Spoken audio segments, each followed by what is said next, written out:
All right, we're going to go ahead and get started.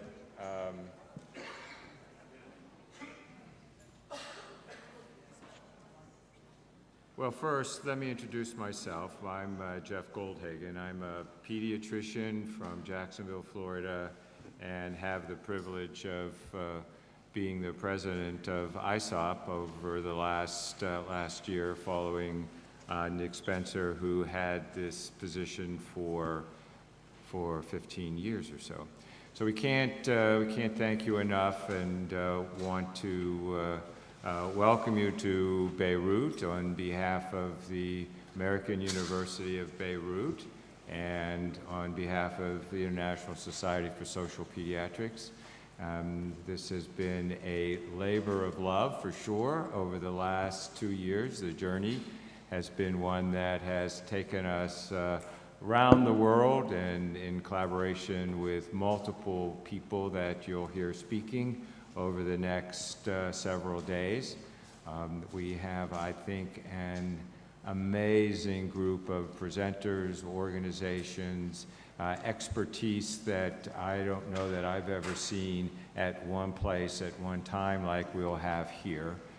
We have over 85 speakers, and that will be sharing their knowledge and expertise over the next several days.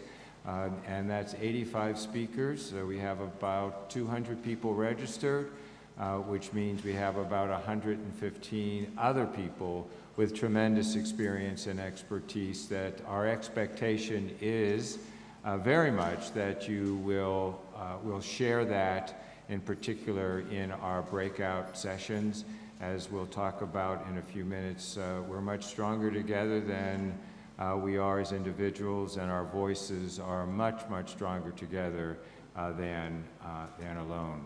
And the expertise and experiences that people have are unique and are of no value whatsoever unless they're shared with us, so we expect to hear your voice and contribute as well. I'm going to make a very brief request for folks who are interested in our social pediatrics programs, the dinner tomorrow night, and then we have a walking tour on Saturday afternoon.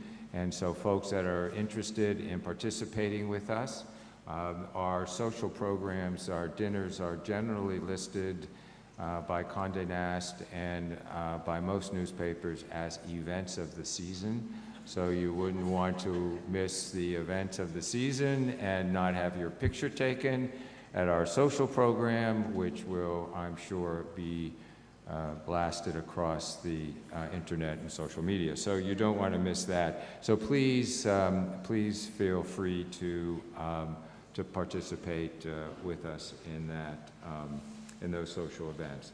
So it is a real pleasure to again thank our folks who have been with us over the past year, helping us make this work, and in particular the Dean of the School of Health Sciences, Aman, who will I want to introduce and to thank him personally for all of the support that he's provided us.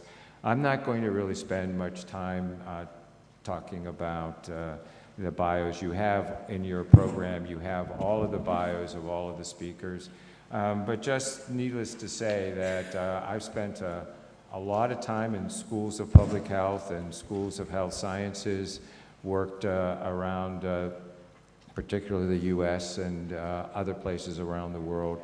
And I don't know that I've ever been as impressed by the work that's happening here in your department, and thank you for all of that. And to welcome you to the podium to welcome our participants here.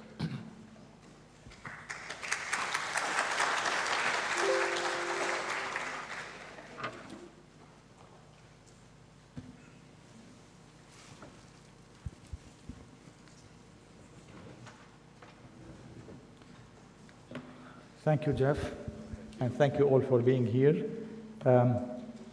don't miss on his invitation to attend the dinner and go on the walking tour.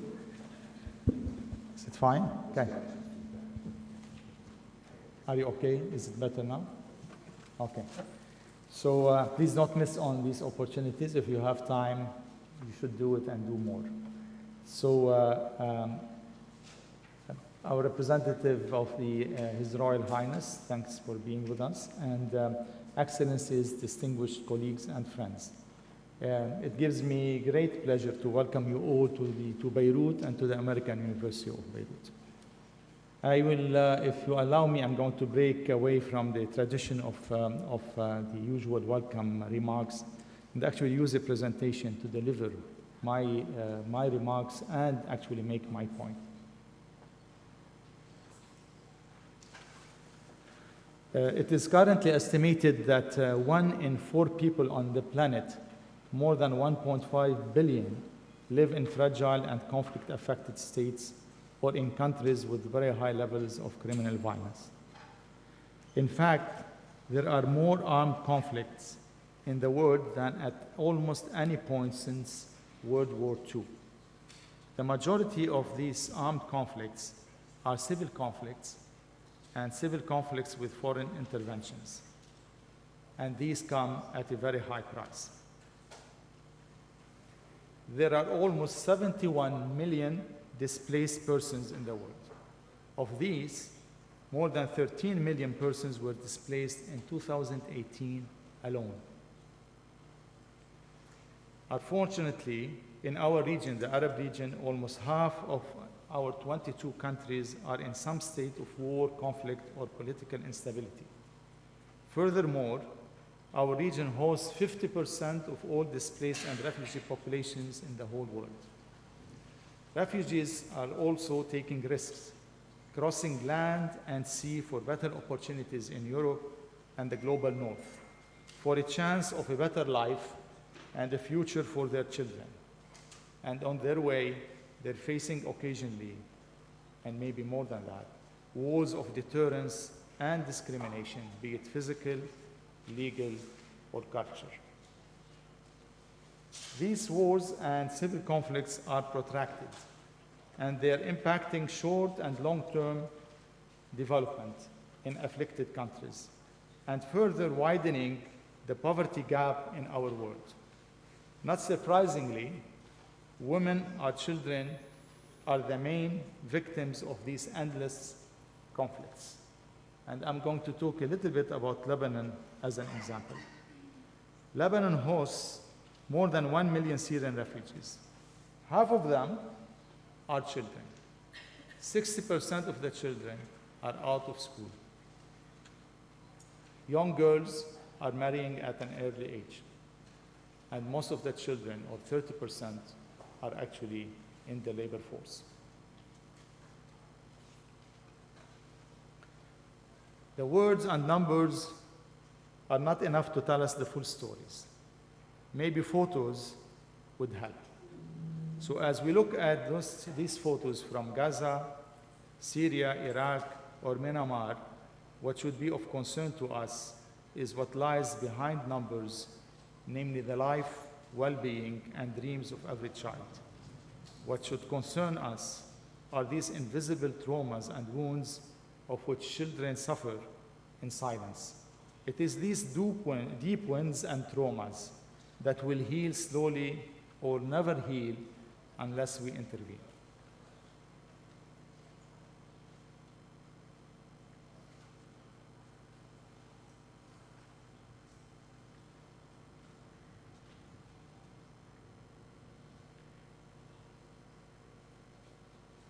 Another drawback of numbers when we learn of the horrific magnitude of these wars and conflicts is the feeling of despair. Our feeling that we can do nothing with it, we cannot face it, and we cannot make a change.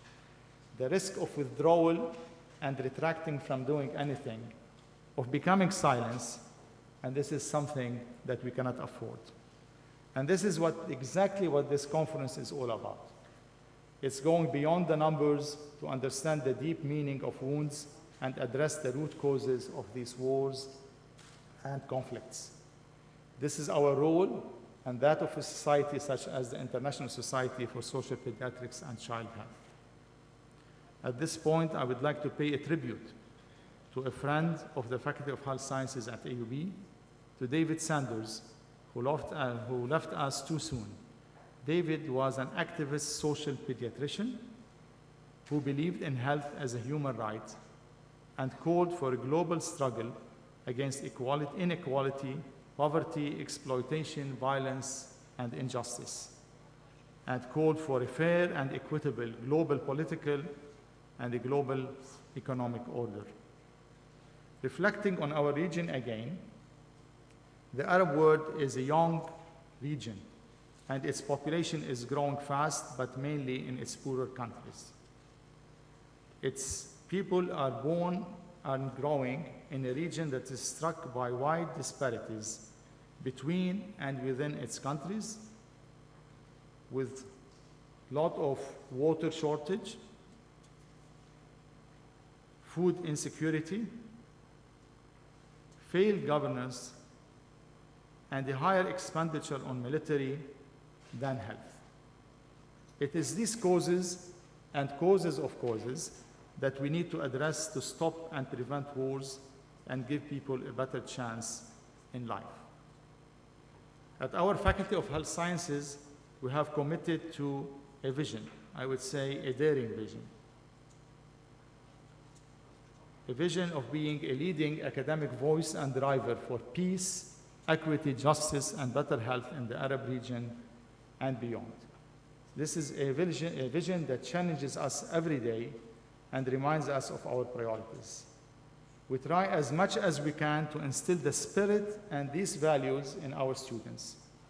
We have introduced a certificate on health and conflict in our graduate program, developed a program on humanitarian engineering with the Maroon Sama'an Faculty of Engineering and Architecture here at AUB, and we are conducting a high number of research projects on health and conflict.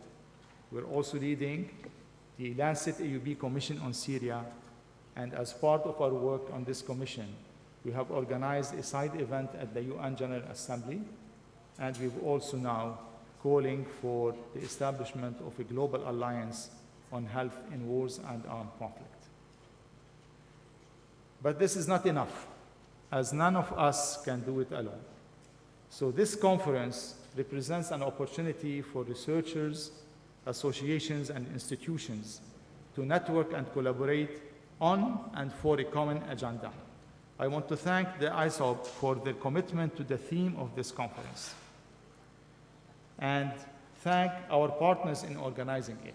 The Department of Pediatrics at AUB's Medical Center, the Lebanese Pediatric Society, the International Pediatric Association, the International Society for the Prevention of Child Abuse and Neglect, our sister university, the University of St. Joseph, and many others. I would like to finish my remarks with this picture. The picture of a young Syrian girl who is walking with a lot of pride in spite of her disability. Let's work together to support this girl and millions of other children to walk out of these dark and narrow alleys into an open space of hope, freedom, and happiness. I wish you all a productive and enjoyable conference. Thank you.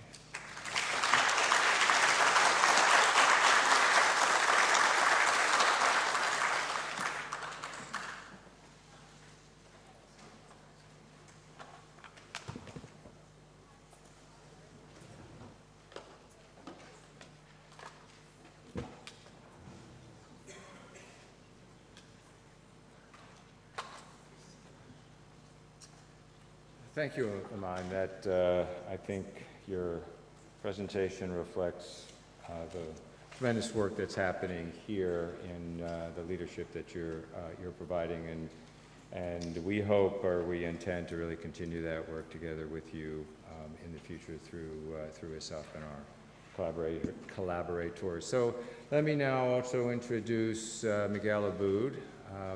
Miguel's the Chair of Pediatrics at AUB, and over the last several months I've come to know that we have mutual friends in the country, and Miguel and I both share an extremely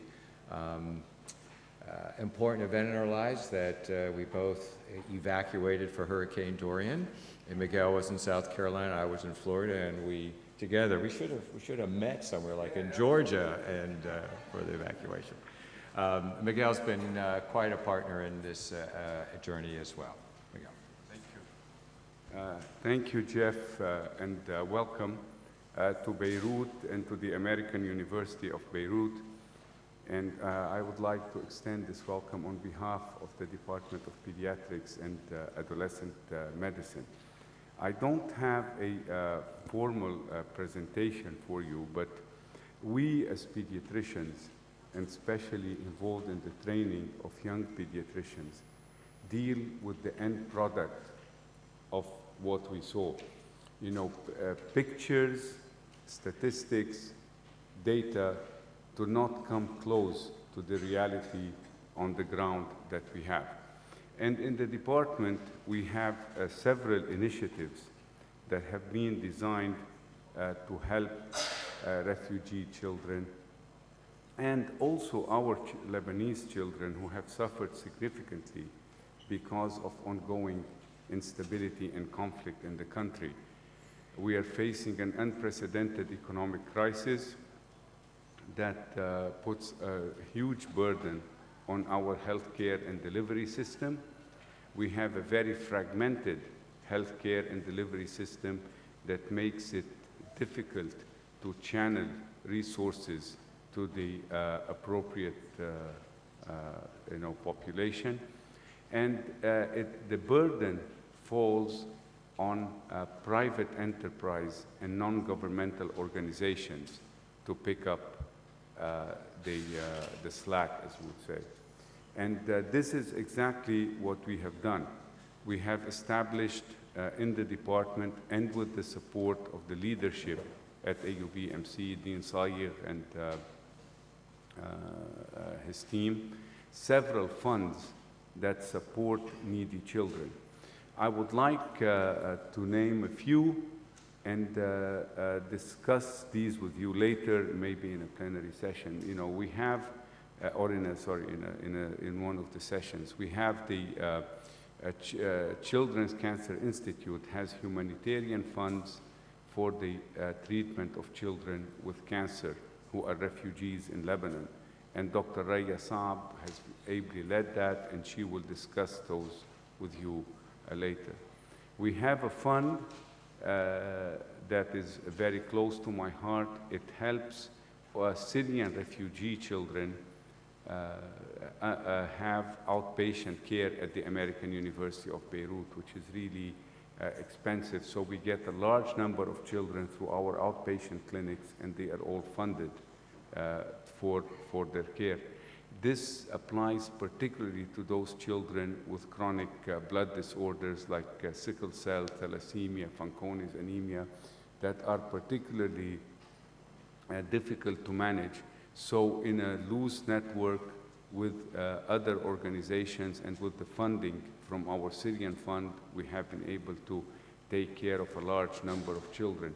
In addition to that, we have a dedicated fund for patients with sickle cell disease and for Palestinian children from Syria and Lebanon who have thalassemia.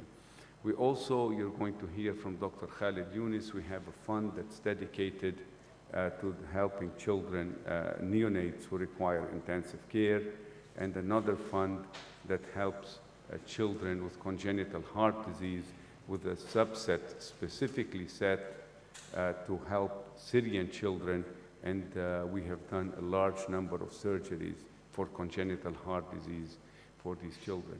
So, you know, it's always been my approach to deal with the problems of providing care in a tertiary care center and make this available to underprivileged children. And our experience here is a testament to the fact that if we have the organization, the will, and the support, both from the academic center and from the community, this is eminently possible. I hope that we can discuss this later, and I welcome the International Society for Social Pediatric and Child Health, to AUB. And Jeff, I hope that as the end of Casablanca, that this is the beginning of a great friendship and collaboration. Thank you very much, and welcome to Beirut.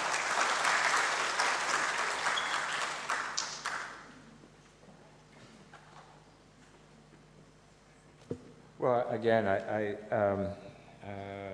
think hearing Aman and Miguel really reflects on the extreme sophistication and commitment of our partners in this agenda, in this journey. I'm just going to take just a few minutes, and we'll stay on time. Again, to thank you all for coming. Many of you have come a long way. We have people from Indonesia and Australia and really across the globe.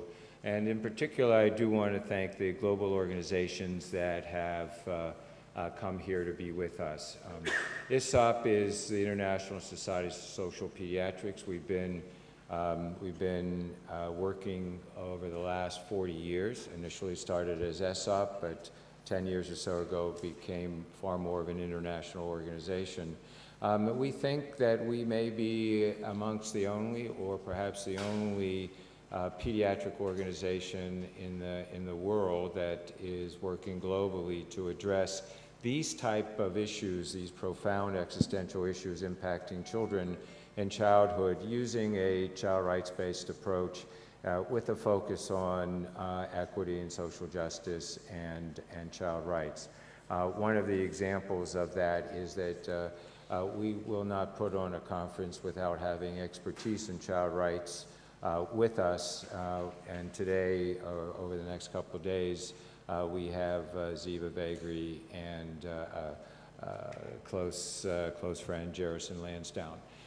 So that's our focus. And over the last few years, we've come to realize that our real power and our real strength is not as a membership organization, but as a convening organization, to bring together the vast resources that we have through our relationships and collaborations with multiple global organizations, as well as national and international pediatric societies, to link those with organizations like you will be hearing in just a few moments, like World Vision and MSF and War Child and Save the Children and so on and so forth, to be able to serve as a bridge between these vast resources that we have in the context of child health professionals globally, with those organizations that are leading the way in responding to these profound issues and challenges that are impacting children and seem to be growing worldwide. So that really is, in a sense, why we're here today. We've had the last several, this and the last two meetings have been a focus on issues related to conflict and violence against children. This conference focusing on armed conflict, on the impact of armed conflict on children. If you have a few moments, which we hope you do, if you can go onto our website, and you'll see the policy statements that have been written by members of our organization in collaboration with others. We've begun publishing in multiple journals, not the least of which is Lancet, over the last year or so. A number of our members have been working really hard. Aisha Qadir, who you'll hear from later, has just published over the last year a massive systematic review on the impact of war on children, which was published in PLOS, starting with nearly 20,000 journal articles going back to World War II, and I'd encourage you all to take a look at that. In addition, she and with a number of us just recently published a technical report and a policy statement in pediatrics on these issues. So it's not just what we do as individuals, but it's what we can do together to mobilize our resources to, address these profound profound existential issues that are impacting children and childhood. From here, I think it's really also important to mention that we see, as Miguel just mentioned, we see these meetings as the beginning of our work to mobilize the resources and address these issues. So these meetings are not meant to just convey information. They are meant really to create the linkages and the networks to mobilize ourselves to work together after the meetings. A good example of that is after our meeting 2 years ago in Budapest. We issued our Budapest Declaration, which now has convened around 40 national societies around the world to move forward in responding to that work. In your folders, you'll see the first draft of our declaration from here. Tom, are you here? Is Tom? Oh, there's Tom. Tom, can you stand up for a second? I've known Tom now for about 2 months. No, Tom. Well, all the Toms in the room, please stand up. Tom, this is Tom's work over the last few years, and he's done a tremendous job on putting this work together, and we'll be using this as the beginning of our work together around building the Beirut Declaration. And so we're going to need and search for all of your involvement and investment in that as well. Yesterday at St. Joseph, I mentioned that we're here not just because we want to be here, because we needed to be here. And as Aman mentioned, the Arab world, the Middle East, has become an epicenter for issues related to armed conflict and its impact on children. But there are other epicenters. At the IPA meeting in Panama, we learned about the depth and breadth of issues related to impact of conflict and violence on children in Central America and growing in South America as well. And we saw that obviously at the border of the U.S., but we, frankly, and I admit a bit naive, I was just blown away by the depth and breadth of the violence occurring in that part of the region related to children. And so it's not just the Middle East for sure, but we felt like we needed to be here, and Fuad, who we met in Budapest, at his invitation, we jumped on that, and as you can see, this has been more than a successful collaboration. So again, I want to thank all of you for being here. Thank AUB for its tremendous hospitality and expertise and competence in putting on meetings. They've just been astounding. Maya and Gina and Jad and the whole crew have just done amazing work. When they suggested, for most of our meetings, and we're okay with the name tag. When we said we needed name tags, Maya said, "Well, we need." We'll take this to our graphic design group and get a picture to put on the name tag. And in a week, this unbelievably poignant picture came from the graphic design group, which I think talks more about and speaks more about why we're here than any words that we could possibly imagine saying. And so I need to thank the graphic design group for really setting the stage for what this meeting is all about. In the process of putting this meeting together, we lost a friend, Samir, from Palestine, from the Palestinian Pediatric Association, who in the few meetings that he attended was clear that his passion and commitment to children over many decades was going to fuel this meeting. In the process of planning, Samir passed away, and we'll be dedicating this meeting to Samir, and also talking more about his contributions over the decades. And we have Moti, who will be here talking in his behalf for sure. And I also need to thank Fuad, really in particular, for, if it wasn't for him, we wouldn't be here. And Fuad has become a world voice, Syrian surgeon here working with AUB now, and has become a world voice for refugees. And we really need to thank Fuad for his hospitality and bringing us here.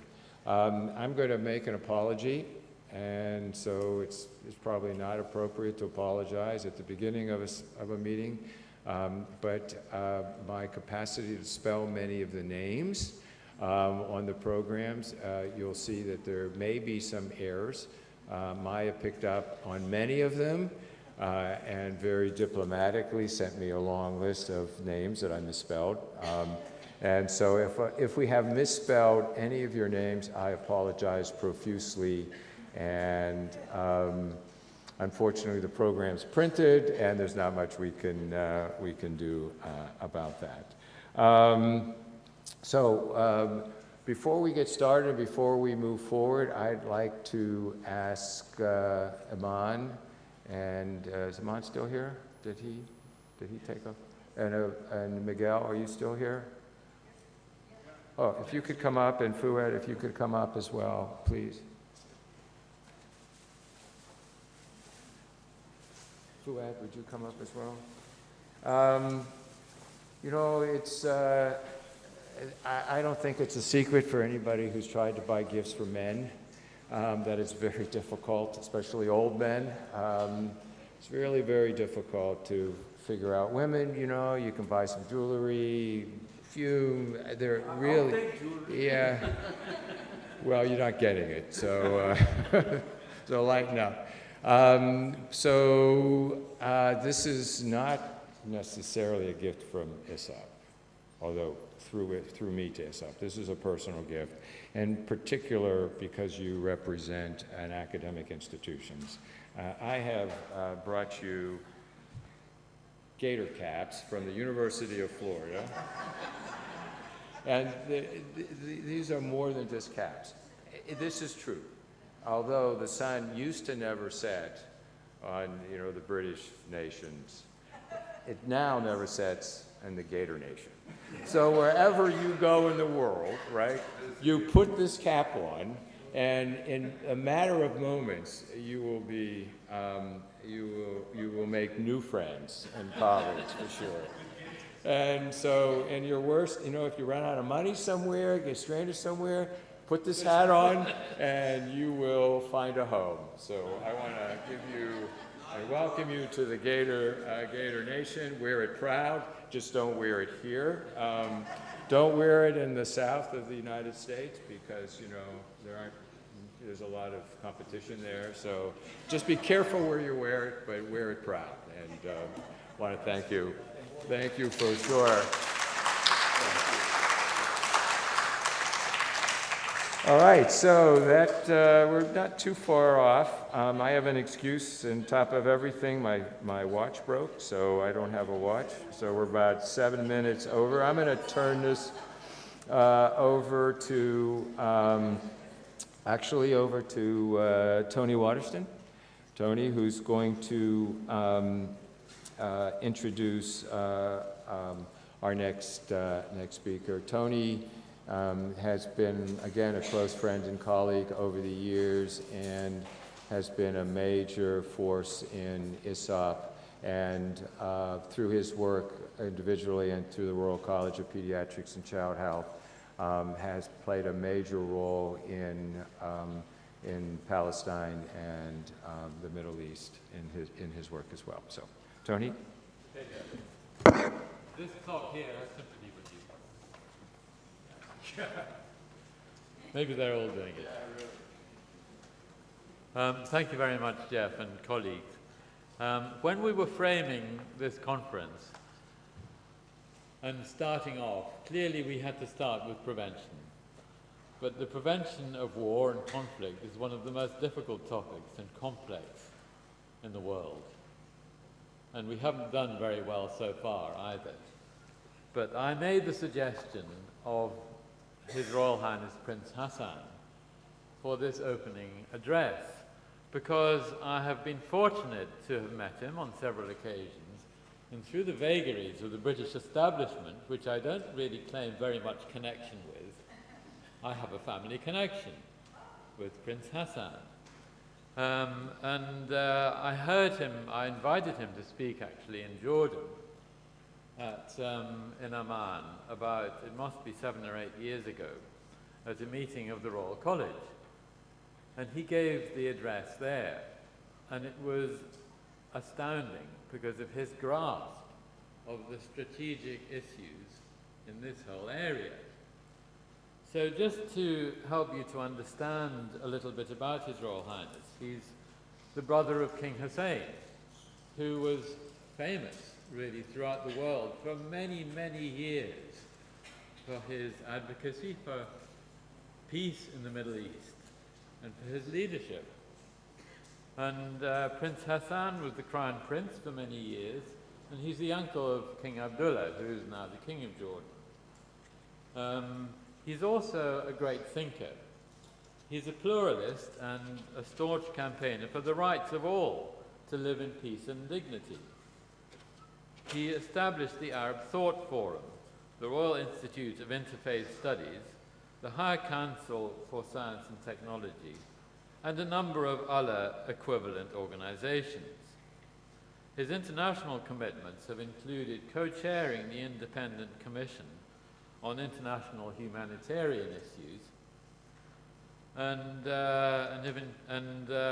he served as Commissioner on Legal Empowerment of the Poor for the international for an international organization. He's a pioneer of interfaith dialogue. I think this has probably been one of his main themes in recent years, to bring together the faiths in ecumenical matters. And he initiated and hosted ongoing consultations with the Orthodox Center of the Ecumenical Patriarchy in Switzerland and the Pontifical Council for Interreligious Dialogue at the Vatican. He was moderator of the World Conference of Religions for Peace until 2006. So in introducing him, we were very much hoping that he would be here either on a video screen or with a video, but I'm very pleased to say that in fact he's going to be represented by Dr. Maurizio Cribellero, who is the country director of the International Medical Corps, who's based in Jordan and has been working in Jordan in the medical sphere for many years and knows the area very much. Dr. Cribellero is not originally a Jordanian, but I think brings fresh light on the matters of the region. So I'm really very pleased to introduce Dr.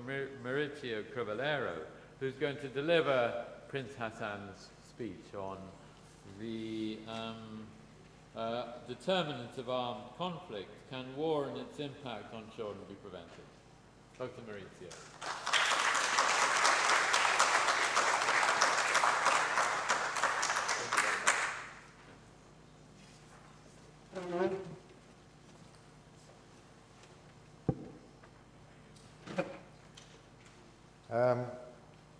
Before start reading, the main reason why I'm here, I would like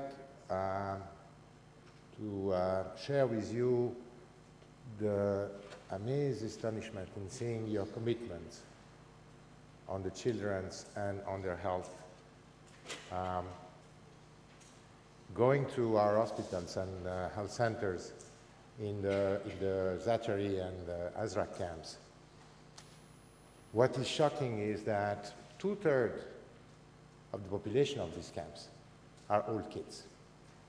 And what is furthermore shocking is that being in Jordan since the beginning of the Syrian crisis and seeing them arriving in Jordan and now leaving, to a question that was done to me one day, when they will be back in Syria, there was no answer.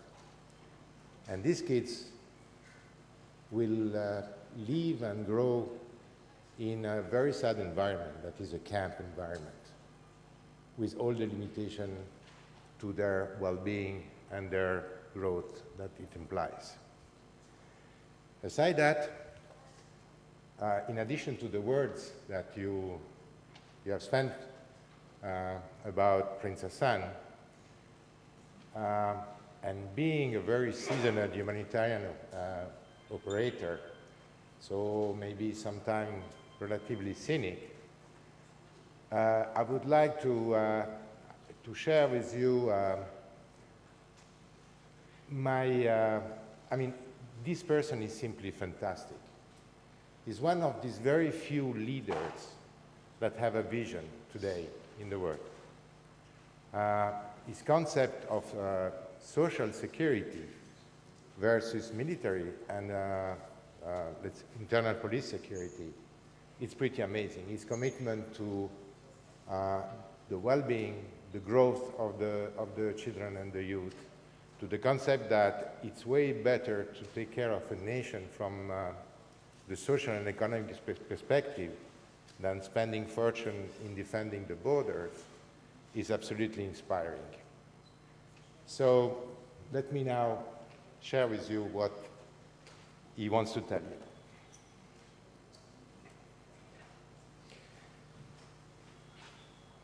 Dr. Goldhagen, President, International Society for Social Pediatrics and Child Health. Dr. Nuri Haid, Dean of the Faculty of Health Sciences at AUB. Dr. Haboud, Chair of Pediatrics, AUB Medical Center. Dr. Watterson. Excellencies, distinguished guests, ladies and gentlemen, dear friends. His Royal Highness Prince Al Hassan bin Talal has asked me to attend this conference and deliver this speech on his behalf. His Royal Highness sends you his warmest regards and wishes your conference every success. In 2010, the Higher Council for Science and Technology, which His Royal Highness chairs, with the help of distinguished experts on mental health, have published a study funded by the Kuwaiti Monetary Fund on mental health system and current services in Jordan. As a continuation of this study, IMC will be presenting the results of the mental health psychological report to stakeholders and INGOs before the launch in October in celebration of the World Mental Health Day. The number of conflicts is at an all-time high, with the battle deaths now largely concentrated in the Middle East. To date, Yemen, Syria, Somalia, and Afghanistan accounts for 82% of all recorded battle-related casualties.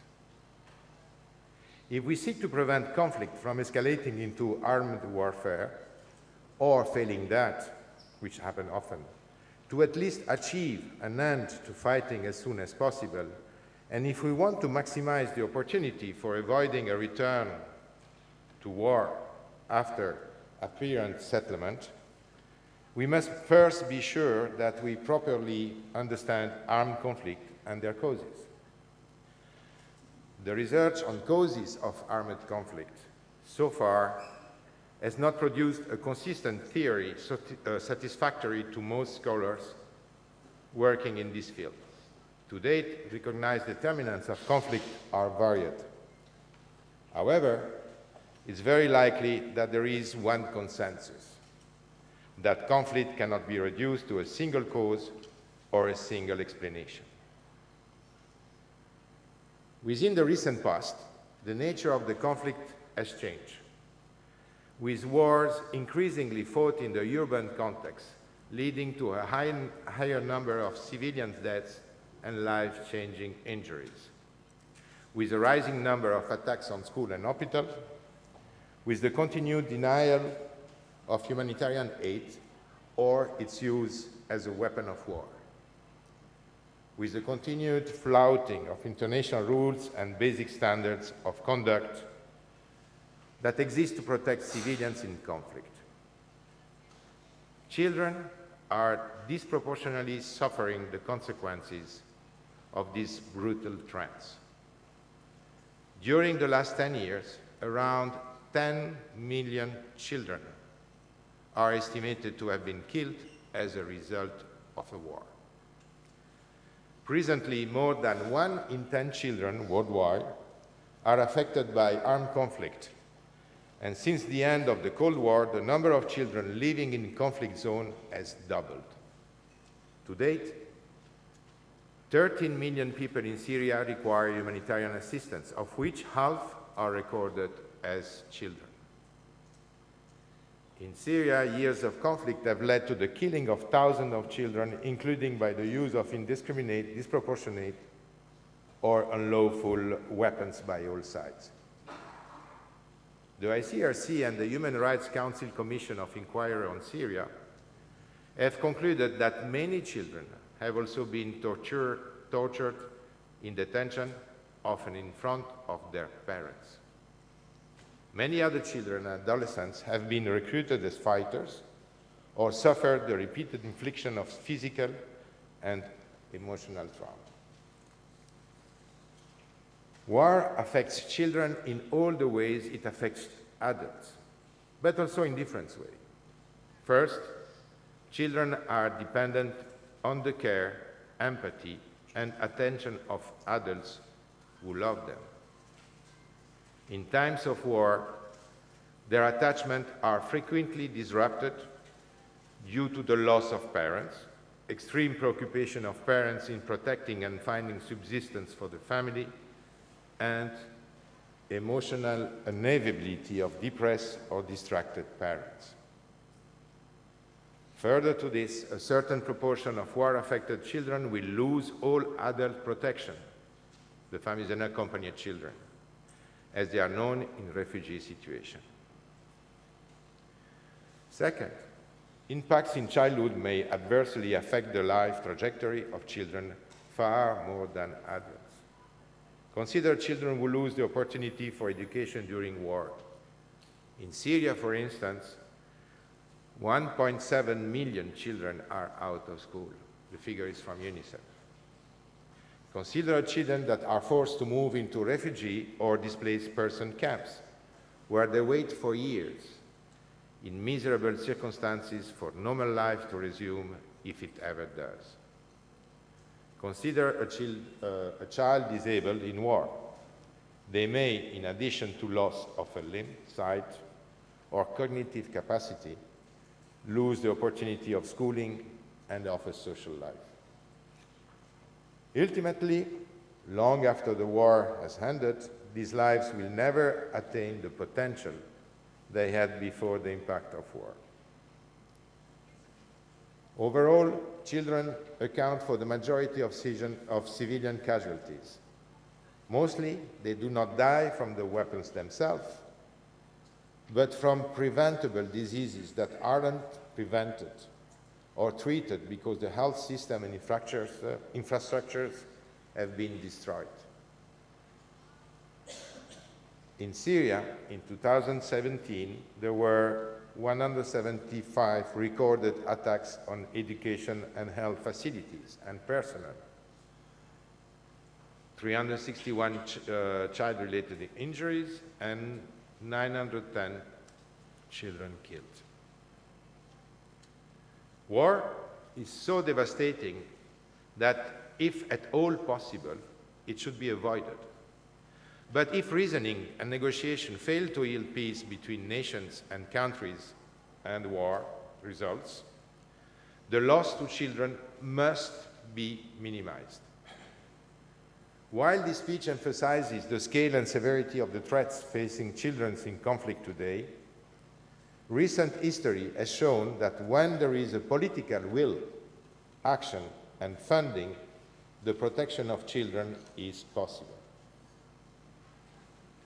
As I previously noted this year, the world celebrates the anniversary of the Treaty of Versailles and the Geneva Conventions.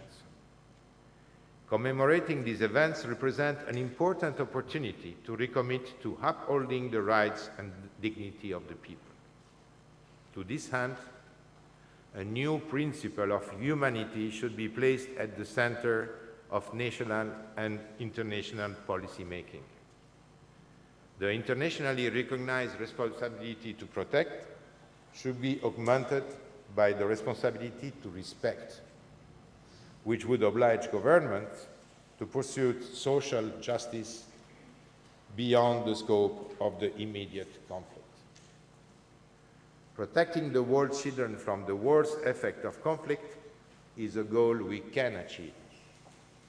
I hope that through this annual meeting, actors can collectively work towards this goal, gaining a deeper understanding of the physical and mental effects of armed conflict on children, recognizing the importance and role of child right-based approach to ending violence against children, noting the increased need of research around this topic, gaining further detail and understanding on the role of systems, education, and advocacy in protecting children during war, and engaging pediatricians in the global response to the impact of violence and armed conflict on children.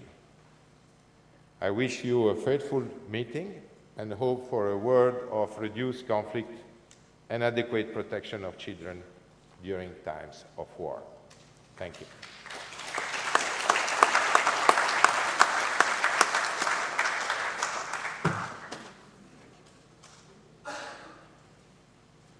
Thank you very much to Dr. Maurizio and to Prince Hassan on our behalf. Unfortunately, Dr. Maurizio is going to have to go this morning, I think, but I'm sure if there is an opportunity for you to speak with Dr. Maurizio, then please do so. I think really, I'm so pleased to hear the words of Prince Hassan. He has a great vision, and we do need leaders of this kind in the world today. We have too few. Thank you again.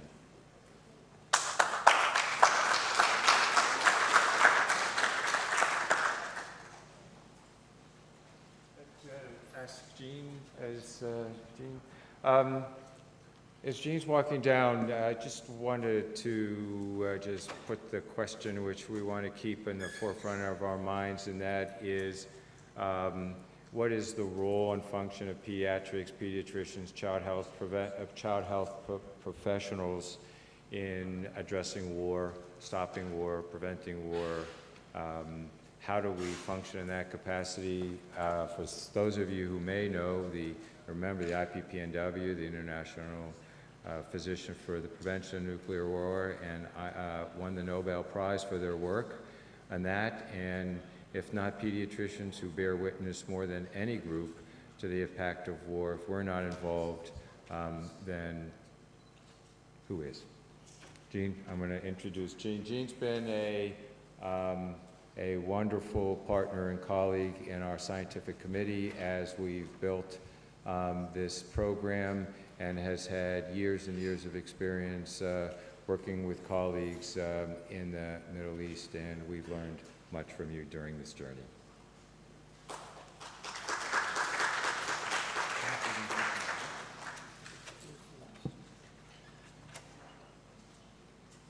Thank you, Jeff. This next talk builds very much on Prince Hassan's last few sentences, and it's about protection of children.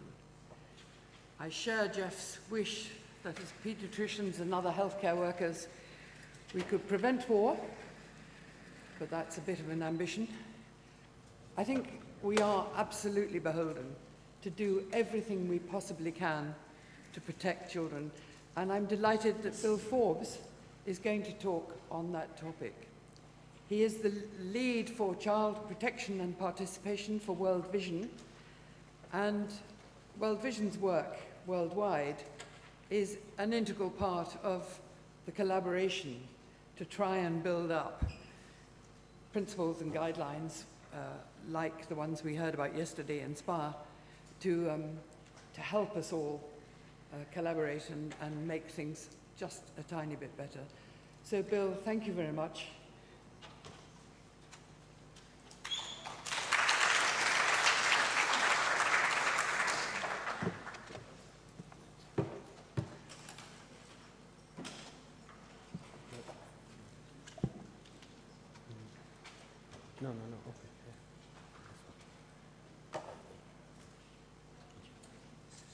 Thank you, Jean.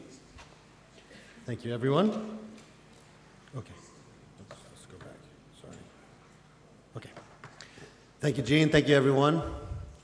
I want to begin by expressing my gratitude to the organizers of this conference, to the International Society for Social Pediatrics and Child Health, to AUB. It's great to be back on the American University of Beirut, such a beautiful place, campus, and such a source for learning for many of us. I was here a few years ago for another fascinating conference on child rights. Also thanks for yesterday to the International Society for Prevention of Child Abuse and Neglect and to St. Joseph University. We had a great kickoff yesterday with some really profoundly important conversations on great topics. Very rich. It's a real privilege to be here. Thank you, Jean, for the introduction. And I'd also like to thank Dr. Crivellaro, I hope I got that right, and His Royal Highness Prince Al Hassan for those excellent words to kick us off today. As Jean said, my talk will build on those words from Prince Hassan, focusing particularly on the protection of children who are living in and affected by conflict. That's our world and world vision. We work at all levels, but we are based in the communities with the families, and that's where we'll be speaking from today about children who are affected by conflict. Children like those who I met on Tuesday, 2 days ago this week, in the Bekaa Valley here in Lebanon. Over 350,000 Syrians have settled in the Bekaa Valley. Over half of them are children. These families face extreme challenges, including very limited or no access to work, challenging access to schools, extreme poverty, depression, and other psychosocial and mental health challenges. We could go on and on. You know, we've heard of these things already this morning. You can see me there in the bottom corner with a couple of mothers, and the one on the left, my left there, on my left in the photo, told me quite a bit of her story. I won't take you through the whole story, although it was a story to be honored and also humbled in front of. She came in 2012 from Syria. She was, when she fled her home, she fled really extreme violence that she witnessed. She was pregnant at the time with 2 young children, bringing them alone. She talked about the dangers on the road, being held up at the border, and coming across alone and afraid. She said for a very long time her daughter would sit alone in the corner of the tent and not talk to anyone. She talked, while we were there, we heard stories of sexual abuse, domestic violence, alarmingly high rates of child labor. So these children were not only affected by conflict, but they were affected by personal experiences of violence. They carried multiple vulnerabilities and heavy stress, and came from lived in very insecure family situations, as we all know. Protecting children from violence in any context is hard work. Protecting children like these who have also been affected by conflict is even harder work. But it is good work, it's important work, and it is possible to make a difference. And of course, this gathering of experts from around the world this week is focused on that very thing, taking this work forward. So to that end, this morning I'll start us off with a brief presentation based on our experience working to protect children from violence in some of the hardest places in the world, including Lebanon. I need to start by confessing that I am not a child health professional, but my sister is. I don't know if that counts, Jeff, for something, but I come as a humanitarian child rights and development worker who's focused on children. I'll therefore be providing an overview which will help set the stage across our broad range and depth of experience and for the much deeper dives into particular areas this week related to this issue and focused sessions. This talk will allow us hopefully to ground our in-depth discussions about the contributions of child health professionals and pediatricians to the work of ending violence against children within the broader multi-sectoral efforts. So we'll start by a little bit more on the impact and scope of violence against children in conflict. Next, we'll talk about what works to strengthen the protection of children in conflict situations or affected by conflict, and we'll finish discussing about some research and research needs. So it's important to understand violence against children in conflict context, of course, to understand it so that we can know the scope of the problem, develop effective and feasible targeted approaches, advocate for appropriate investment in action and political action, and see how different actors such as child health professionals and pediatric professionals can make a difference. So let's start by looking at violence against children writ large, complementing some of the excellent presentations we've already heard this morning. I'm not going to read to you, I'll assume since you're child health professionals you've done a lot of reading, but you can see here, as we talk about violence against children, we're talking about a wide range of experiences and situations. All forms of physical, sexual, mental violence, neglect and negligent treatment, maltreatment or exploitation, including commercial sexual exploitation and trafficking, online and institutional violence, bullying, and harmful practices such as female genital mutilation and cutting, and child marriage, etc., and developing new forms all of the time, unfortunately. The numbers are staggering, though, of course. Violence against children is a scourge, and it's costing the world upwards of $7 trillion per year. Let's look now at some reminders of the effect of violence, at the scope of children that are affected by violence. And we heard some good statistics in our previous talk just now, in which Dr. Nuaid also introduced us to well. 1 in 6 children live in conflict areas. That's the best statistic that's the one I trust the most. We can see, we were told earlier, 71 million people almost are displaced as of 2018, with 31 million children included, and thousands every day, including today.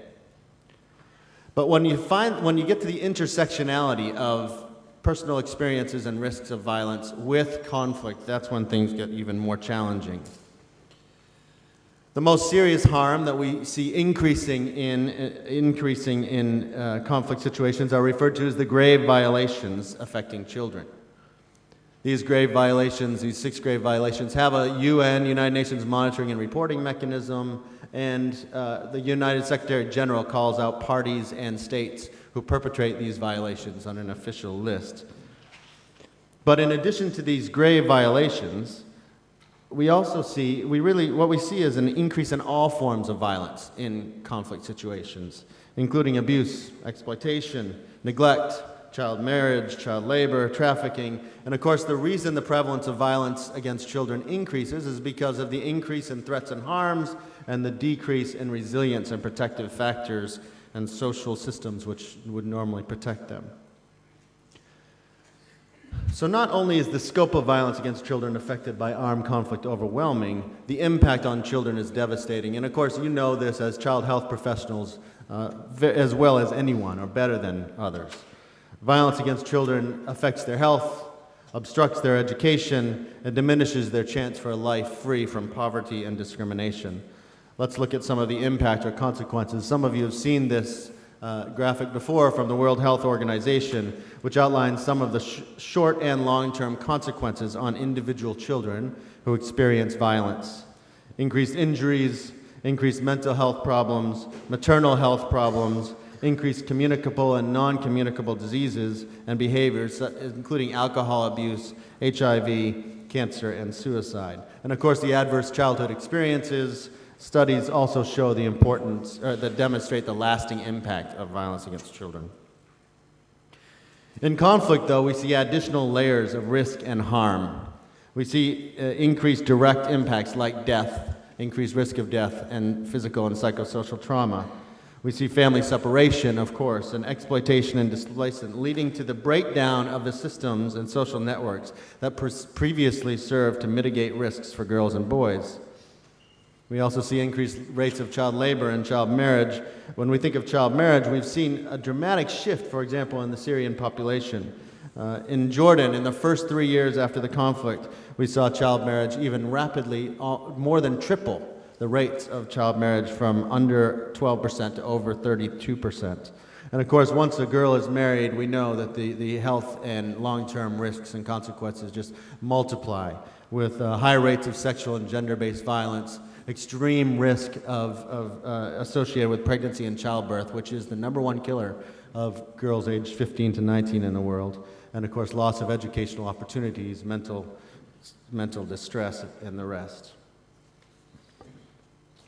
But in addition to these direct impacts, the indirect impacts of conflict also scale the pressures on children and on families, having a lasting impact on well-being, child well-being, development, and potential.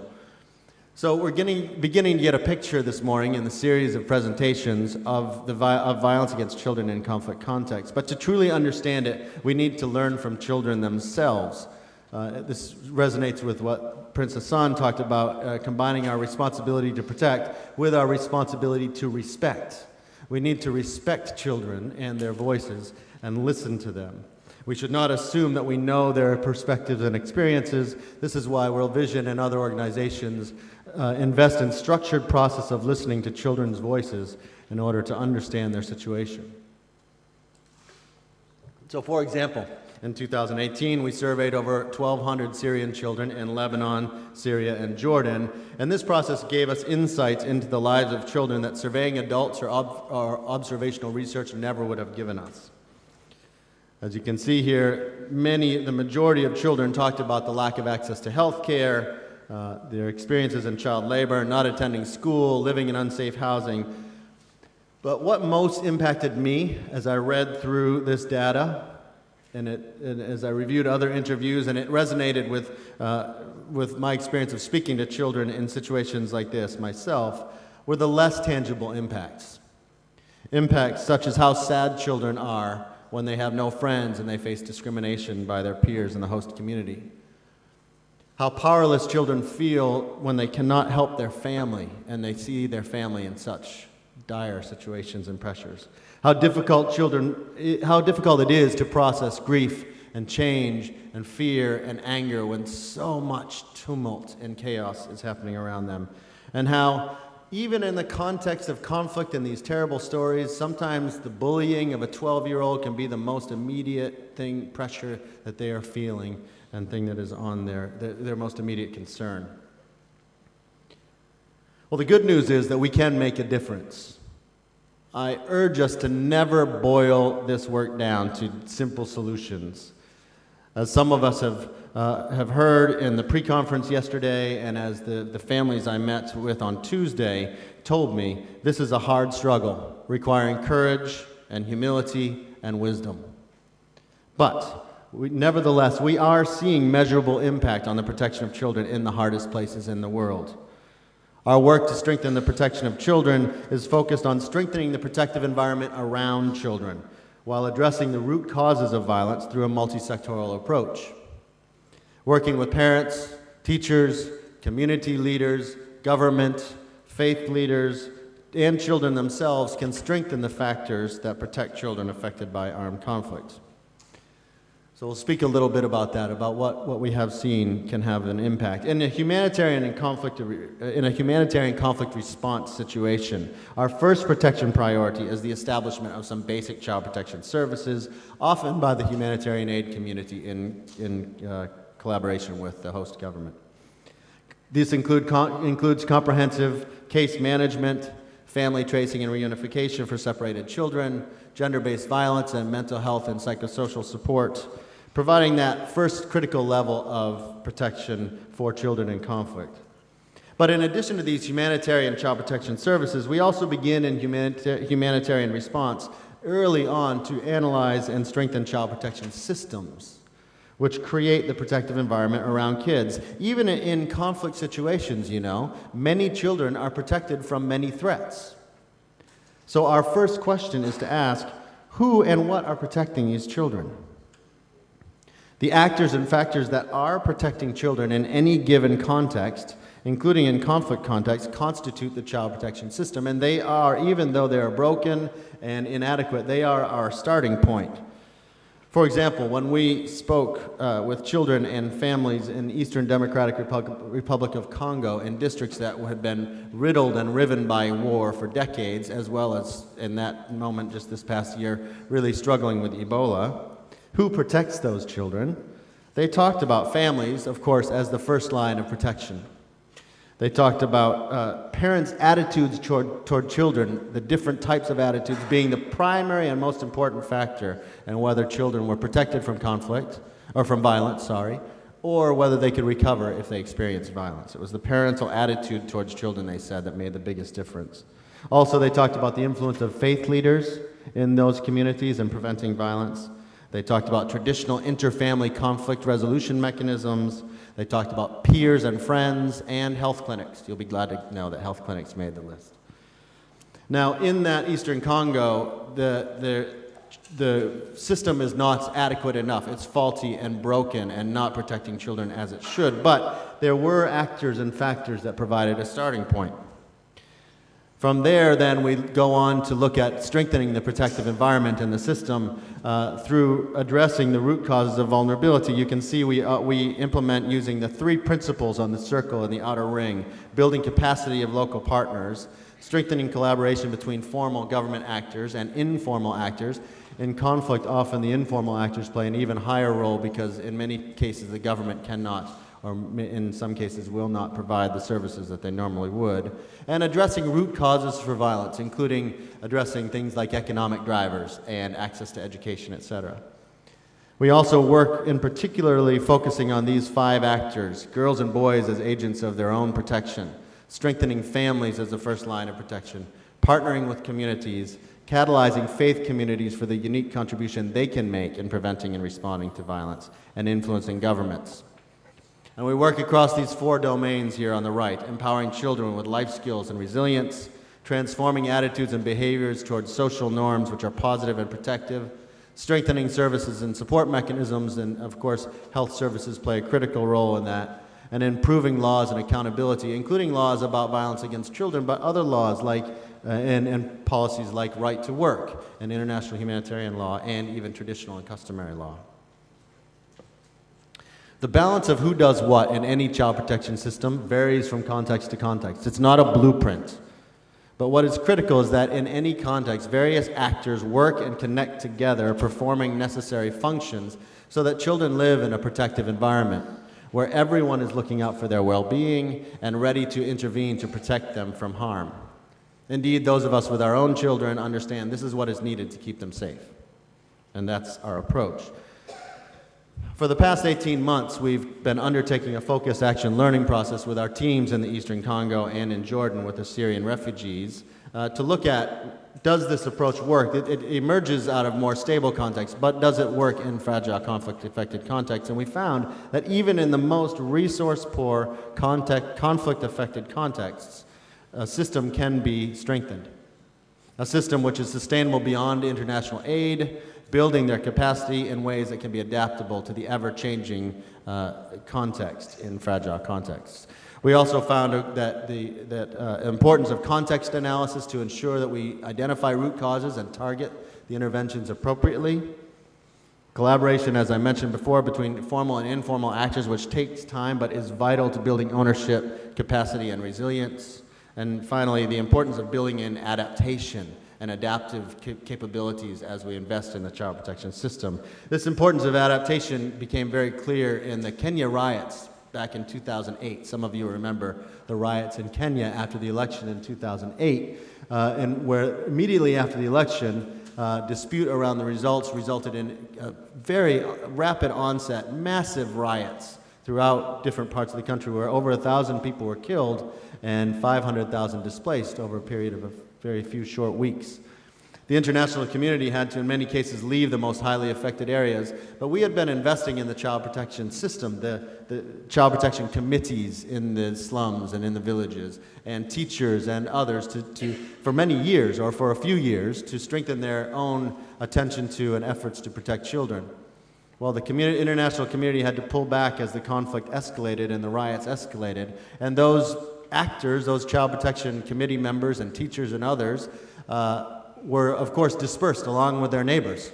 Were on the run and were taking shelter in various places. And when we were able to re-enter, World Vision and others, a few weeks later, we found that those committees had reconstituted in the places that they had sheltered and had, on their own, started to adapt their skills of protecting children, making lists and identifying which children were missing, identifying children who had been separated from families and setting up their own rootsy organic reunification system, helping children who had been injured to receive necessary care. It was magnificent, actually, to see that adaptive capacity. So I'd like to speak now a little bit about the multi-sectoral contributions to protecting children from violence. So many different sectors of society need to contribute to creating a protective environment for children. I'll focus in on health, believe it or not, for the next couple minutes. As we all know, health services play a crucial role in child protection systems. In recent years, global development trends have contributed to a generation of national health policies increasingly sensitive to violence against women and children. There's still a lot of challenges, of course, and a long way to go, but we know that healthcare workers, and you know it better than I even, healthcare workers are at the front line of engagement with children and families, providing unique opportunities to protect children from violence. Health systems and services are critical in the detection, reporting, referral, and provision of essential services to prevent and respond to violence against children. This can be done through ensuring that violence against children is integrated into the wider health agenda as an integral part of the child health agenda and the non-communicable disease prevention and mental health agenda. Also, inclusion within essential health packages and universal health coverage. Leveraging ongoing health promotion and behavioral change programs to include social norms on violence against children, and including prevention and response to violence against children in the training and education of health workers, as you do here at AUB, and we heard yesterday at St. Joseph.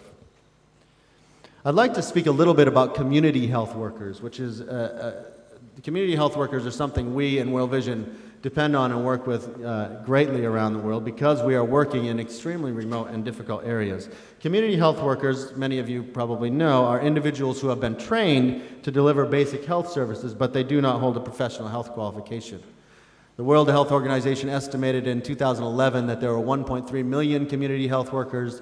Now estimates are that there are probably at least 2 million, and Johns Hopkins University is doing a current study to get an updated number. We in World Vision work with 220,000 community health workers around the world. Community health workers can be paid or unpaid. They're often the first point of contact for many with the health system, extending the health system reach far beyond the clinic into remote and even conflict-affected areas. They also, community health workers, remain and move with communities affected by violence because they are community members. Given their proximity to communities and families, given their widespread distribution in underserved communities, they offer a promising opportunity to scale up interventions to end violence against children globally. So just this past year, we conducted a study which I'm quite excited about because most of the focus with community health workers to date was focused on maternal child health, neonatal care, and early childhood care and development, which is great. Obviously, that's extremely important. But we conducted a study to look at their views on their roles. Community health workers view themselves on their roles in preventing and detecting and responding to all forms of violence against children. And here are the main findings. The vast majority of community health workers said, I see violence in the course of my work. It's a thing I see regularly, violence against children, and that all forms of violence they considered to be very serious. When we asked them, what forms of violence do you see in the last 3 months, there was quite a range, quite an alarming range of types of violence that they see as they're doing their work promoting, for example, breastfeeding, and they come across these things and are on their own to decide whether to respond and how to respond. When we asked them, what have you seen? The most common areas were harsh physical discipline, verbal abuse, and child marriage. Community health workers, therefore, can play a key role through educating parents, promoting caregiver skills, identifying children and families at risk, and providing community-level referrals for child protection interventions. and strong evidence exists that community health workers are crucial in crisis settings and hard-to-reach areas.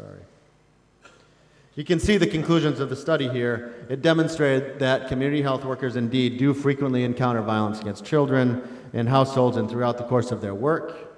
They typically detect hidden forms of violence and so may potentially offer a new venue for data collection in this arena. And they believe that it is their role to intervene when they see violence against children. And they strongly communicated that they need more training and support in how to do so. Next, I'd like to just take a few minutes to talk about global platforms and frameworks which are providing important opportunities to align our efforts and advocate for effective investment in protecting children from violence, including in conflict-affected contexts. I should start by pointing out two critical networks: the International Society for Social Pediatrics and Child Health and the International Society for the Prevention of Child Abuse and Neglect. We should all join those associations, right, Jeff? And yes, and thank you, Shanti. Join those associations because they're doing great work in this area. I'd also like to point out a couple others that we need to be aware of. Child protection system strengthening takes place at local, national, regional, and global levels. One particular initiative that spans these levels is the Global Partnership to End Violence Against Children. The Global Partnership brings together, it was launched in 2016 and brings together United Nations agencies, civil society, industry and private sector, regional bodies, academia, young people, and advocates, all focused on one thing: making the world a safer place for children and ending violence against children, particularly catalyzing effort towards Sustainable Development Goal 16.2 and other related sustainability development goals.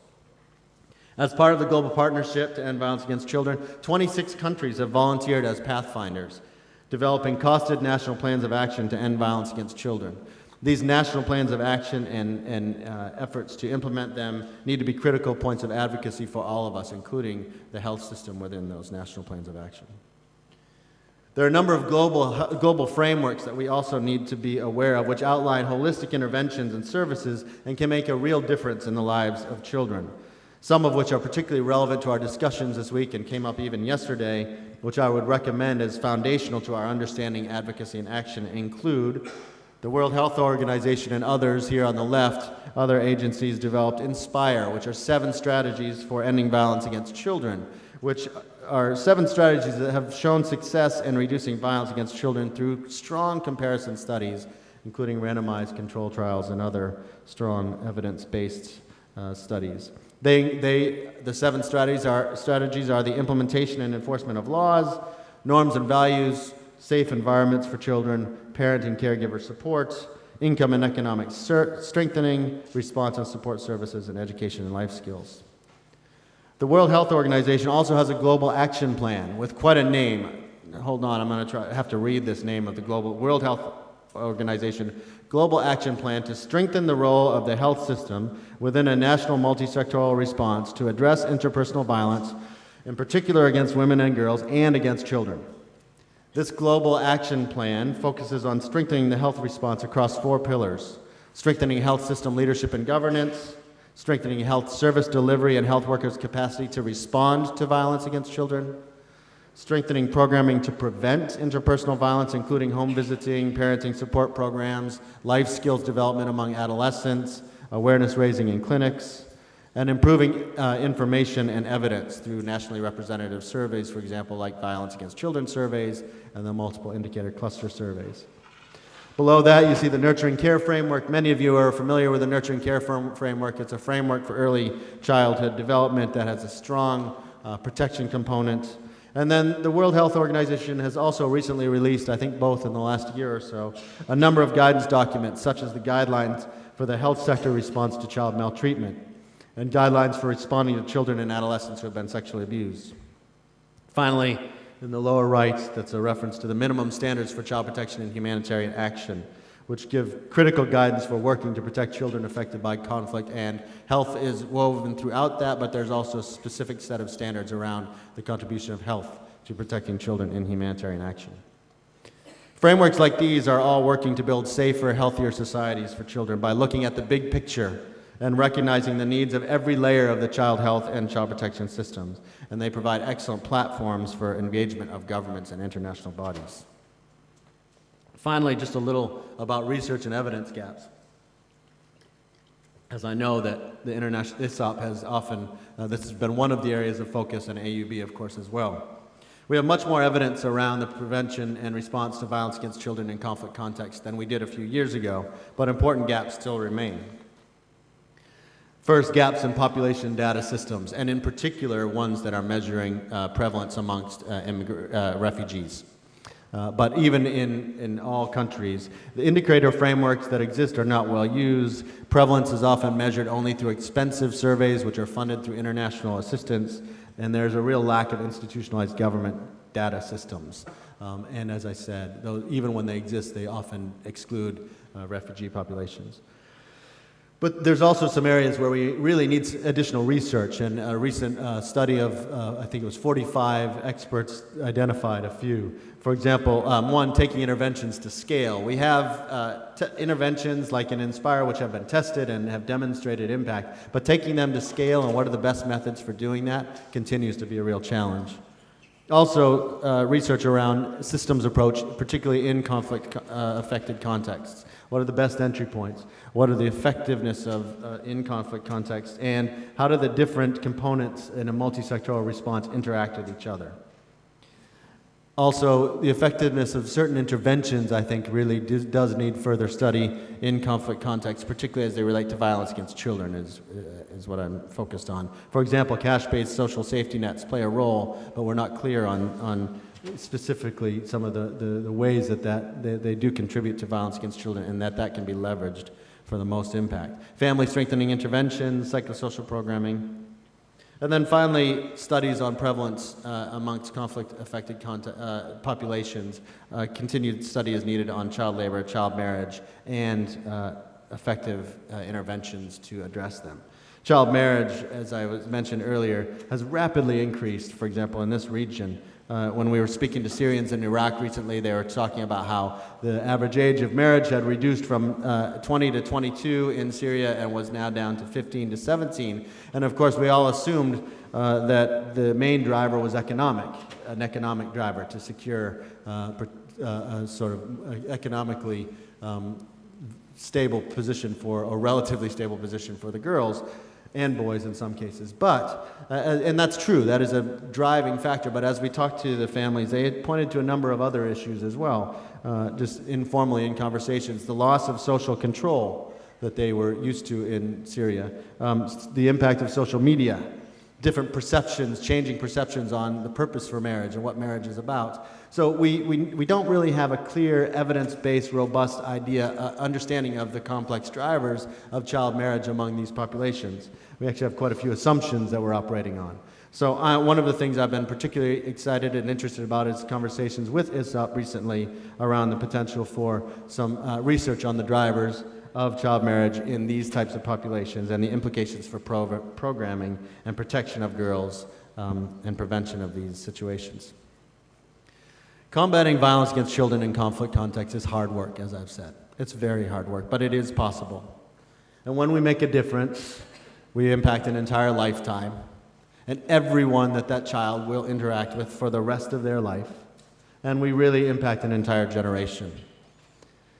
Because of the impact of this work and the extending long-term impact of how your childhood is sacred, as is the work of protecting children from violence. Your commitment as child health professionals to fighting violence against children in conflict contexts is inspiring to me, and I want to thank you for the work that you do as child health professionals to protect children from violence.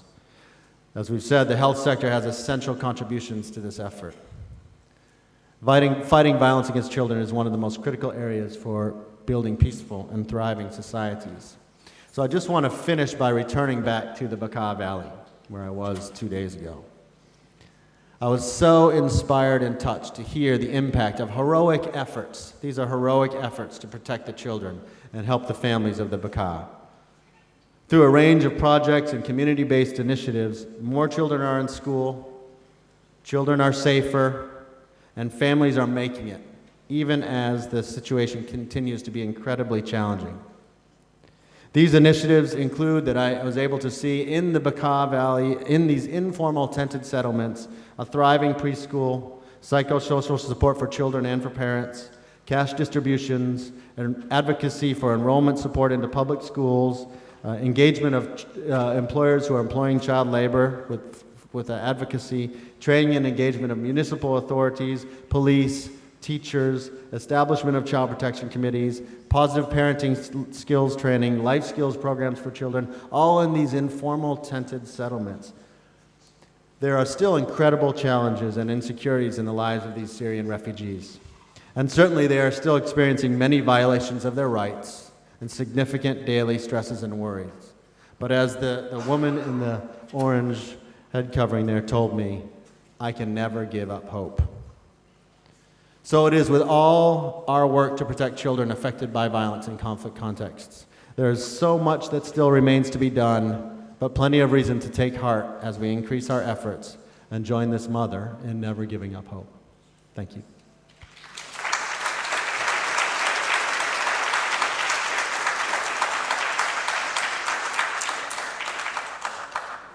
Bill, thank you very much for a wonderful summary, I think, of all the issues which are so important if we're seeking to help protect children.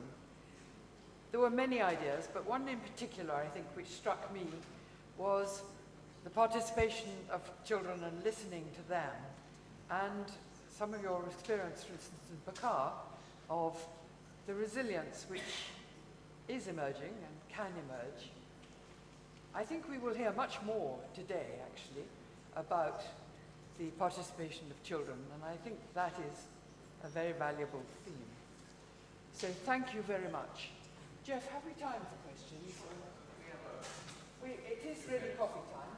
Coffee is always important. But let's take 2 or 3 questions.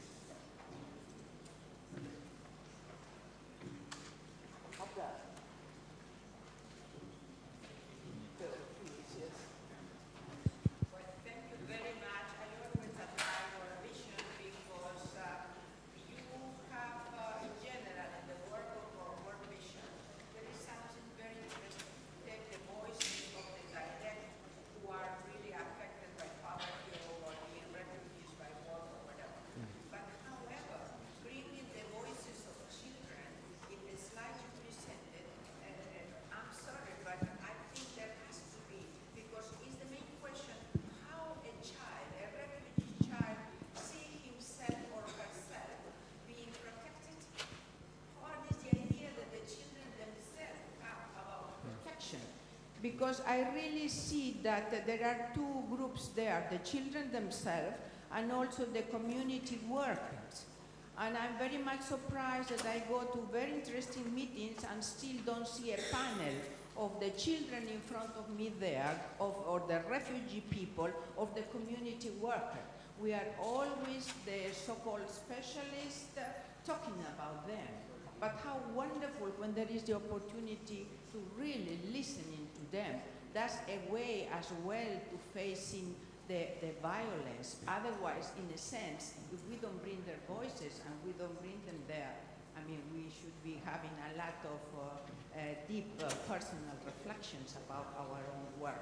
So I would love very much, because I've seen in many countries World Vision really making direct inquiries. So could you share with us a little bit of what the children themselves have been how they could be protected? What is the main thing for them? And especially on a child marriage, I think I don't see till today voices of the young girls being asked about this situation. Thank you. That's just such an important emphasis. We certainly do prioritize the voices and lived experiences of children as the most important experts. They aren't the only experts, but the most important. They get their voices and experience determine at the end of the day whether we and they have been effective. And so I think you're right. We have actually a couple studies, reports on the back table. We have a few copies of them where specifically only about what children have told us from violent contexts. And if they're all out, you can come and speak to me, and I can give you send some of those, or we could post them if we have a space that we could post them. But also, I think you're right. We have made increasing steps over recent years to bring children, representative children, not individual children, but children representing the voices of their peers, into spaces like this. And it might be something to consider for the future. Certainly at the meetings in July at the UN that many of us were at a number of regional and national meetings, we've tried to create that space because the voices of children are compelling and are informative in ways that we as experts will not be. So thank you for that encouragement. May I just say that this has been an important theme for us, and this afternoon at about 4 o'clock in one of the parallel sessions we will have young people from one of the Palestinian camps, actually from several of them, who are working with their friends and colleagues, peer educators, and they will be talking themselves. So I hope people will listen to that. Excellent. Thank you Yes. for your excellent speech. You said in your speech, taking interventions to scale is very important.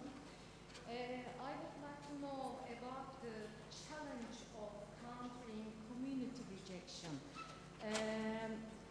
Now when we are trying to move away from embedded sort of dangerous practices like female genital mutilation, early marriage, change we are suggesting can be Western concepts. In a conflict situation, it would be even more difficult because some of countries are coming and becoming a part of the conflict there. Yeah. So I would like to know your opinions or experiences about community rejection challenge. Yeah, great. I'll just give a brief answer because I know we are eager for coffee, but it's a critical point. And you're right. Again, the power to change norms doesn't rest with the international community or with some sort of external condemnation. The power to change norms is always internal and local. It can be a dialogue. Voices from the outside can influence that, but the power always rests locally. So we work with local cultural and religious leaders often as one of the primary voices that can influence those norms and behaviors, which are often held close. You know, I've never been to a community where that community said to me, our goal is to harm our children. Communities don't set out to harm their children. I haven't yet been to a place like that. Communities have a value of their children. That value may be articulated differently, but it's always there. Now, many communities and families do have behaviors which harm their children, so there's a conflict there. And so part of it is opening up space where communities have the space to critically reflect together, not based on some external condemnation, but together on, can we do better for our children? We also do have a great partnership with Islamic Relief, World Vision does, where we're able to work together in Muslim and Christian and mixed communities to influence and engage the faith leaders around their own holy scriptures to recognize, oh goodness, child marriage, child labor, sexual violence, these things are fundamental to our mandate, not because the international community tells us, but because our own faith sets us in that direction, and then supporting them to influence their communities along that journey. And promoting the voices and lived experiences of children again. Many times I've met adults in communities who tell me it was when the children told me what their experiences was and we finally listened that I began to change my thinking.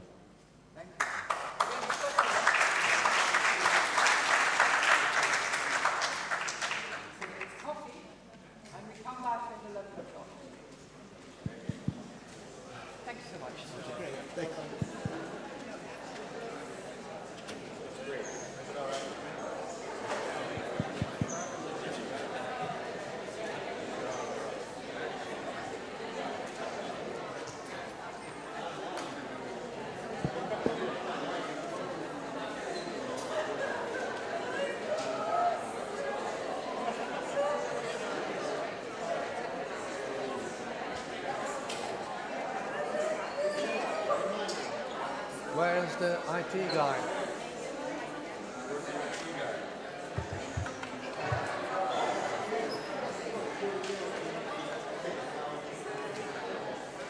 Hey, you're Mina. Hi.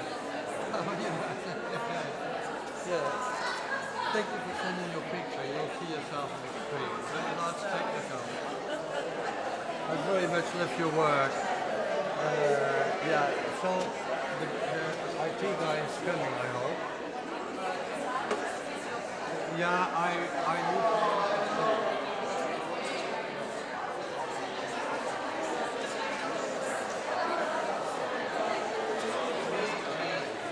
Yes, I prefer to use my own laptop.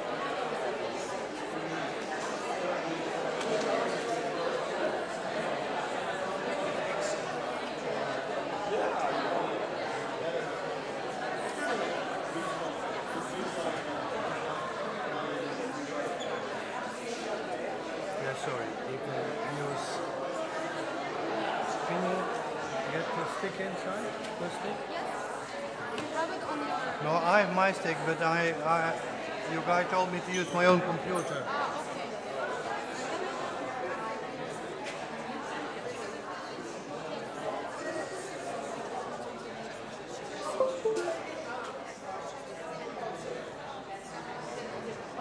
I will do my best.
This is one table, yeah. Yeah, we could.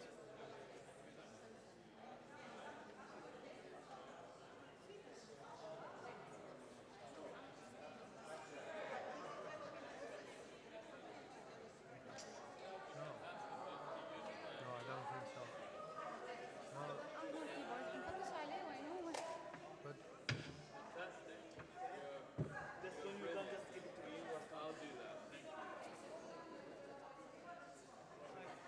okay, can you link my computer to the system? I'm the first on speech now. Yes. And how do I get this away?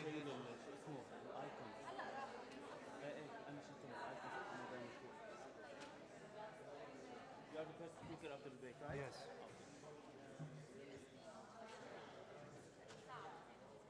Do you have, do you want the speakers, the voice? I can hook the sound, your sound. Just this. Yes. If I can also have a walking phone, I'd love that. But this will do. A working phone. I will check if we have, yes. Because it's mad, the thing goes on the screen.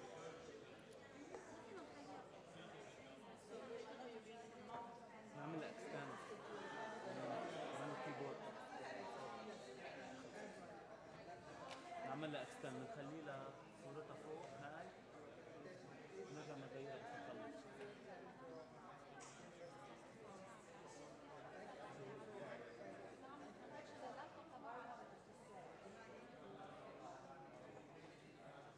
نسأل الشباب المفروض تكون هنيك فوق. يلا فيكم تستعملوها بس هلا انا بدي اشيلها بدي احطها.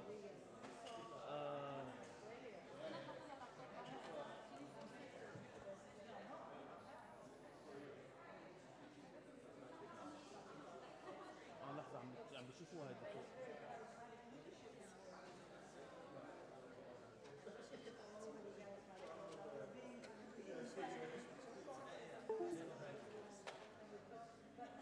This heading in the right direction. You can, don't mind, you can.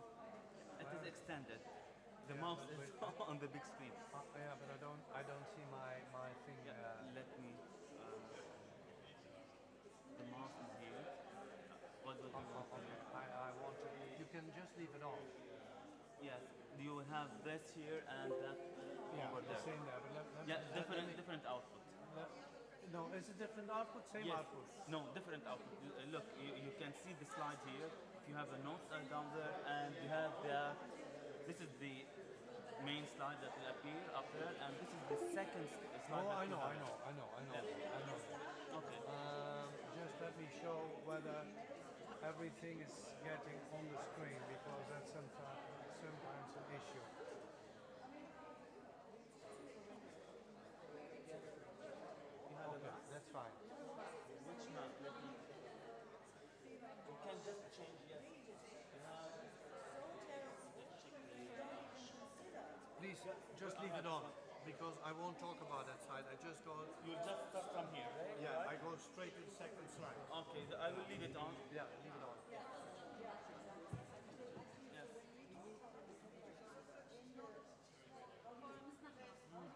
I will check with the guys to. So what they want an extension cable. Yes, to get this I there. guess there's an extension right there. I will check. Yeah, you want to put a presentation? No, on this one. This is the map. No. Nana for Nala. I will check what I can do for Nala. Yes. It's okay, Margaret. If we can get onto these... Don't worry about the two others. I know. But can I say Let me check if you have a connection. Yes.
If she's got it right there, somebody else.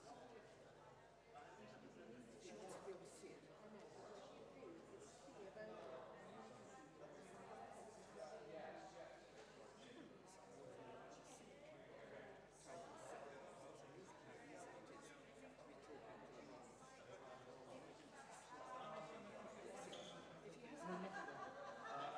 This cable. So it will extend. But they will need I have it. Yes, I have this one. We can use this one. Yeah, we can use this one. I mean, Yes, that's right. That's the right when one. we're done with this, I can just hook it to that computer and it will work. And it will connect, yes, it will connect. Yes. You don't have sound in the presentation, right? Just presentation. هيدا الماك للسبيكر بده يجي دغري بعد البريك، الماك هيداك. انت بدك تعمل سويتش هون. ايه انا قلبت هيدا على هيدا. عملت سويتش. قلبت على هيدا. 100%. هلا ما بعرف في واحد ثاني.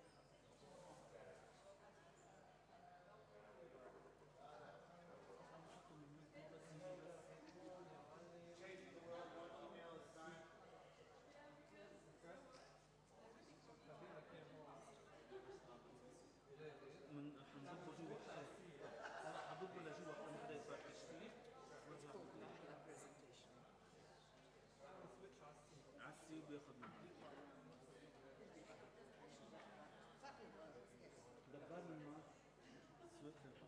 البيت تاخد بس يخلص بياخد هيدي منه وتشوف شغله.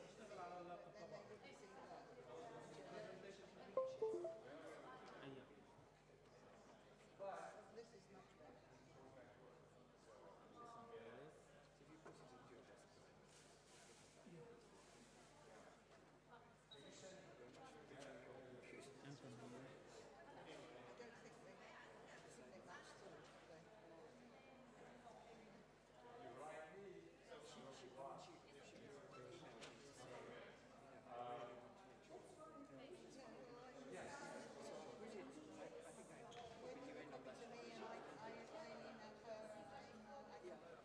What I didn't know was who I should be emailing here.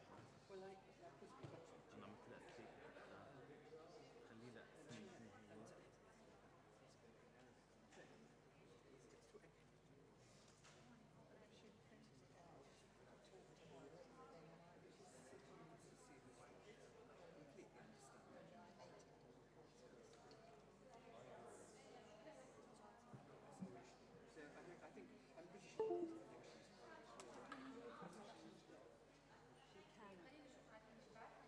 في انا عندي هو هذا ما بعرف هذا الباك جراوند هذا اوكي.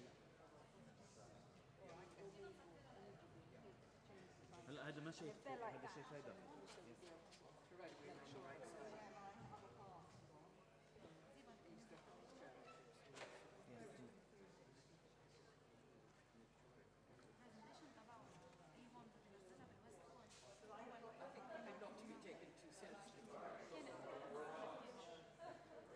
هلا اول شيء هي ثاني سبيكر هيك يعني بنخلص من الميد لهونيك نشغل هذا الفيلم.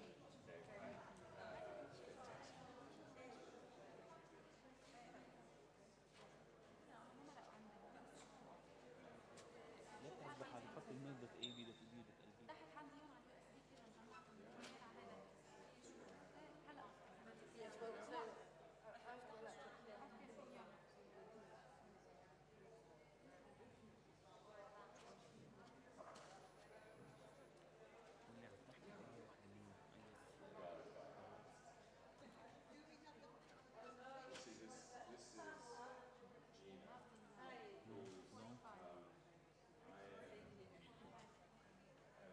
going to suggest get a sainthood summit.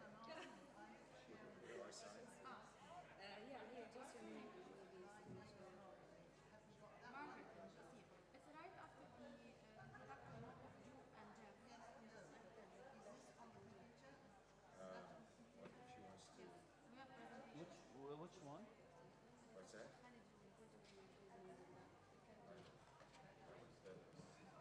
love when people make a statement. Did you send us yours? She has two presentations. She has two presentations. I guess this and this one. I'm not sure which one. Right. Well, thanks. You know, we said it earlier. This is really.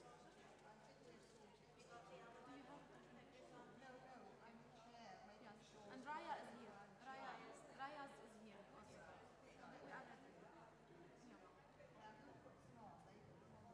No, they give it to me. I put them here. Yeah, to be. I will present it. Yes. They have just to tell me which one, so I can just show.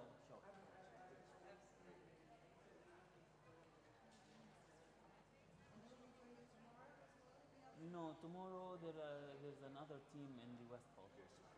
I'm going to go get some once this is sorted. West Hall, you have to give it to the other team.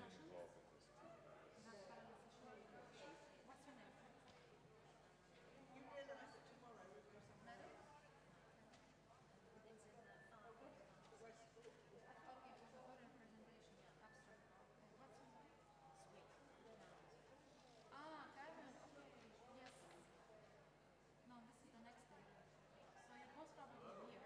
Yes, let me check this.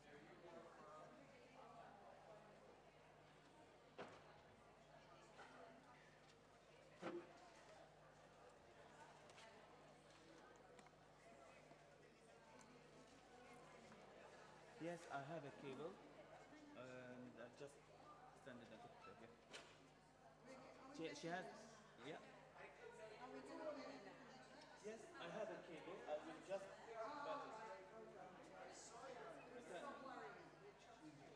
Don't worry, it will work. So she has her presentation on this computer, yeah? Okay.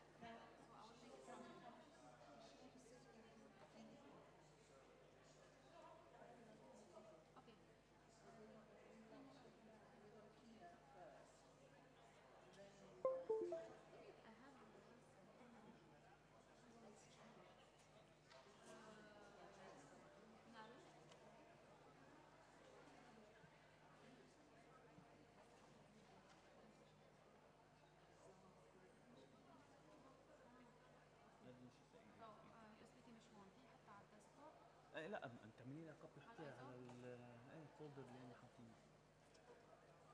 هذول كلهم على الديسكتوب، تاخذين انت من هون.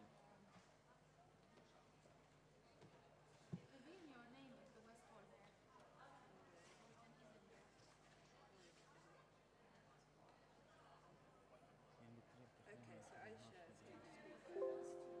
Yes. No, it's not it's just a panel, isn't it?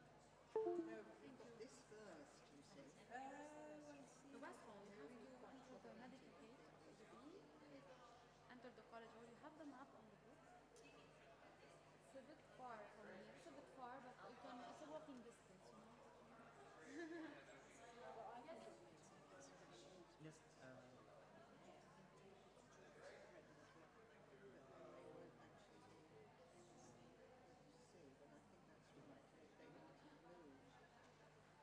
All three.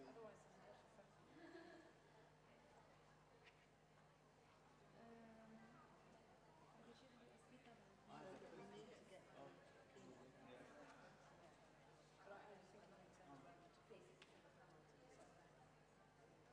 Oh, I see what you mean now. That's just. That's chair. That's a separate session. But do you think we put them up here? Or we have to do it one at a time?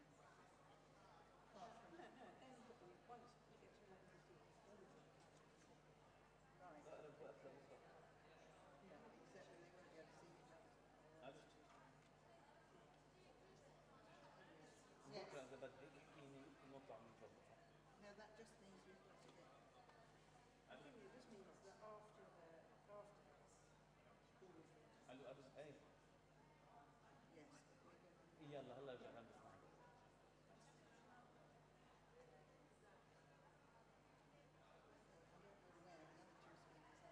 طيب هي ساعة بديك. أنا بكرة جمعة الاثنين. بكرة جمعة.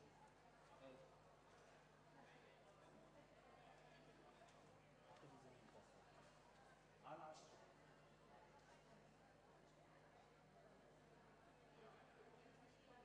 نعمل أنا وياك حتى تشوفيني. بكرة على 10. ماشي. هلا حطها عندي. بكرة 10. ماشي. دكتور.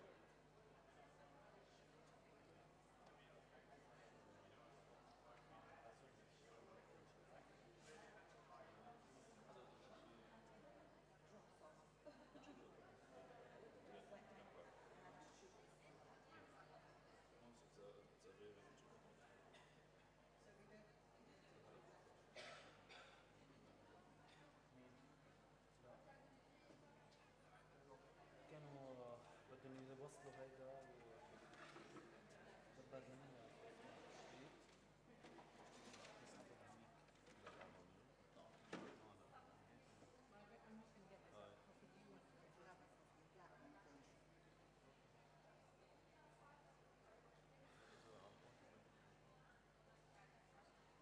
يمشي حالك دبرت له الشيء. يمشي بس ما بعرف تشوف الكمبيوتر كله.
دينجا بالشريط وبتصوريه لا بتصور هون السويتشون انا هيدا كيف حولته السويتشون صغير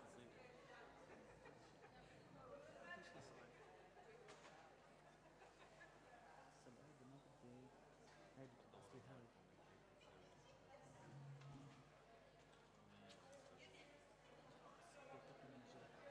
هاي Are you very good with Max? I want to get my cursor a bit bigger. cursor How do we make it bigger? I'm not sure if it's possible let me check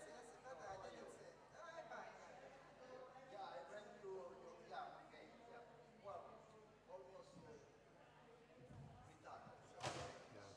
How big is that?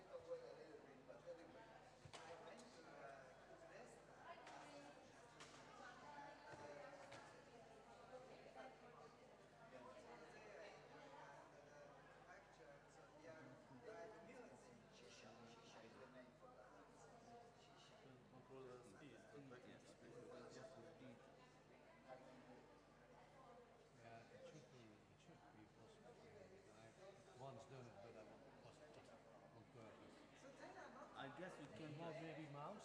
no there's no more field No. you can enlarge the whole thing what things you enlarge No, it's okay. Yeah, I can. But then I need a walking bag.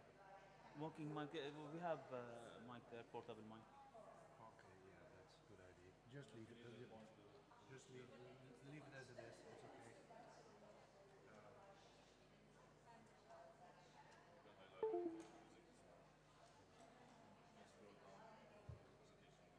Yeah, yeah, yeah. yeah Just put it back on. It's okay. That's fine. That's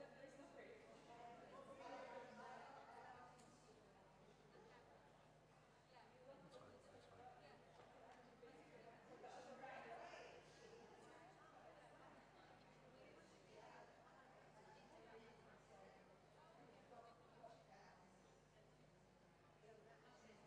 check it again switch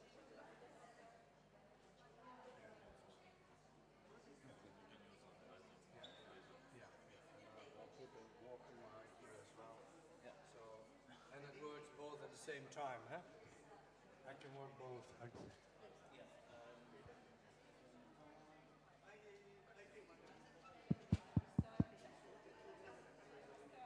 So I can talk here and then I can walk and then yeah.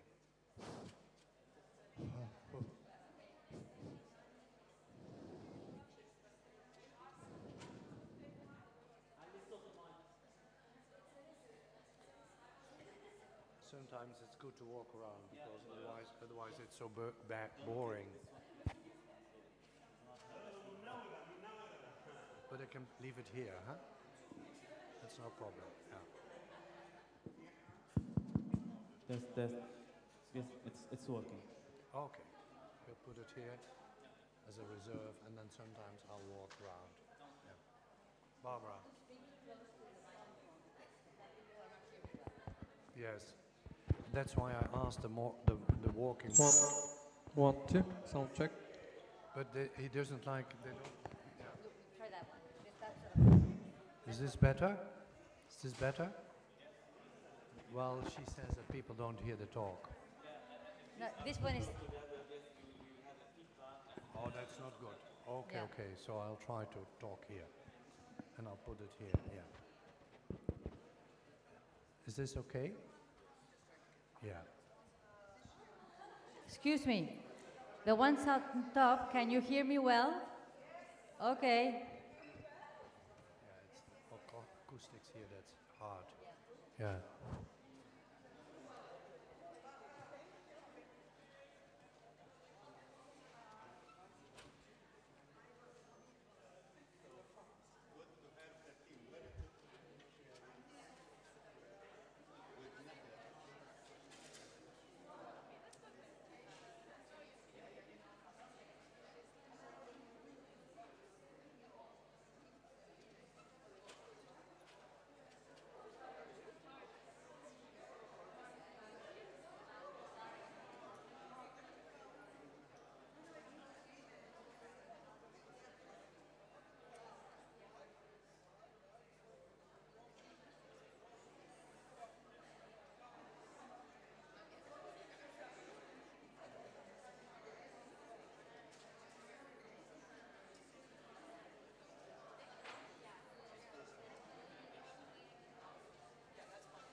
we can go ahead.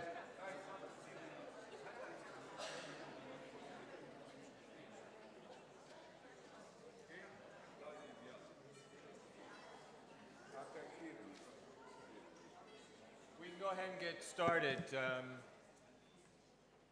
Every minute we waste now, we're taken out of lunch, so please, please. Well, I think you will agree that the meetings thus far has been really exceptional. And again, I want to thank everybody for being here and the speakers in particular. And again, as we hear the speakers, the question needs to be constantly in your minds: what is our role and function in addressing these issues, not only as individuals, but as organizations and collaborators? It's my pleasure to introduce another keynote speaker who I've come to know over the past year has been an integral part of our scientific committee as we've planned this. And I can honestly say that Joop is the most knowledgeable person that I've ever met with respect to what's happening globally, not only from an academic standpoint, from a research standpoint, but from a public and private sector organizational standpoint. I know it's not true, but I think he does know everybody in the world and has worked extensively around the issues that we're going to be focused on here over the next few days. Joop's a psychiatrist and psychotherapist, and I don't know that there's anybody who's had more experience than he in addressing issues and challenges, mental health issues and challenges of refugee children, children on the move, and so on. So I want to thank you personally for all that you've contributed to make this meeting the success that it is. Joop. And join me. Thank you, Jeff. Good morning, ladies and gentlemen. Over the past 50 years, these are the countries where I have been working. So I'm going to give you a talk of 15 minutes. And you understand that's quite an exercise, especially since I'm a bit of a talkative type. Now, what about this Procrustes? You remember the story about this old bandit near Athens that grabbed travelers from the road, put them on his bed, and when their legs were too long, he chopped them off. And he's a mythological figure for us, not only because he was maybe the first terrorist in the world, but he stands for the symbol of all human beings are equal and one size fits all. And I like this theme because it reminds me of a theme that we have in our field, is that we like tailored care. That's what we are proposing. We like even precision medicine. We like terms like equity, availability, accessibility, etc. And we'll see whether that's the case. So I'll start with social determinants of mental health. And why would we address social determinants? Because treatment figures are quite appalling. Even in peacetime, 5% of people in low-income countries with mental health issues get treatment. In higher-income countries, that's 25%. If you look at studies among children, we did one study in Sierra Leone, often not even 1 in 1,000 children with a need for mental health and psychosocial services gets those services.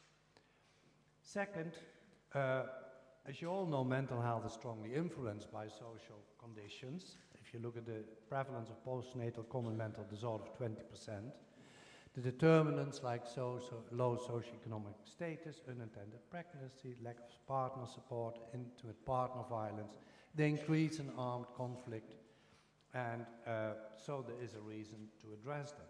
And we do have effective interventions on interpersonal violence in South Africa, Uganda, where it went down with 50%. There are some good randomized controlled trials.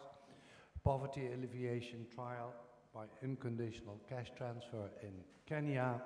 There are some good studies on child violence by parents. Parents beat their kids up all over the world, and in wars that gets worse. There are studies from Afghanistan and Sri Lanka showing that the prevalence increases. But if you ask those parents, do you like to beat up your children all over the world, they say no. But what else can I do? And so there are now some good interventions, sometimes even of 2 sessions of 1.5 hours that have a proven effect in a randomized controlled trial. But we need much more research on that, because that's really the big traumatic thing in the world. It's the violence within the family that's bigger than the total violence of war. Okay, so if you look at the protective and risk factors, and Karen Zui already showed them yesterday, there are many of these protective factors that we can promote and risk factors that we can mitigate. And here you see in blue things that almost all of us, whether we are in policy or in our clinics, we can do something about that. Meaning social support, cohesion in the family, decent housing, presence and well-being of parents and parenting skills, school and positive experiences in school, foster families and preferably foster family from the same ethnic background, re-exposure after flight, repeated relocations in the guest country, discrimination, low socioeconomic status, and movement. So these are things that you can address with universal preventative interventions. And in red, unaccompanied minors, single parents, psychopathology of the parents, and intergenerational transmission. So we know that when parents have PTSD, the chance that the children have PTSD, either when the mother or the father has PTSD, increases with 50%. Nutritional deficiencies and their effect on the neurodevelopment of the child are all things we can do something about. Then I'd like to speak a few words on epidemiology. The prevalence rates of Syrian refugees in both camp and non-camp settings in Europe are similar to figures worldwide. So I put these in red. This kind of an easy rule of thumb that in conflict zones, about 30% of the people show depression and 30% PTSD, a lot of comorbidity, and many other problems that Mina Faisal is going to address later on this morning. And very amazing, of those countries in the West on which we have figures, less than 8% of those in need actually receive mental health and psychosocial services. And that's appalling. Now why? And that's what this slide shows. In the middle in blue, you see the filter that we have all over the world when there are people on the population level that have a problem, that show illness behavior, help-seeking behavior. They get to primary care services, they see their general practitioner, who may recognize or not recognize the problem, may refer or not. The community mental health services may treat adequately, etc., until you get to the system. On the top of that pyramid that we have seen, I put the pyramid down, where you get into the top care centers. That's the way it is. Now on the left, you see the factors that are related to the system, why so few refugees get to us. We screen on TB, hepatitis, etc., but we don't have a good screener for mental health and psychosocial issues. The communication between ourselves is often bad. We often relocate the asylum seekers. I'll get back to that. The refugees present their problems in idioms of distress. So all over the Middle East, in each country, you find about 5 to 8, 9 idioms of distress, like I feel my heart is crumbling, or I have cramps in my guts, which are very different from our depression and anxiety symptoms. And when refugees present those symptoms to doctors, there is miscommunication. Now, another problem is that the GPs in the West, they often recognize 1 in 2 patients with a psychological problem, which is diagnostic sensitivity of 50%, which is quite common, which is okay. But with refugees, family practitioners only recognize 1 in 6. That's a big problem. And then when they refer to community mental health services of the indigenous people, they refer 1 in 3, but in the case of refugees, only 1 in 9. Now imagine which impact that has in the filtering of those people getting to our services. Then they get to those community mental health services, but then they often have waiting lists, and so there's dropout of patients. And then there's often a lack of cultural competency in these community mental health centers, and there may be a lack of interpreters. On the right hand, you see factors that are related to the refugees themselves. They don't know their own medical history, they present physical complaints, they do visit their GPs, and they like it. So we have a study, a PhD in Holland, and the refugees, they say, you know, these family practitioners, they are wonderful, these ladies, they are patient and they're nice, so why would we go to these mental health services that they refer? We don't want to go, she is good enough.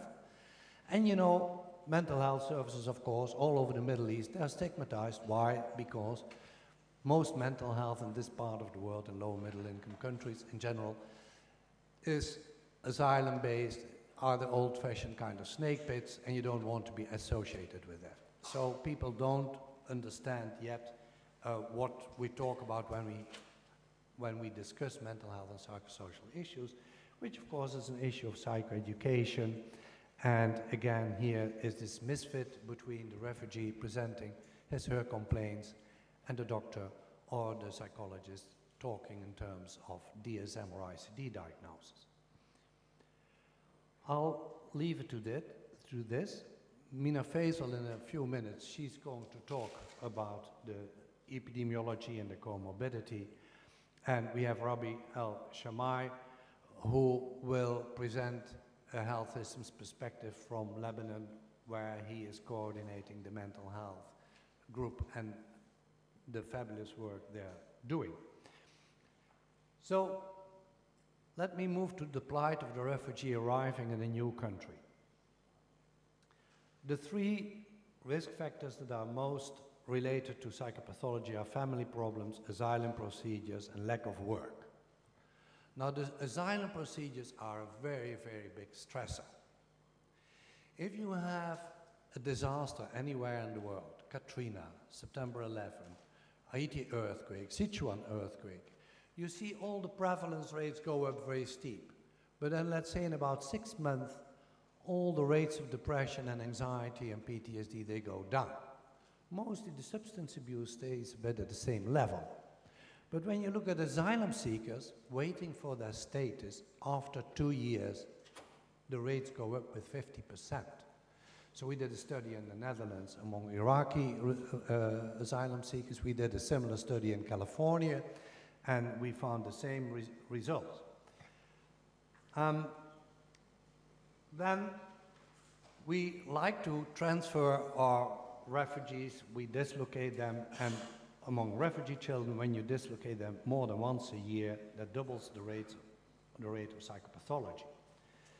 Childhood adversities are most important predictor of PTSD, but more sensitive children show a stronger response to both negative and positive environmental experiences. So the more sensitive children, they have a stronger response when something bad happens to them, but they also react better when they get an intervention or when they get treatment. In my own country, after 15 years in the Netherlands, refugee children do quite well. They are almost at an equal level in terms of schooling, education, language acquisition. There's even less criminality, and they often get a job. They are just a bit lower on the employment rate than average indigenous people. So in general, their prognosis, you might say, is quite okay.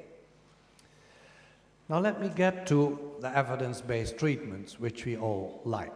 We did a meta-analysis worldwide for WHO a couple of years ago, and this is all we found.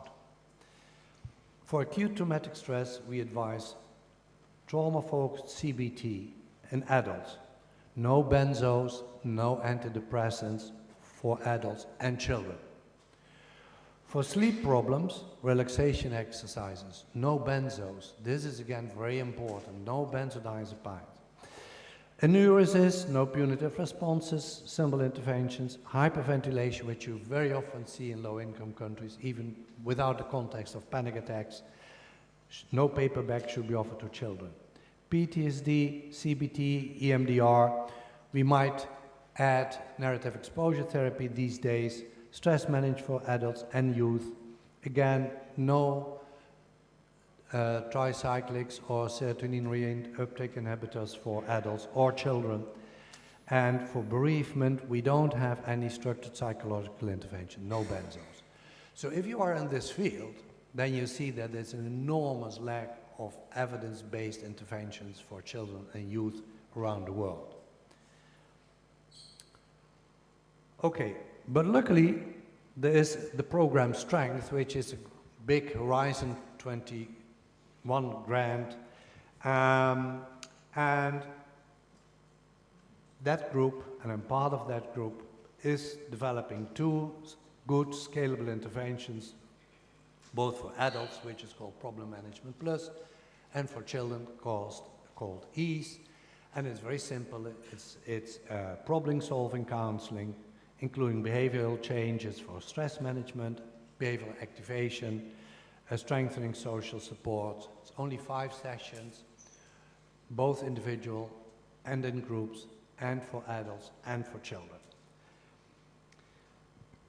Research shows, and we just heard that from Bill, that we need multi-component, multimodal, multi-sectoral interventions targeting ongoing stresses among children and strengthening supportive resources in the family and the community. And that's the important part. So we need the interventions for the children, but at the same time we need to work with their family and with the community. And there's a lot of evidence, again, missing here. So we have some family interventions, and we have 11 studies with parenting interventions around the world, good studies, randomized controlled trials, but we don't have the ones that combine the parenting with the family intervention, which is often the big issue in refugee families. And we need holistic, scalable, and sustainable programs delivered by lay workers. You know, and this big belt of war around the world, going from Central America to Sub-Saharan Africa to the Middle East, many of these countries, they have 3 to 7 psychologists, 2 to 4 psychiatrists for 1 to 4 million people. I can just tell you 15 African names where there's 1 psychiatrist in the country, and 15 African countries where there is no child psychiatrist in the whole country. So you need to work with lay people, you need to work with community health workers, as I think we all realize. Also, luckily for us, we have Marit Sebrandi, who is sitting here on the left, and she is the PI of that big EU grant, and she's going to talk in a minute. And then we also have Mea Hoon. She's going to talk about the study they are doing here on that same Strength EU grant with War Child in Lebanon. And in addition, we have Trudy Moran, who's also here with us, and she'll talk about her experiences with multifamily approach, both in Gaza and, for example, in Iraq. Now, I want to spend a few words on reintegrating combatants, both child combatants and adult combatants, because if we want to disrupt these cycles of violence in the Great Lake area in Africa or in the Middle East, we need to work with these combatants. We need to work with these ISIS and Al-Qaeda kids, if we like it or not. We have many child soldier studies around the world, but strange enough, not on adult ex-combatants in low and middle income countries. We have these disarmament, demobilization, reintegration programs for child soldiers, and they typically comprise economic and education support packages. So they have programs for income generating skills, vocational skills training, microcredit loans, and that combination of psychosocial with the economic element are very important factors to get them back into their communities. Brendan Cord wrote a beautiful review paper. He has a lot of experience in Nepal. So child soldiers have to be socially integrated within families and communities. And in fact, that's the takeaway message. So whether you talk about adult soldiers, peacekeepers, child soldiers, whether you talk about the US or Europe or the Middle East or whatever, working with the family and the community, that's the key thing to get them reintegrated. And that's where you have to focus your programs. Among Colombian and Nepali child soldiers, feeling connected to the community, hope for the future were strong predictors. And there's now a trend to combine traditional reconciliation, healing rituals, with evidence-based Western interventions in many humanitarian settings. There are very few studies on adult combatants in low and middle income countries, as I said. This is a study that we did, a close randomized controlled trial in Burundi. 10 sessions per group of ex-combatants. We discussed their war events. We used narrative theater. We discussed their substance abuse, which is one of the major problems among combatants all around the world. We discussed the diversification of their coping strategies, their family problems, and what's very important, again, you see, we had meetings with 3 different village groups. If we didn't prepare the village, they wouldn't take back the combatants. And here you see, on the left, you see the post-traumatic stress, on the right, the depression scores, and then the left 2 columns are the intervention, and the 2 columns on the right are the waitlist controls. And the intervention group does statistically better, but it's not a huge effect, but it is an improvement. On Saturday morning, we hope to have Teresa Betancourt. She will probably give a Zoom keynote. Isn't it a Zoom? No? She's coming. Oh, she's coming. That's good news. She did a very interesting 15-year follow-up study on the effect of children and being in war in Sierra Leone. And in addition to that, she has done some other very interesting studies in other countries. Okay, so let me get to my recommendations. First, get multisectoral. Involve the ministries of health, education, labor, social affairs, women groups, community leaders, religious leaders, legal people. That's the kind of intersectoral collaboration that we like. Help child refugees early on with their participation in the new community. Activate their behavior with their integration and their language acquisition. Aim more at prevention and monitoring of physical and mental problems. Prevent long asylum procedures and more than 1 relocation of children per year, because that increases psychopathology a lot. Invest more in culturally adapted and evidence-based therapies, including family and parenting interventions. Stimulate cultural competencies of your staff. Even when you work with Syrian refugees in the Middle East, there is an issue there. For example, it's very interesting. The people in Turkey, Turkey like Lebanon, they have an enormous amount of Syrian refugees, and the Turkish people say, these Syrian refugees, they're horrible. They refuse to adapt to our Turkish culture.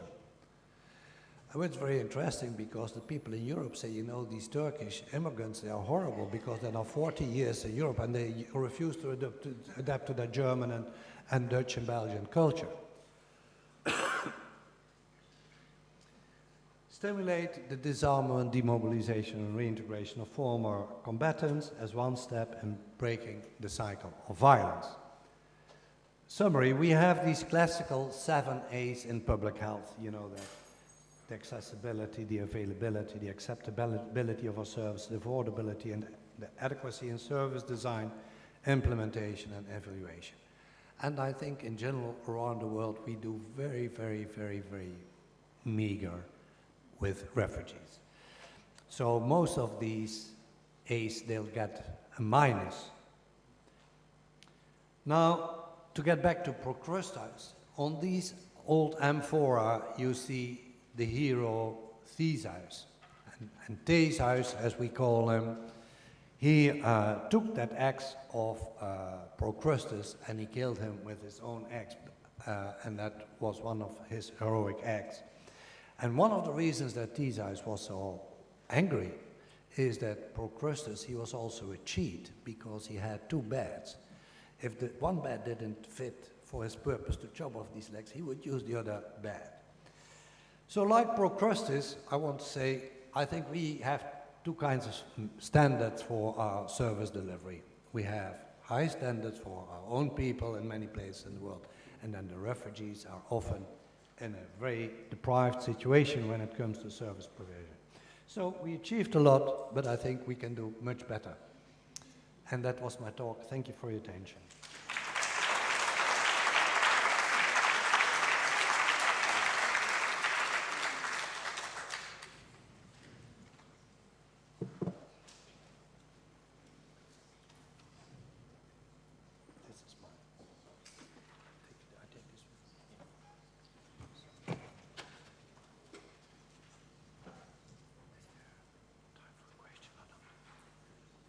Is there some later? Okay. So the time for questions will be later, I understand. Yeah, we'll have your questions for your plenary on mental health. Okay. So the next plenary is chaired by Margaret Lynch. It's on physical health of children exposed to armed conflict. Microphone.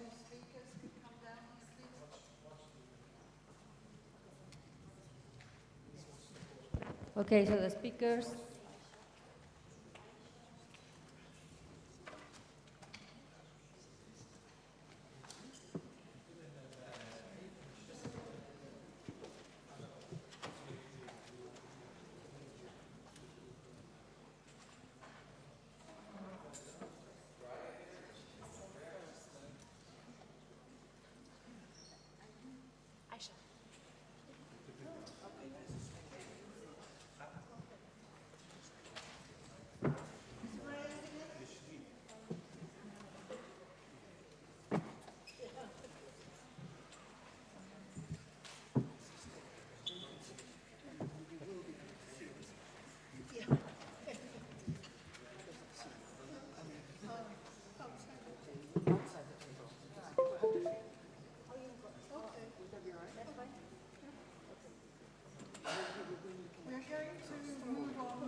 Better?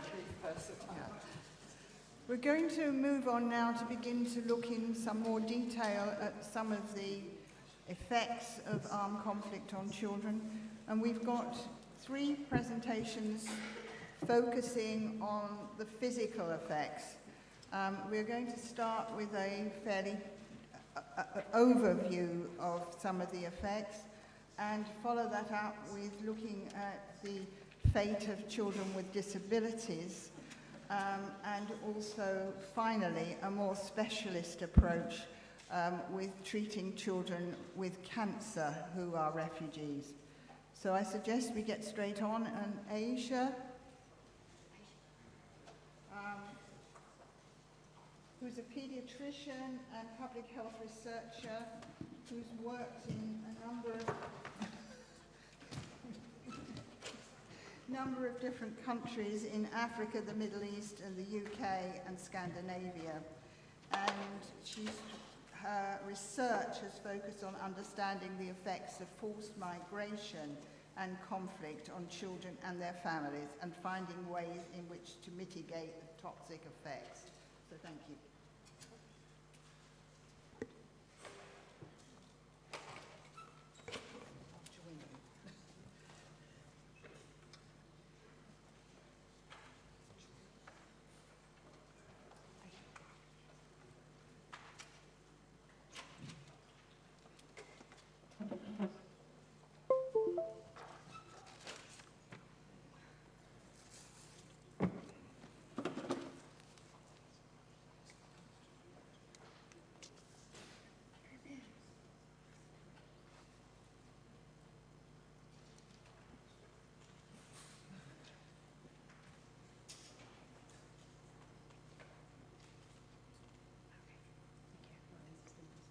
Good morning.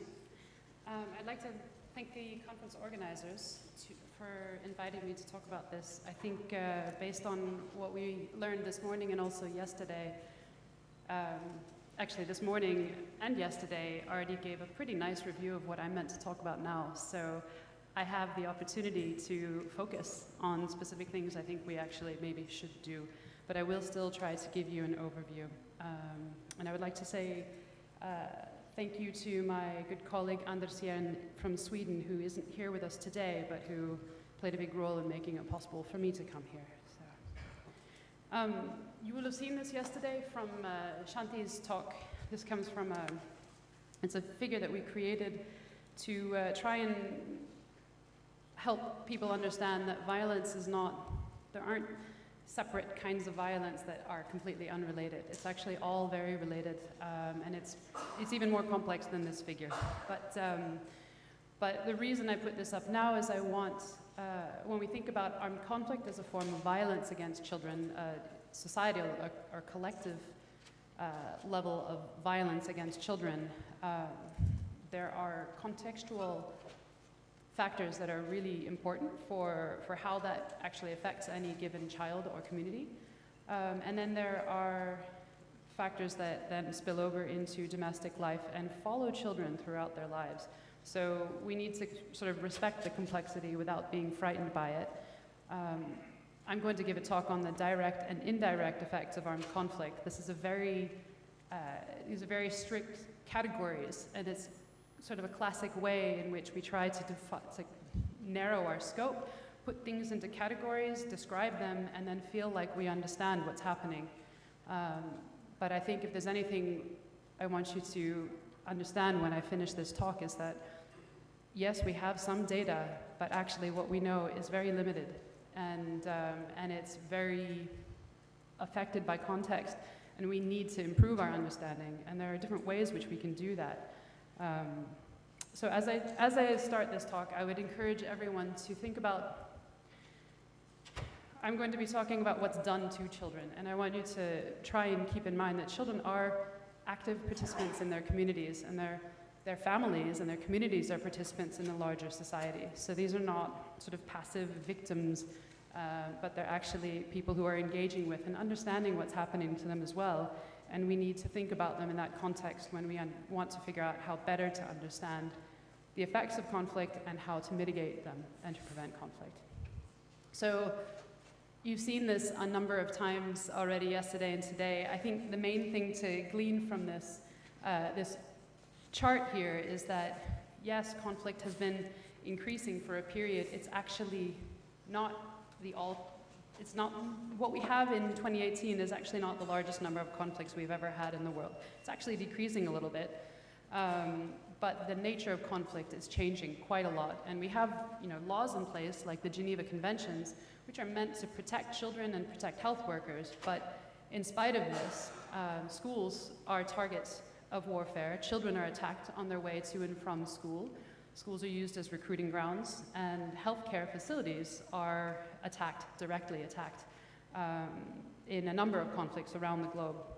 And then, of course, the things that people need for basic necessities for survival are also destroyed as deliberately during conflict.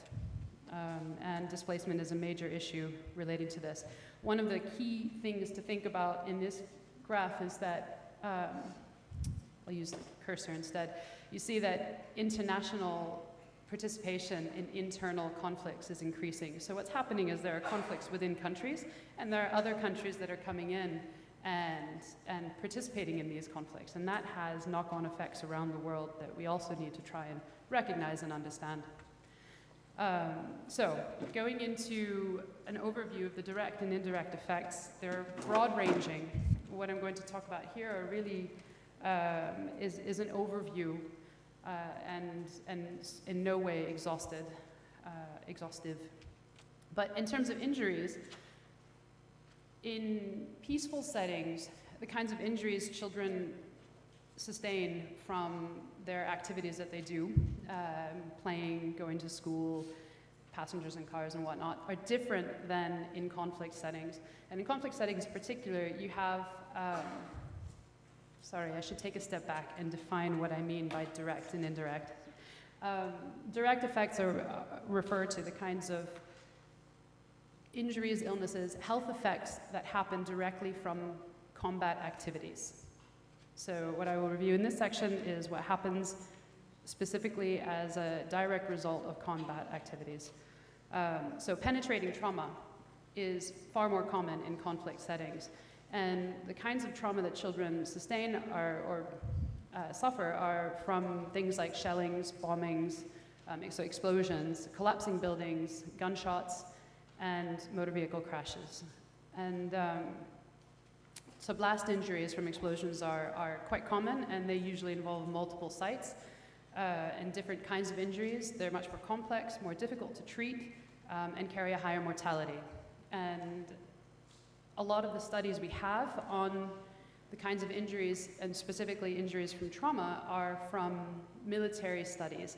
And these are studies that are done in primarily US military facilities, but also British and French, and there's one Australian study that we found in a systematic review.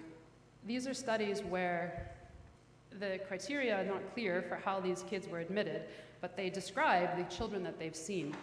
And they describe what injury types they've had and what kinds of treatments they received. We don't have any information about their outcomes in the long term. We only know up to the point of discharge or death. And these facilities, one of the studies described that one of the patients they had seen had been to 5 hospitals before they went to this military facility and were admitted for care. So the studies, we can understand then, are in a very select group of kids who come as a last resort to a military facility, and then they have the ability to keep medical records in a way that other hospitals in conflict zones perhaps can't do. And they then have used this to just try and help our understanding and describe it, but it's a very one-sided view. Illness can occur from a variety of causes. In particular, we think about chemical weapons. And what we know about chemical weapons, they are used. However, we don't know what it means for children. Everything we know is based on theory. We know that children have smaller mass, they have higher respiratory rates, they have higher minute volume, they have a lower seizure threshold, they have a lower cardiovascular reserve. So we think that when a child is exposed to a chemical weapon, that they're more likely to become more severely ill than an adult, but we don't know. We don't know what happens because we have no studies. What we do know is from one study from Syria in 2015, they found that children were twice as likely to die from a chemical weapon attack than adults, and that would support this theoretical idea. But again, there are no studies that can help us understand this. Disability, when we look at the academic literature, in a systematic review from 1945 to 2017, screened 17,000 titles and abstracts and read 655 papers full text. There was not one single study that described disability. And this is shocking. There are, of course, reports from NGOs that are working in conflict settings that describe what they see, but we, again, still only are likely to see numbers, statistics of children with amputations and children with various outcomes. We don't know what happens to these kids or what it means for them in their life during the conflict and afterwards, once they've lost a limb or had a severe head injury or whatever it is that they've sustained. We really don't know what it means. We just know it happens. Sexual violence and exploitation are very common. Actually, the prevalence of rape and sexual exploitation in children is thought to be increasing. Again, we don't have a lot of data on it. However, we do have a lot of papers looking at specifically around mental health, and which sort of documents case studies that document the kinds of injuries and sicknesses that children and women sustain due to sexual violence. Two of the things I would like to bring attention to in this regard are the children who are born of rape. These children are extremely vulnerable. They're often, the mothers may feel sort of ambivalent about the child or may not want the child. They may re-experience trauma when they look at the child and think about how that child came into being. And the communities may also reject them. This is actually a problem specifically in the children of ISIS right now. This is something that these kids they face significant stigma and social exclusion from their families, from their communities, and from the larger society as well, and global society. If you think about ISIS, everyone thinks ISIS, and we all want to run the other way because it's so horrible. But these children are still here, and we need to understand what to do to help them.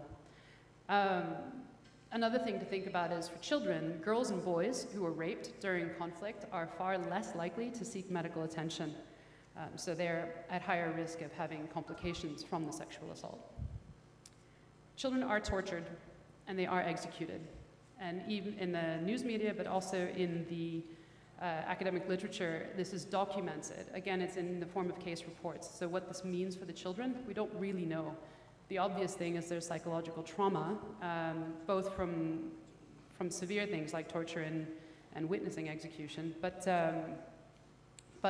again, long-term effects we don't understand, and how it's all related we don't understand. There is a fair bit of literature that looks at mental health, which is what Joep was talking about. There's still a lot of need for further information, but there's not a lot of literature that looks at the relationship between mental health, physical health, and the social environment. And I think nuances are where we need to start looking to try and understand how we can respond. Teresa Betancourt, actually, who's coming, is far better qualified than I am to talk about children associated with armed forces and armed groups. But they're a special group of children that really deserve special mention and attention in the future. We don't know how many there are. We know that this is a prevalence around the world in all conflicts across the globe. Children are recruited into armed forces and armed groups because their development is not complete, they're easier to condition, and they're easier to control. They are forced, but they're actually also voluntary participation. And when we go back to that first slide I showed you with the figure on different kinds of violence, structural violence, the kinds of structural and social arrangements that wreak violence upon a person are really important.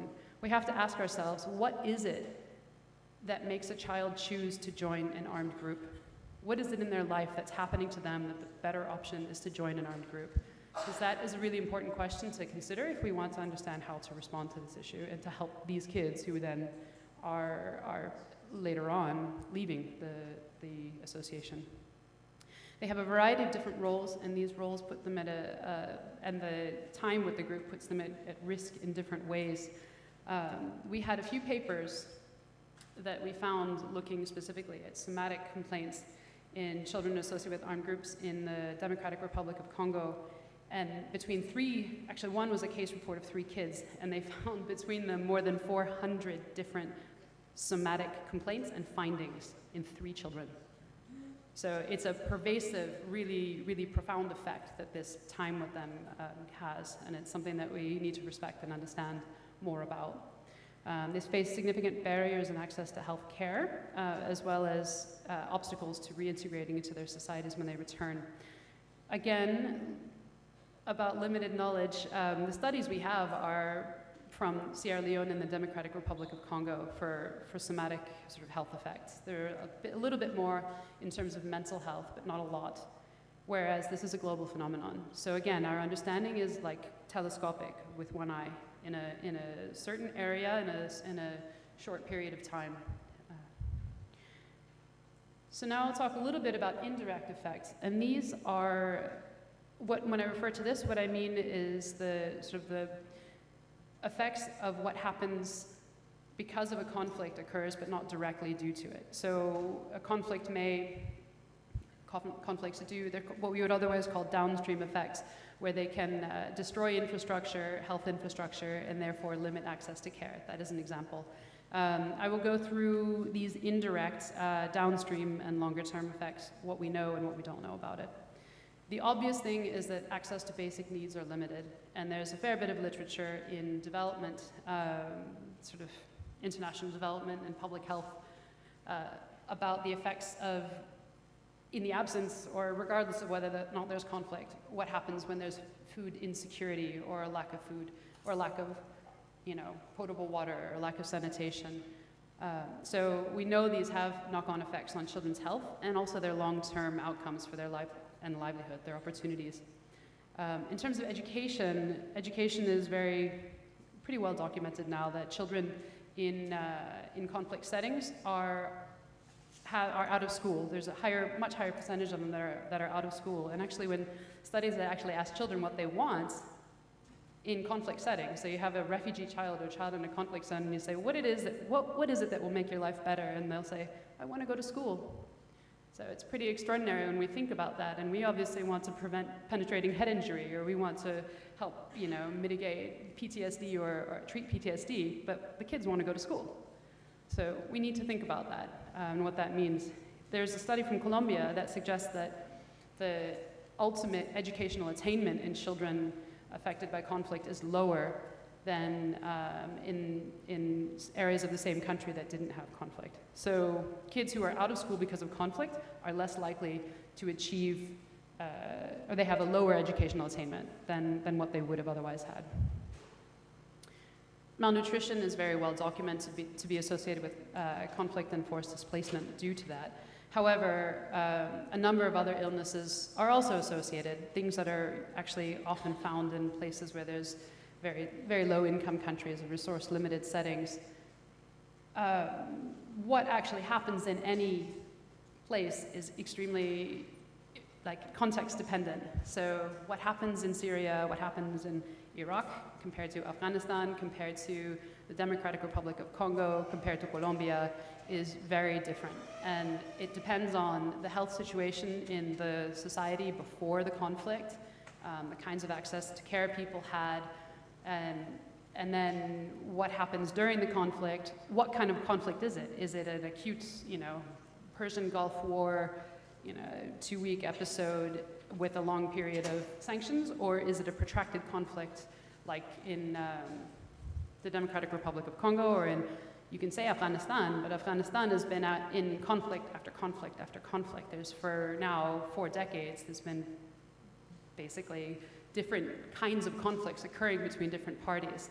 So what is happening in any one of those areas is very much dependent. What happens in terms of illness and what kinds of illnesses we see are dependent on these contexts. We do know that in places where there's use of chemical weapons, like Agent Orange, there are increases in birth defects. There's also increased prevalence of cancer. There are studies from Iraq that found that. A study from Kuwait suggests that the oil fires in the Persian Gulf War caused increased rates of congenital heart disease in babies born to mothers who were pregnant during that period. Obviously, children who become ill in a conflict setting are at much higher risk of mortality because they have limited access to care. Explosive remnants of war are a really important cause of injury after the conflict has ended. And children actually, in the studies that are in the academic literature, so Afghanistan, Nepal, Eritrea, and Iran, there were 6 studies in all that we found. Half of patients were children. And what happens to children with unexploded ordnance and landmines is different than adults, because they find them when they're playing, when they perhaps are walking to school, or when they are tending animals or doing economic activities. And they see it, they don't know what it is, and they're curious, so they pick it up. And then it explodes. So the kind of injuries they sustain are very different to adults. Adults usually have lower extremity injuries that are less fatal. Children have head, trunk, and upper extremity injuries, and they're more likely to die from these. And the kinds of disability they sustain is also different. Environmental hazards are not just unexploded ordnance. There are also things like shelled out buildings. Anyone takes a look at the pictures from Aleppo and you can see it's a horrible, hazardous environment because these buildings are so terribly damaged. This is what war does. And children living there are living in this, and it's normal for them, so the kind of dangers they have are different. Also, toxic exposures may start to leak from these damaged buildings and sanitation facilities and so on. One thing I think is really important mentioning is the availability of weapons and what this does. There was one study from Croatia that looked at child death from intentional injuries of firearm injury related to like during the war as compared to after the war, pre, during, and after war. And they found that intentional homicide of children increased more than 3-fold during the war when more weapons were available. And the same happened for suicide. Child suicide using a weapon increased more than 3-fold during the war and then slowly fell to the pre-war levels after the war ended. and child unintentional injury from weapons increased more than 6-fold during the war. So during war, during armed conflict, weapons are available and children have access to these weapons, and they have both intentional and unintentional injury rates that are far higher, that may be far higher than in peaceful areas. Running out of time slowly but surely, so I'm going to just go a little bit quicker, but this is a slide that's, this is a figure, a model from my colleague Daniel Martinez Garcia, who was working on looking at how weather-driven disasters might affect child health, and looking at protective and external, like intrinsic and external factors, and protective and risk factors. Thinking about a sort of toxic stress type model, but also more holistic community and in social and environmental context. This could be applied to armed conflict as well. This way of thinking, I think, is quite important. In terms of toxic stress, we don't have much data. There are a couple of studies. One is an Israeli study that looked at children exposed to war and found altered stress physiology, so alterations in their baseline cortisol and in their cortisol reactivity under stress. And this was independently related to maternal cortisol and maternal mental health, which, as we know, caregiver mental health is a huge risk factor for child health, and maternal ill health and trauma can actually cause, this would suggest, can cause physiological changes in children, which can then also be related to changes in brain architecture. So this is a really pervasive effect that they were able to show. Similar studies from the Helsinki birth cohort. This is a group of Finnish children during World War II. They, decades later, had done studies looking back at how these children did compared with children who were separated from one or both parents at birth, compared with children who were not separated. And they found separated children had changed stress physiology, and girls had earlier menarche, and boys had lower intelligence scores. So a toxic stress model is important. Other indirect effects, I think these are perhaps some of the most important, are the changes in social arrangements. What happens, what is childhood in conflict, and what happens to children? What is their role? What is their identity? And how does this change? What does conflict do to that? Children, we know, take on adult responsibilities. There are increases in child labor. They may be carers for their parents or a sick family. And there are changes in sexual behavior. You saw this graph here earlier. This is from UNFPA that shows a marked increase in child marriage in Syrian girls compared to before the conflict. So the most useful aspect of this graph is the far right. The blue is in 2009 pre-conflict, and the orange is in 2016. And you see that girls between the ages of 15 and 17, the marriage rates increased from about just more than 6.5% to 24%, increased fourfold.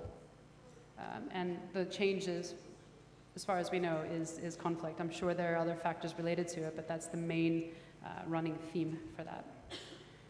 Social marginalization is really important. It's different for each group, so I again won't go into detail on this, but there are particularly vulnerable groups that ought to be kept at the forefront of our thoughts, and that includes forcibly displaced children, children born of rape, children who have been incarcerated, and children associated with armed groups.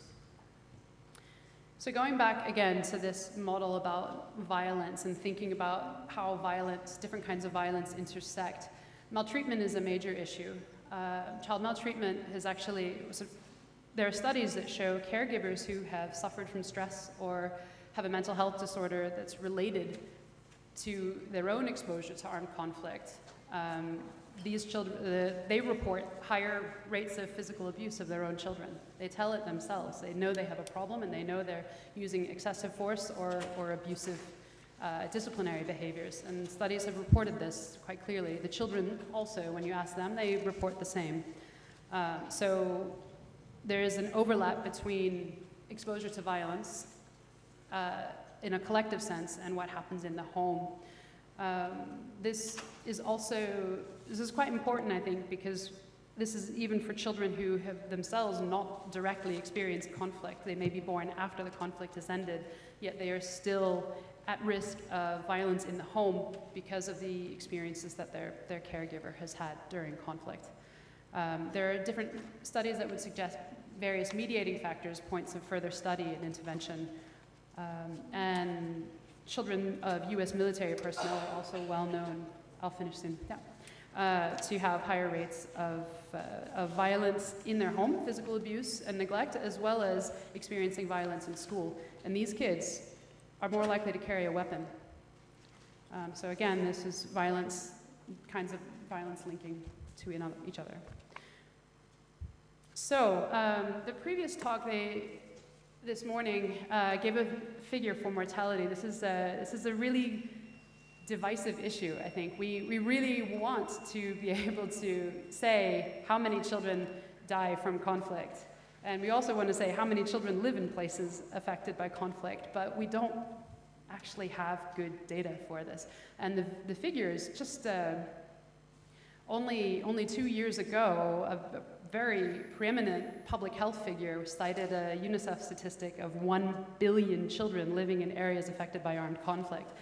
And then, a couple of years later, that figure dropped to 246 million, and then most recently, the Oslo Peace Research Institute cites 360 million. The same thing is for mortality. Our numbers are all over the place, and it's extremely difficult to figure out what is what, to figure out who is a child, and what happens, how they died, and what the relation is specifically to mortality. To attribute it to armed conflict is very difficult. And the reason for this is that public health infrastructure is destroyed, health workers flee, health workers are killed, and people have limited access to care. And when they do go and try and seek care, their health workers are not trying to gather data, they're trying to care for their patients with a limited and difficult situation. So it's really difficult to get data on this. But more than 1/3 of the studies in this recent systematic review that I did with Sherry Shinoda and Jeff Goldhagen, we found that 1/3 of the studies included mortality as a main outcome, but every single one of them, they were almost all case reports and chart reviews, so we couldn't pool the data and compare it. And another study that we found in the systematic review that pooled 37 data sets, they found that the relative risk of dying during conflict was higher for kids that were over 5 years of age, suggesting under 5 had different risk factors than over 5. And actually, under 5 mortality decreased during the period of conflict. So there are nuanced factors at play that we don't understand, what drives mortality and what protects it, that we really need to try and be better at understanding. And we should be careful to cite figures that we find as though we know the truth, because we don't. I think what we don't know may actually be as important as what we do know. And if you look at this, specifically I want you to look at this, this figure on the right. It's a map from the systematic review of countries that experienced conflict from 1990 to 2016. And the areas with various shades of pink are areas that had some studies on child health. The lighter pink are fewer studies, and the very dark red ones are the ones that we had more than 10 papers that looked at conflict and child health. And all the yellow areas are all the areas where there was conflict during that period, but there's not a single paper on child health. And I think that speaks for itself. There's really, what we know is in a few, specifically in a few countries, but it's just a fraction of what's happening across the world. And again, from this systematic review, you see of the papers that were published, you know, more than half of them were from 6 conflict zones. So we've managed to describe 6 conflict zones, more or less, but then there's the rest of the world. And I mean, I, looking at this, actually got quite angry when we did the systematic review and said, what, do these children not matter? That we don't look at what's happening and we don't write about it? But that's perhaps not the issue. Maybe we're now catching on to understanding the importance of looking into this issue, looking into how conflict affects children. And if we want to do that, I think, if we want to do that well, then we need to understand that there are nuances and that context is really critical. So I'm going to make this really confusing by looking at this figure on violence, and you think, okay, how does this affect physical health? Well, that relates to mental health. And that in turn, all of this is related to child development, and that in turn is related to the caregiver's health. And all of that is affected by their social situation, and that in turn is affected by their physical environment. And so you end up with this completely blurry, colorful, complex figure, and you think, well, what do I do? Where do I start? And this is why we divide things into direct versus indirect conflict, or effects of conflict. And we divide it into physical health and mental health, as though they're somehow separate, but they're not. And I think that understanding that and seeing the forest and the trees at the same time is really, really important. And there are ways we can do that. If we consider children as a whole and understand that they are participants in their own lives and in their communities, and try and look at the relationship between physical health, mental health, and development in that context, with that lens, will help. And I think looking at protective and risk factors can be very useful, particularly in informing interventions, because we have a lot of interventions that we do, but we don't have evidence for them. And some interventions we stopped doing because we found that it was a good idea, but it was harmful. And when we realized that it was harmful, we stopped. And so we really need to be humble about this and honest with ourselves. And think about upstream determinants. You know, climate change is a driving factor for armed conflict, inequities and social injustice as well. So we need to keep these perspectives in mind when we design interventions. So I think my time is up. Say thank you.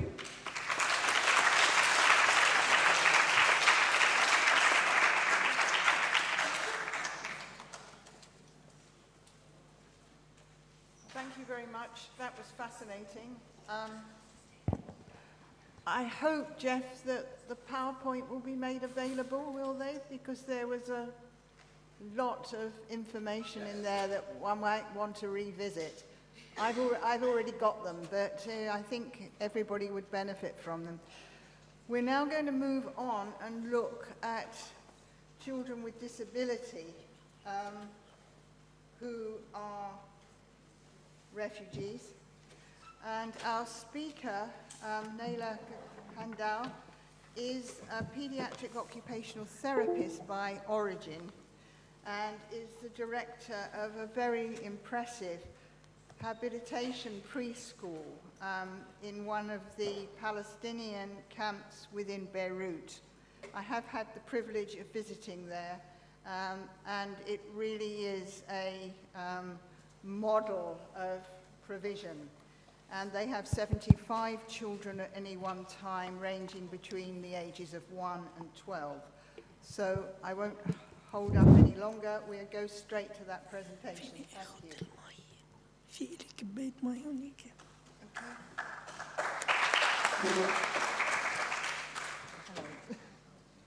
Thank you. Thank you.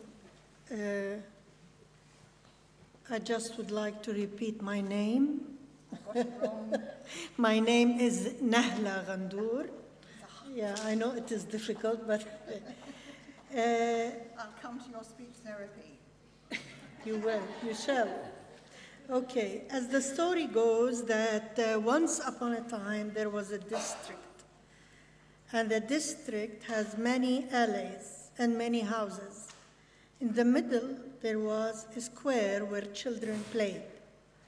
One day, while the children were playing with the ball hit the neighbor's window and broke it. Broke its glass, of course. The neighbor, Rana, came out quite agitated and started screaming, "Who broke the glass?" All the children said this was Mr. Naughty. Rana said, "Wait a minute and see what I will do. I am going to call the police." All children fled. While one of the children was running, he fell and broke his leg. He started crying, and the children shouted, "Ambulance, ambulance!" The doctor came and treated the child's leg. At this time, the police came and took all children to jail. A big demonstration of children's friends rushed, shouting, "They are our friends, get them out." They marched toward the jail, broke its big fence, and freed their friends. This is the story that was written by children from 3 to 5 years of age. They are refugee children with disability, and they were going to perform this play in front of their parents at the end of the year.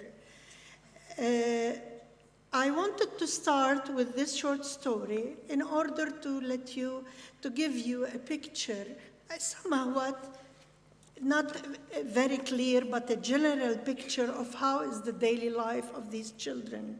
So they have no place to play, they are very clustered in very close homes, no greenery.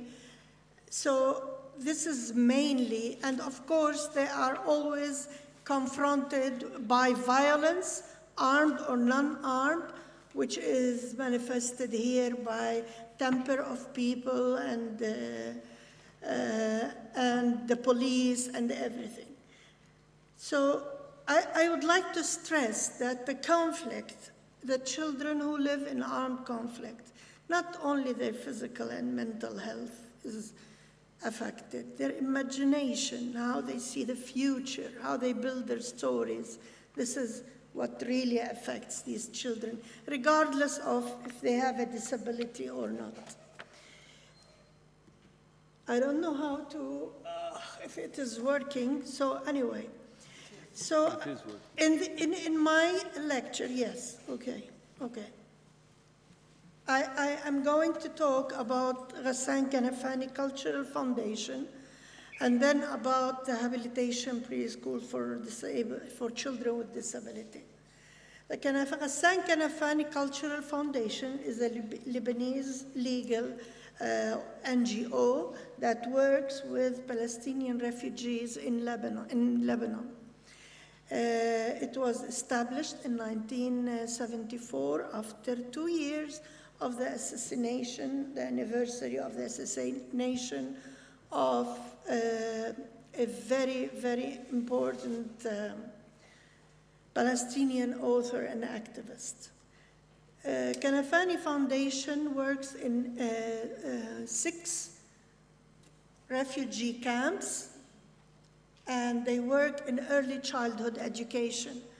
You know, in Urwa schools, which is run by UN, Palestinian refugee children get their education above 6 years of age. Below that, at that time, there were no other preschools so the children to be involved in. So that was what the Ghassan Kanafani started, or project started. The vision is the Palestinian society is empowered and effective, and all enjoy the rights and are able to participate in decision influencing their future. Our mission, as I said, we are a non-profit organization, is to improve educational, cultural, economic, and social life of the Palestinian children and their families. I would just like to say that Kanafani Foundation has 6 preschools, kindergartens, 2 habilitation preschools for children with disabilities, 3 public libraries in the 3 main kindergartens, 3 main camps, and we have an art project that every year, at the end of the year, we have an exhibition of children's work in the refugee camps. Our objective is to improve the children's capacity and develop and learn in highly educational, interactive, and social environment. And the second is empower children and youth with disabilities and their families.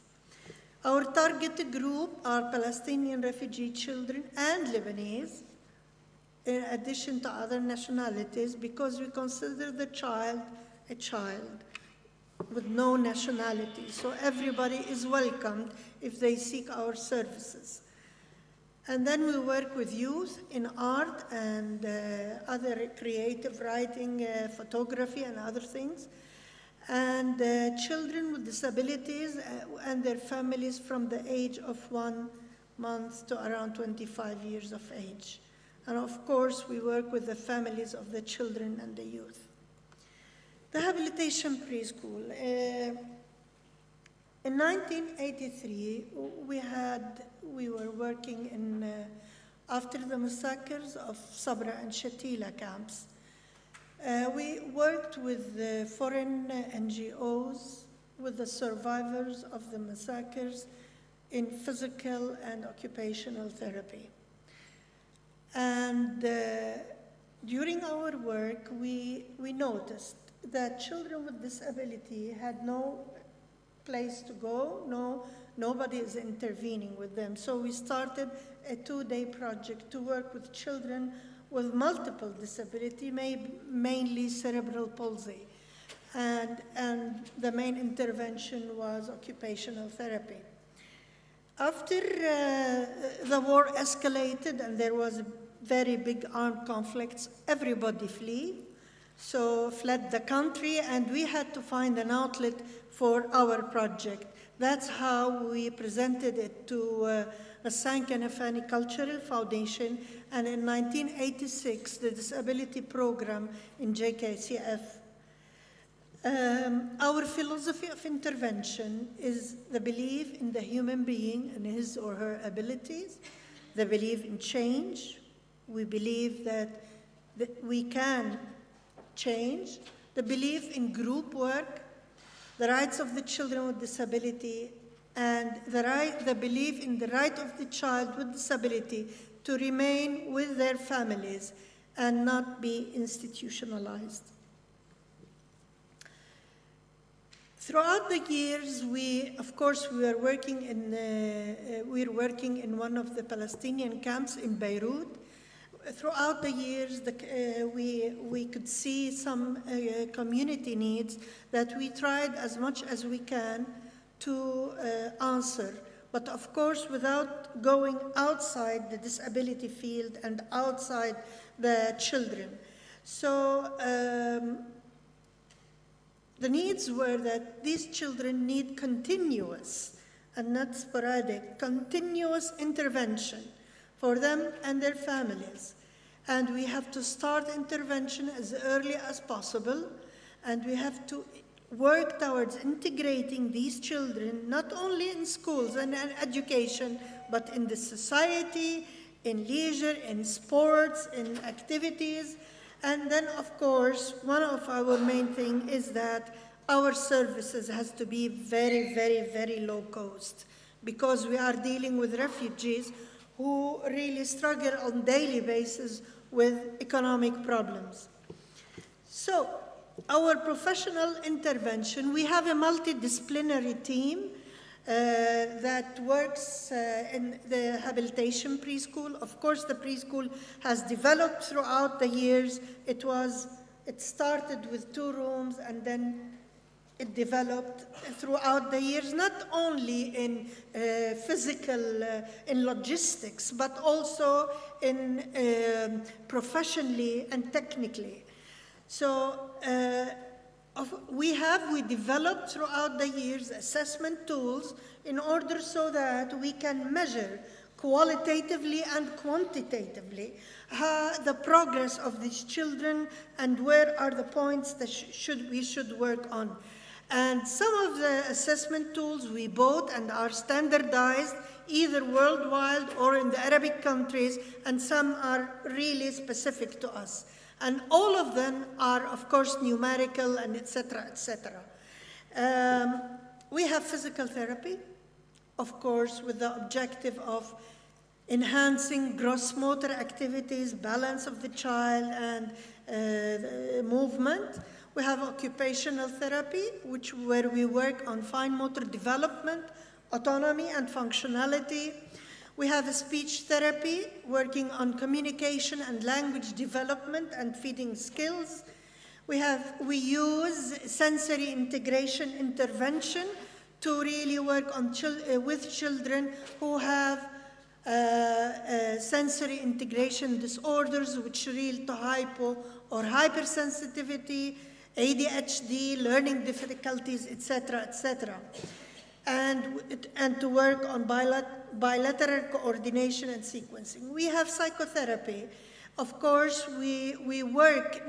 There is a myth that all of us who have disability, we have a special psych, and this is very wrong. We do have more problems, or let's say exaggerated problems than the mainstream people, and these are mainly, let's say, behaviorally more than psychological issues. Of course, we have psychological problems in this,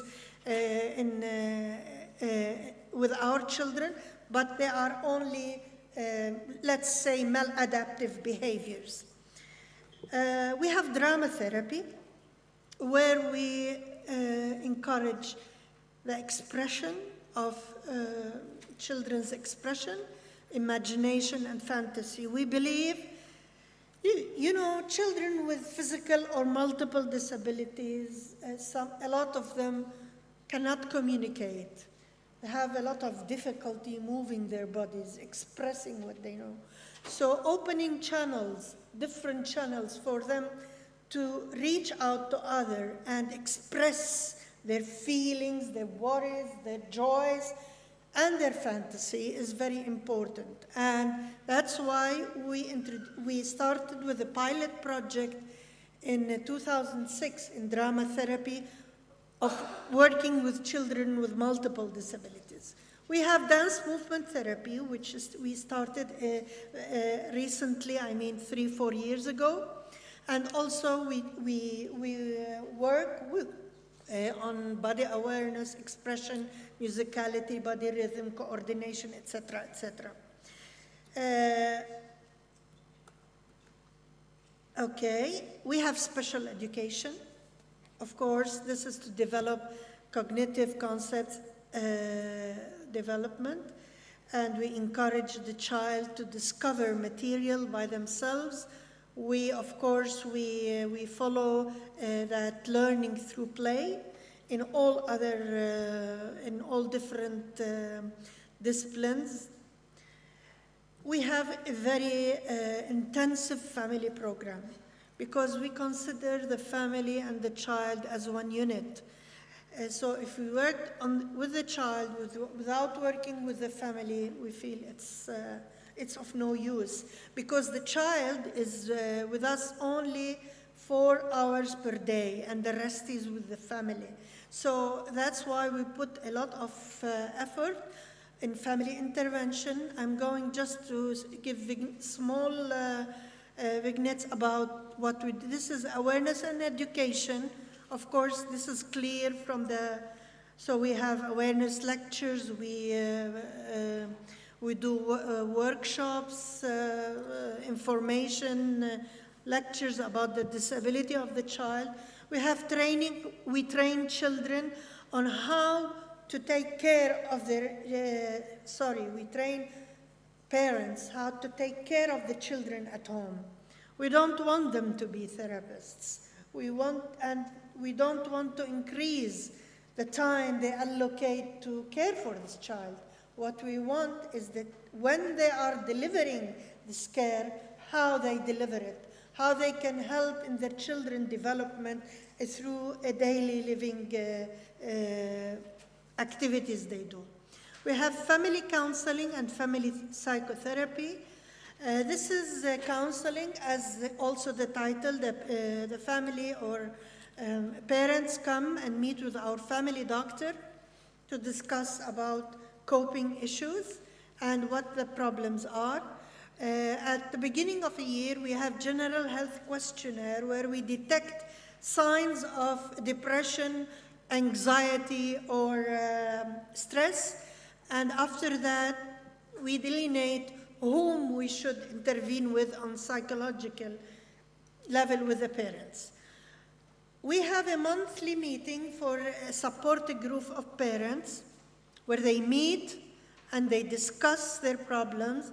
And our role as professionals is only to organize the meeting. We do not intervene, we do not give advice. They have, it is like, let's say, enhancing problem-solving techniques for the families. We provide assistive devices and home adaptations for the children. I will talk about it. I will show there are some slides. And then we have guidance and referrals when the children leave us to go other place. We have a network of information where they can go, where they can find services, and where they can find funds. So this is the part of the meeting, family meeting. Of course, I could not bring more pictures because parents would not like to. We have an occupational therapy workshop where we design and manufacture assistive devices, actually postural assistive devices, for children at school and at the preschool and at home.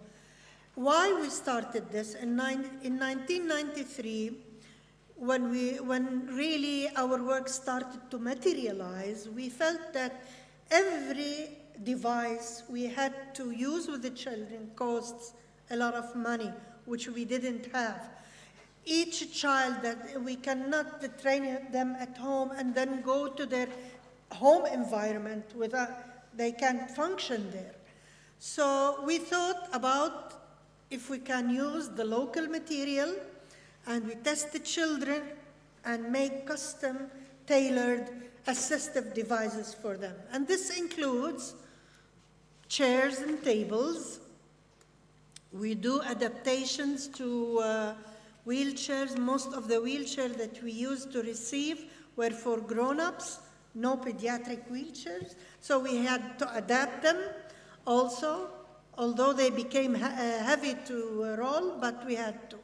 Here there are some adaptation for bicycles. On the left side you see this blue, and this is how we manufacture it. So you can see there is a therapeutic objective behind this, this assistive device. It's not only for play and leisure, but also to take into consideration the specific physical condition of the child. We have here, we used local material to solve some big problems, like using tiles, truck tiles, to make a chair, which can be used for bathing or for sitting at the preschool. And with this little girl, this is a chair that also can be used washing. And we used sanitary pipes, pipelines, plastic, and we used some kind of nets, and we tried to, we manufactured it. It took a lot of time and effort, so it wasn't that easy. One of the other things we do for in awareness is publishing material. All the material concerning children with disability, the majority are found in a foreign language. And most of our parents are not, or all, not professionals who can understand the technical words that are found describing the disability of their child and what they can do. So what we do is we publish on an annual basis a booklet with a lot of illustrations, because we have a percentage of our families who are illiterate. Not very high, but we do have it. And we use, it's all scientific material, but it's very easy and can be accessible by the parents. And of course, we do workshop before we distribute it. These publications are also distributed all over the camps. One of our main issues was to provide low-cost medical intervention, not only with therapy, but also with dental, general health, and orthopedic.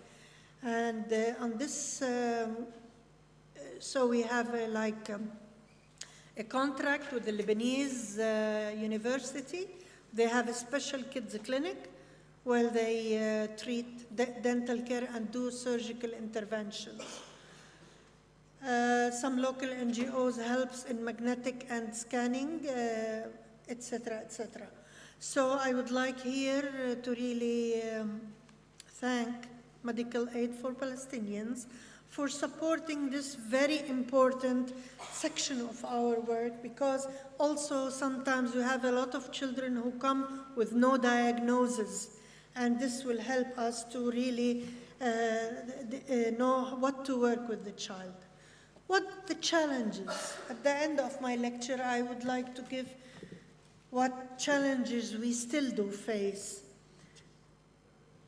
Domestic abuse. And this has been a lot of talk here. And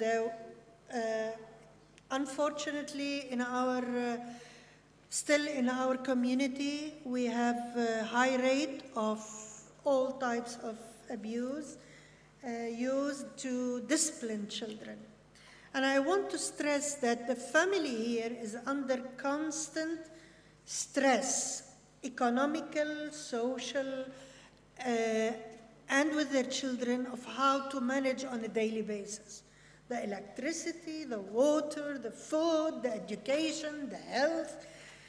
It's a constant struggle, and this will, this will increase the pressure on the parent, and sometimes their only way to vent out this anger and solve a problem is by physical or domestic abuse. One of the other challenges, we have a very high demand rate. Unfortunately, we started as a pilot project in the Palestinian community in Lebanon, and we still are. We're talking about 34, 33 years, and unfortunately we are not a community-based rehabilitation center, so we do not depend on volunteers. We depend on professionals that we have to pay regularly, and to keep them satisfied to stay with us. So, and this is one of the challenges. So we have a very high demand, specifically also after the problem in Syria and the flux of the Syrian refugees to Lebanon.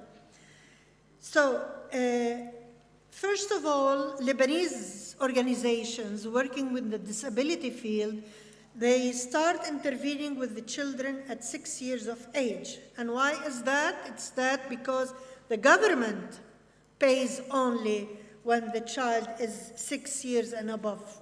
Below that age, the government, of course, and we are talking only Lebanese children. So all the refugees here in Lebanon, all their service fees are not covered. Child's age, we intervene very, very early. I'm talking about a couple of months, up to 10 years, and child's disability. Because we have multiple disability, our target group are children with multiple disabilities, and sometimes very severe. A lot of institutions, or health practitioners, or doctors, or etc., they feel that this is a lost cause. This child, I cannot do anything. I shouldn't do anything because there is no future. The child will not be functional, will not be productive, etc., etc. 3 minutes, okay. We have, of course, sustainability issues, because 10% of our budget is covered from beneficiaries, and 90% we fundraise for it. And this is a lot of demand. And also human resource sustainability, because these professionals who have been trained and worked with us, we have to keep them, not really let them, of course, they are free to go somewhere else where they have a higher pay, but this is one of our main issues, is the turnover. Of course, challenging stereotypically mentality about children with disability, not only in the community, with the family, with the child, him or herself. This is a very prominent and a critical issue. The child has to change how they look at themselves, how the parents, and of course, this needs a lot of time. Change does not happen in 2-3 months. It has to take.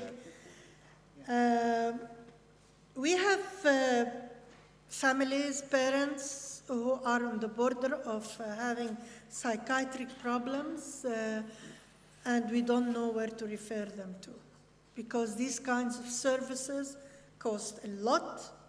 All of our families cannot really afford them. And the last least, lack of time for development. This is very important. This doesn't mean that we haven't been developed throughout the years, but it means that we have very stressed time working on all these funders' requirements, reports and pictures and narrative reports. So we really have to squeeze the time to see how to develop our work. Thank you very much for your attendance.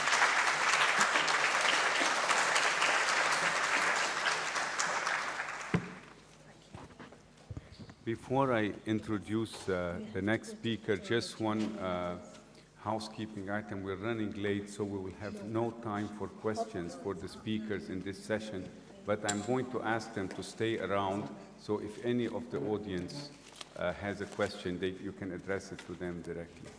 It is really a great pleasure for me to introduce Dr. Raya Saab, my colleague and friend at the Children's Cancer Institute. Raya is an associate professor of pediatrics in the Department of Pediatrics and Adolescent Medicine here at AUB, and she has served as the interim director of the Children's Cancer Institute. In addition to a brilliant career in oncology and basic research, Raya has devoted herself the last few years to manage funds that go to support Syrian refugee children with malignant diseases. And the work that she has done is extraordinary and exemplary in setting up a retinoblastoma program in addition to our humanitarian program here at AUB. Now, some of this has been published already, and I really look forward to hear this update from Raya, since we've been very busy taking care of patients. We haven't been updated. Raya, great to have you.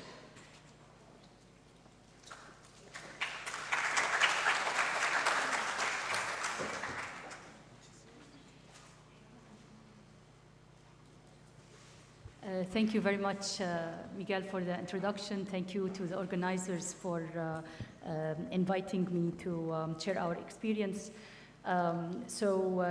Thinking back on the topics this morning, this is a slightly different perspective. With refugees and children in conflict zones being exposed to risks that are a direct consequence of war or of being displaced, we have to remember that they are also at risk for common childhood conditions, for life-threatening diseases, and for chronic illnesses. And when that happens, it's tough enough to deal with for a child in a secure setting. So what to do when kids who are displaced, who have no social infrastructure, or who are in conflict zones have to deal with these life-threatening illnesses. And then, priority schemes come in.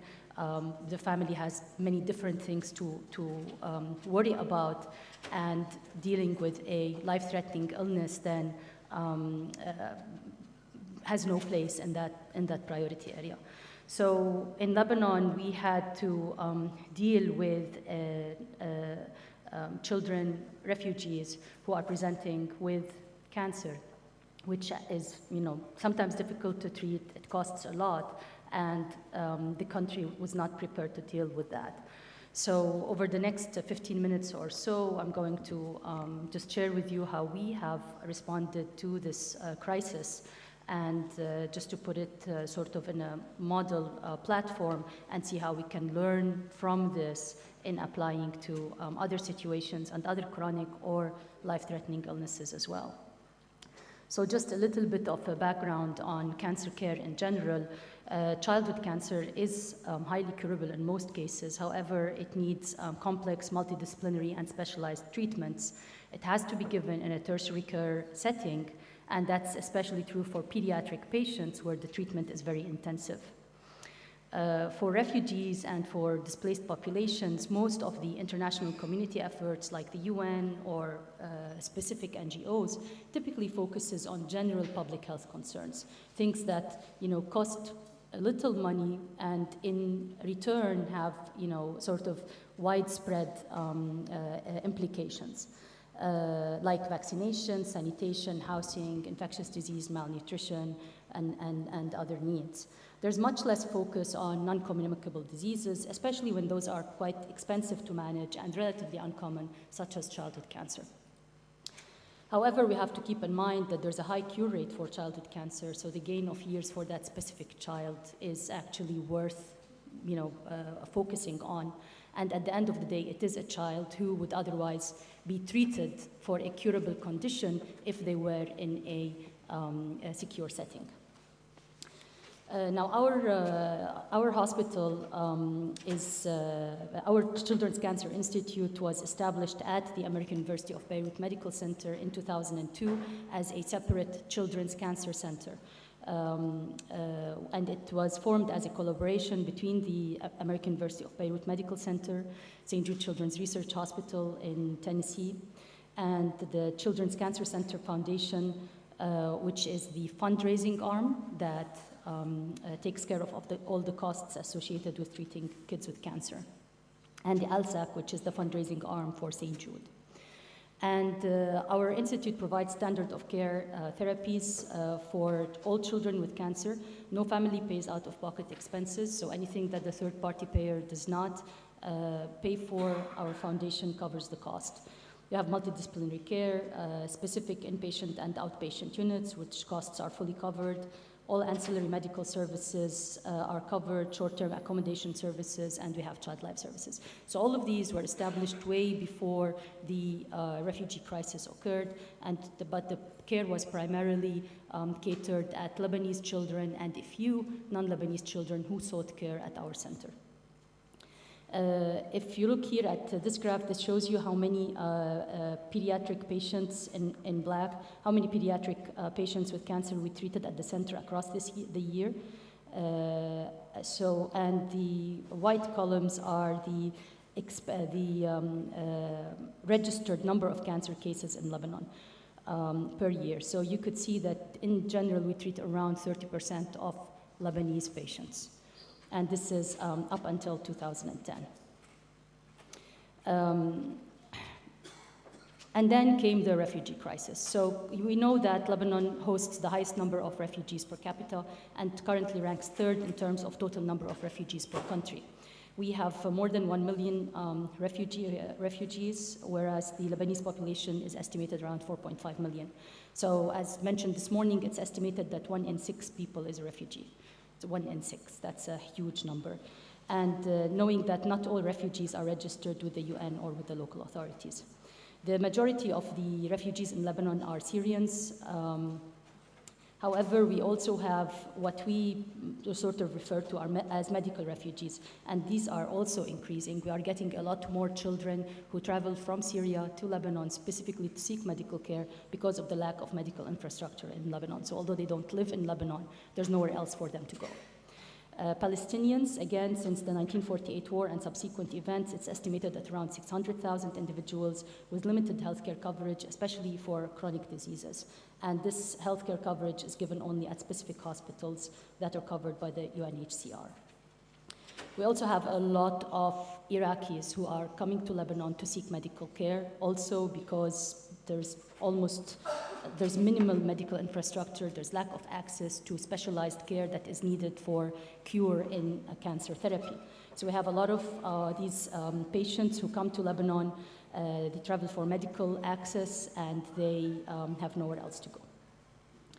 So most of the displaced from Syria have gone either to Turkey, to Lebanon, or to Jordan, and the response in the different countries has really dependent on what is already available. So in Turkey, for example, most displaced people from Syria get registered, and then they have access to healthcare just like any Turkish citizen. So they are able to access care once they are registered.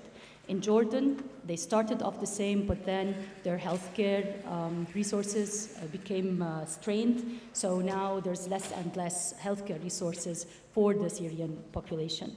In Lebanon, there was no plan for healthcare provision for Syrians for non-communicable diseases. So really those patients really had no support for cancer care.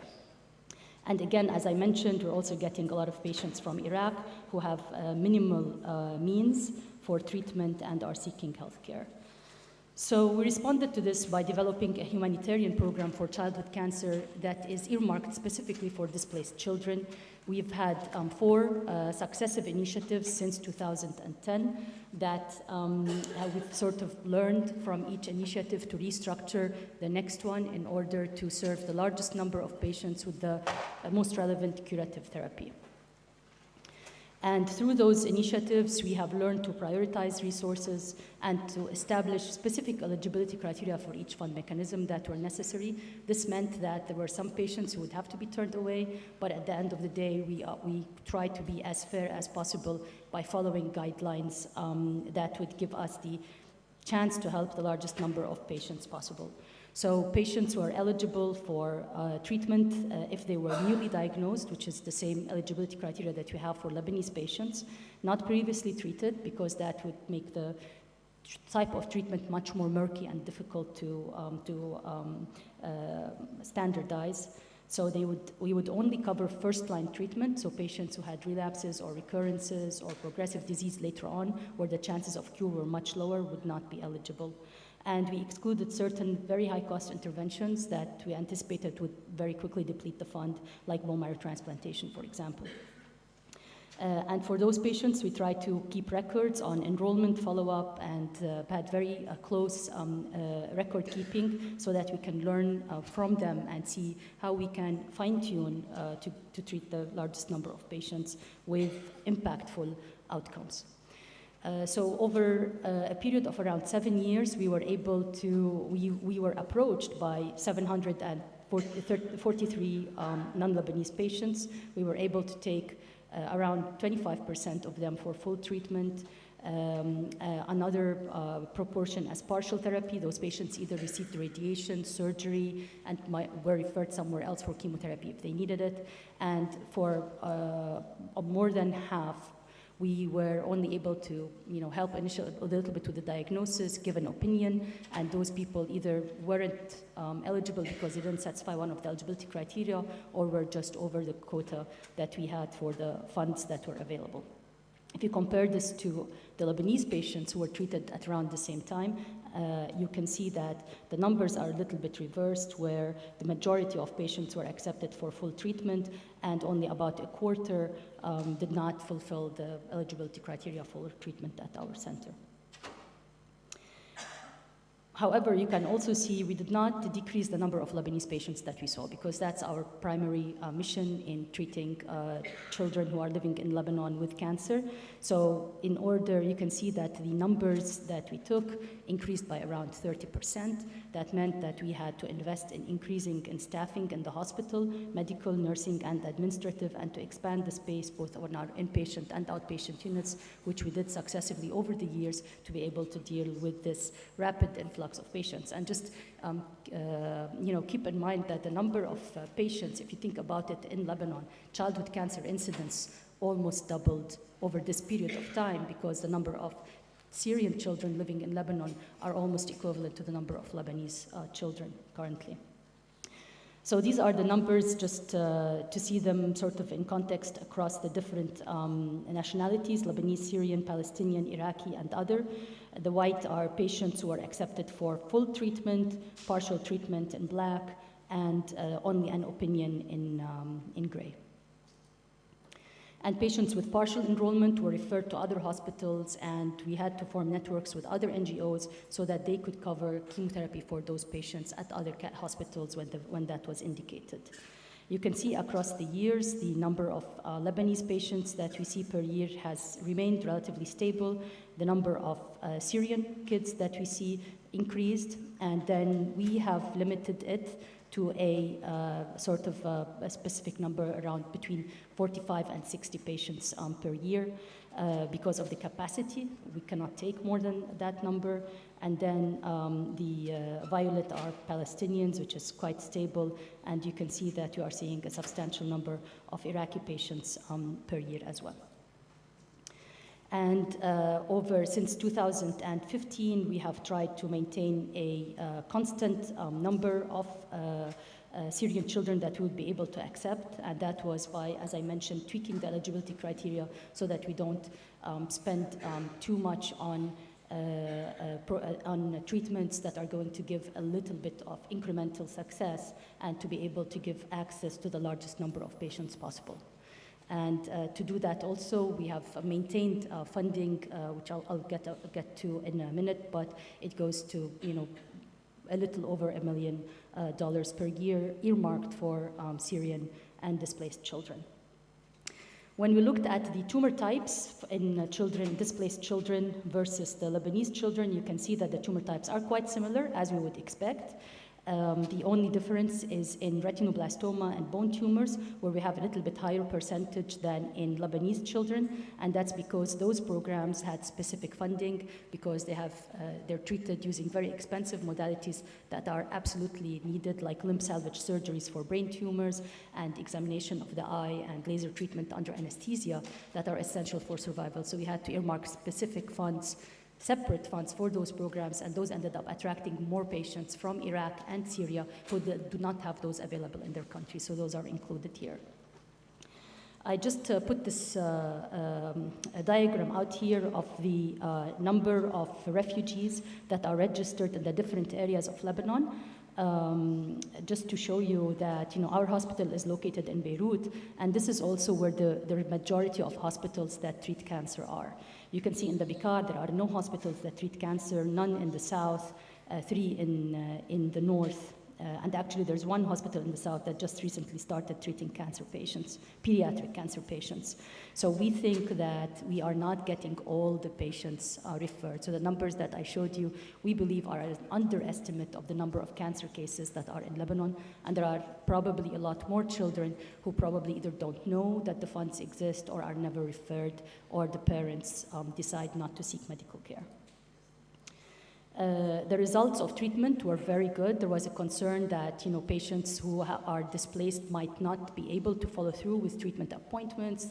They don't have the social infrastructure. They have other priorities. However, our experience has shown that the parents will come to clinic. They will get treatment. 82% of patients were in remission at the last time we saw them. Now, we don't have a long-term follow-up because we're not set up for that, so we discharged the patients right at the end of their treatment, and only 13% had relapse, which is very similar to the numbers in Lebanese children. This is the cost of treatment, and just to summarize it, the range of cost of treatment ranges from $11,000 for tumors that are treated by surgery alone, for example, to more than $100,000 per patient for treatments that are long-term, require 1 or 2 or 3 years of treatment, like acute leukemias, for example. So we've learned a lot from this experience. We're continuing to try to improve the access to care and the service delivery, and to improve the fundraising in order to help get the required treatments for the patients. However, we have also learned that there are quite a few challenges that we alone cannot face. Limited financial resources, there's a lot of need in the displaced population, and cancer accounts for only a small percentage of people's needs. So of course, the donors are the same. The donors are usually, there's a limited pool of donors, and they are being, approached by everybody who is interested in helping those kids. Limitations in infrastructure and capacity. One center cannot absorb all the needs.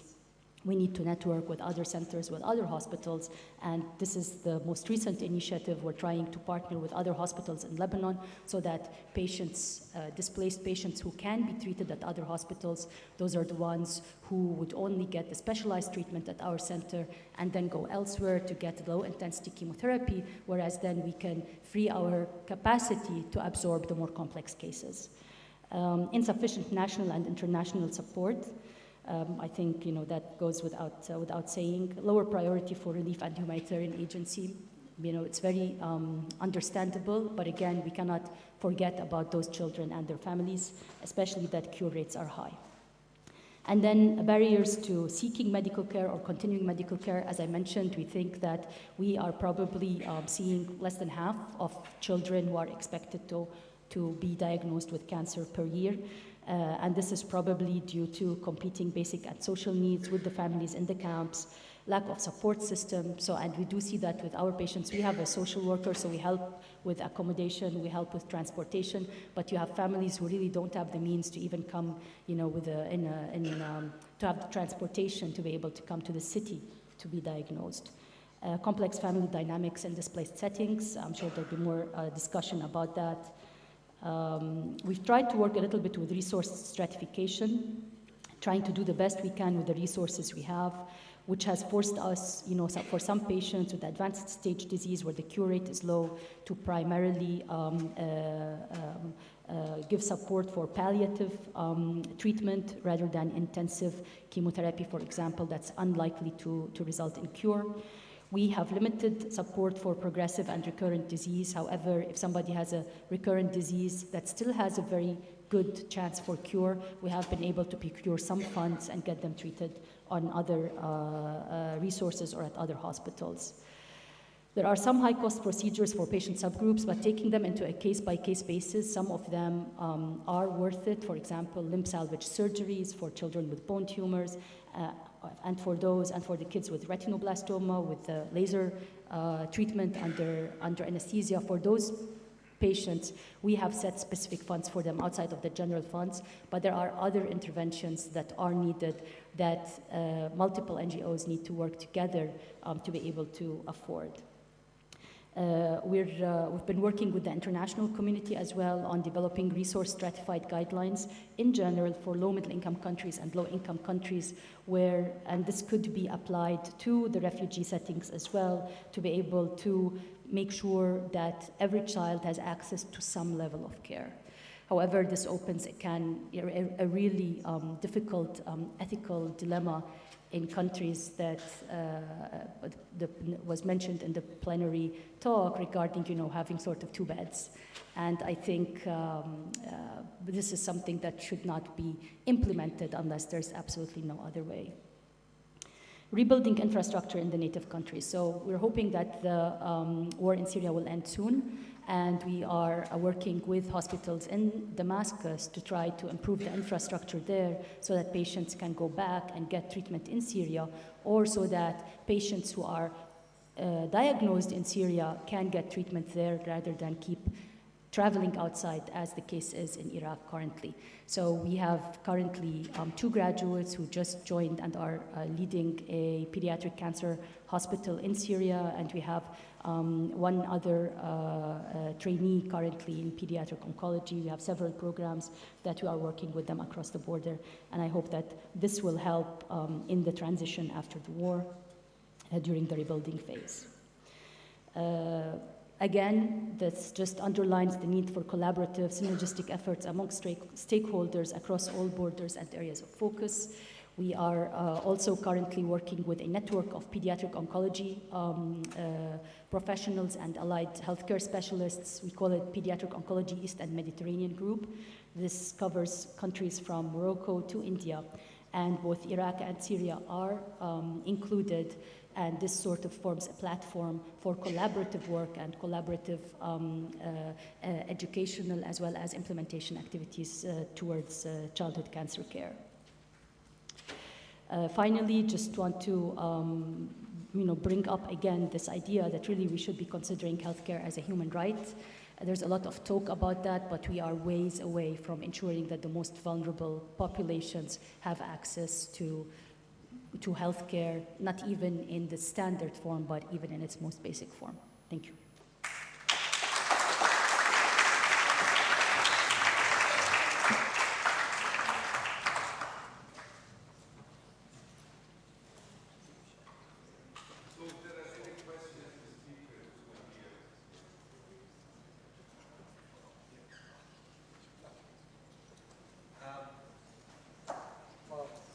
Ladies and gentlemen, we are a bit over time, so we are still having a session. So I'd like to ask Mina Faisal. Yes, Mina, please. Who is a terrific researcher from Britain on mental health issues, and she'll give her talk. And then after Mina, we have Rabiel Shamai, who's with us, and we have Bernard Gabaka, and they'll each talk for 25 minutes, so please suspend your hunger feelings. Mina, go ahead. What? You have 20, preferably 20 minutes. If you can do it in 20, yeah. Hello everybody, thank you very much. It's a real pleasure to be here, to meet some heroes and people I've looked up to for many years but never met before, as well as to all of you. So, I'm Nina, I'm a child psychiatrist. I do research into kind of vulnerable populations and accessing mental health, but I also, in my clinical job, work in a children's hospital in psychological medicine. So I have a life surrounded by pediatricians, which I love. So I'm delighted to be here. I'm going to briefly talk a little bit about some general considerations and then to talk about prevalence of mental health problems in these populations. And then I'll have a brief moment around prevention because it's so related. So I thought I'd start by sharing with you why I think this is such an important and also ultimately the most interesting area of study for anyone interested in child health. Well, first of all, thinking about armed conflict, as we've heard, there are many different statistics, so what I'm going to share is 1 in 8 children right now are currently born in an area of conflict.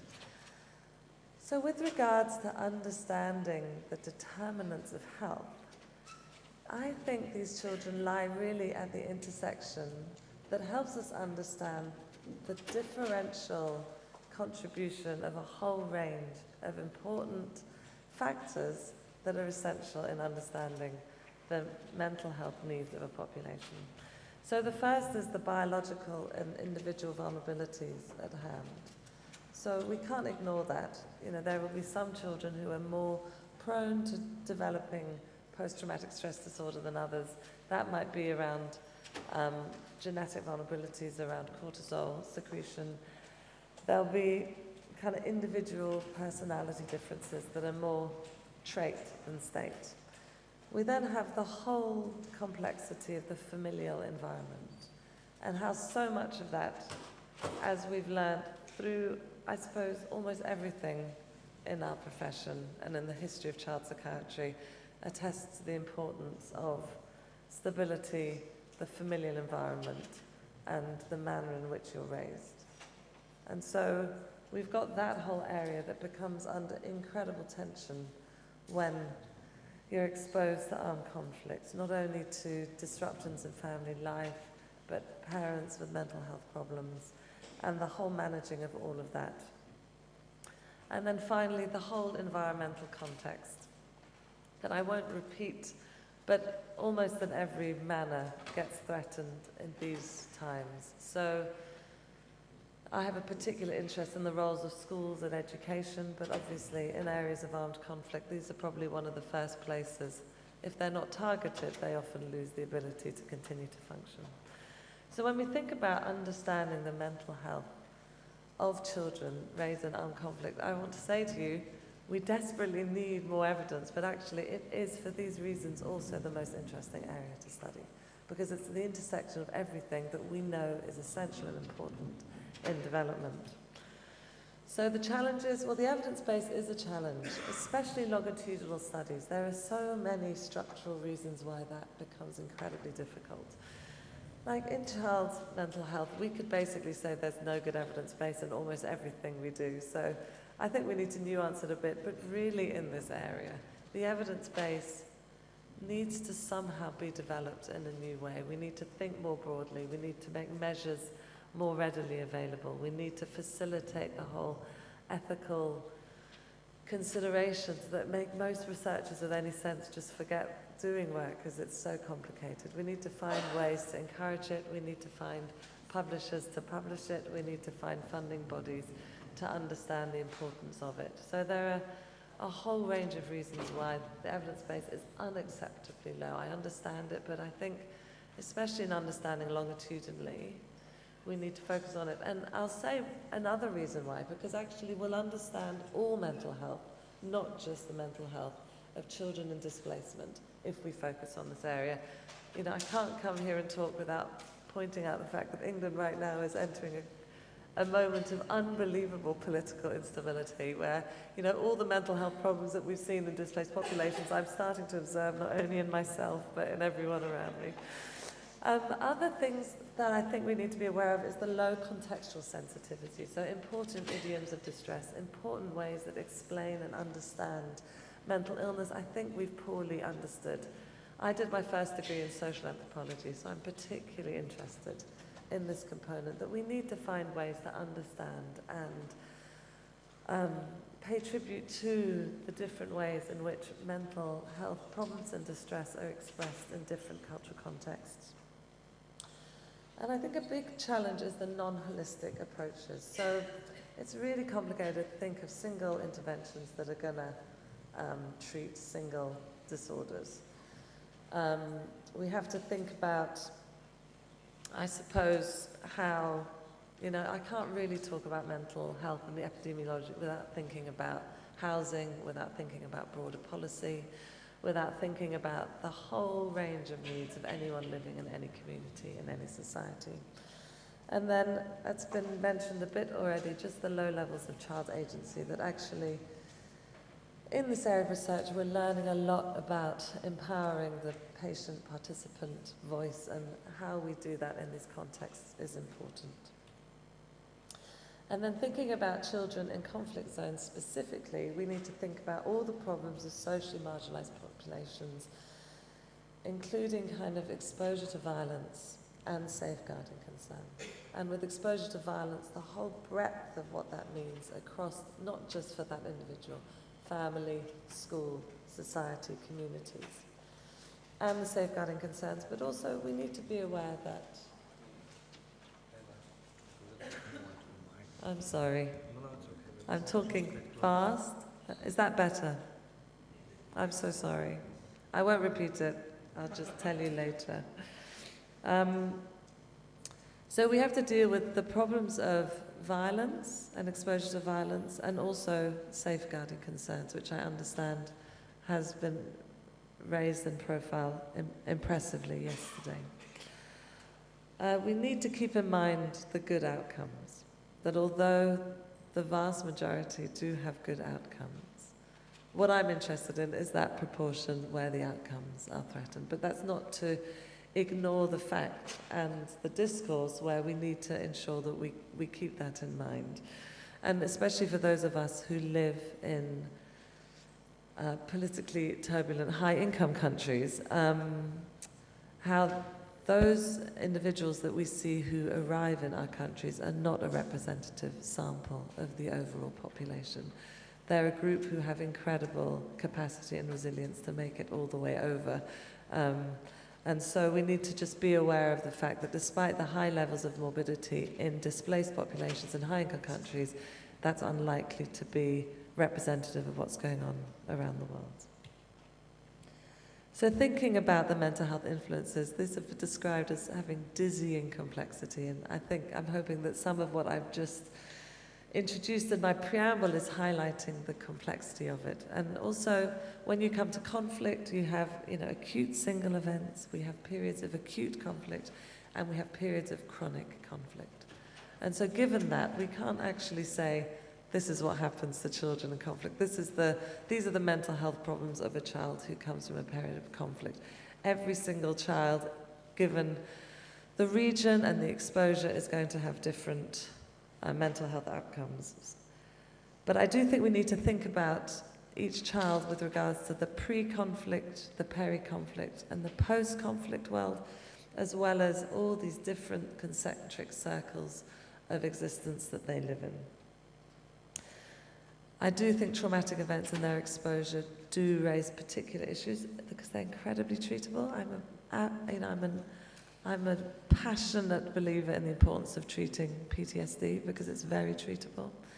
But I think that, a lot of what we need to do is to think about how to make the post-conflict environment much more sunny.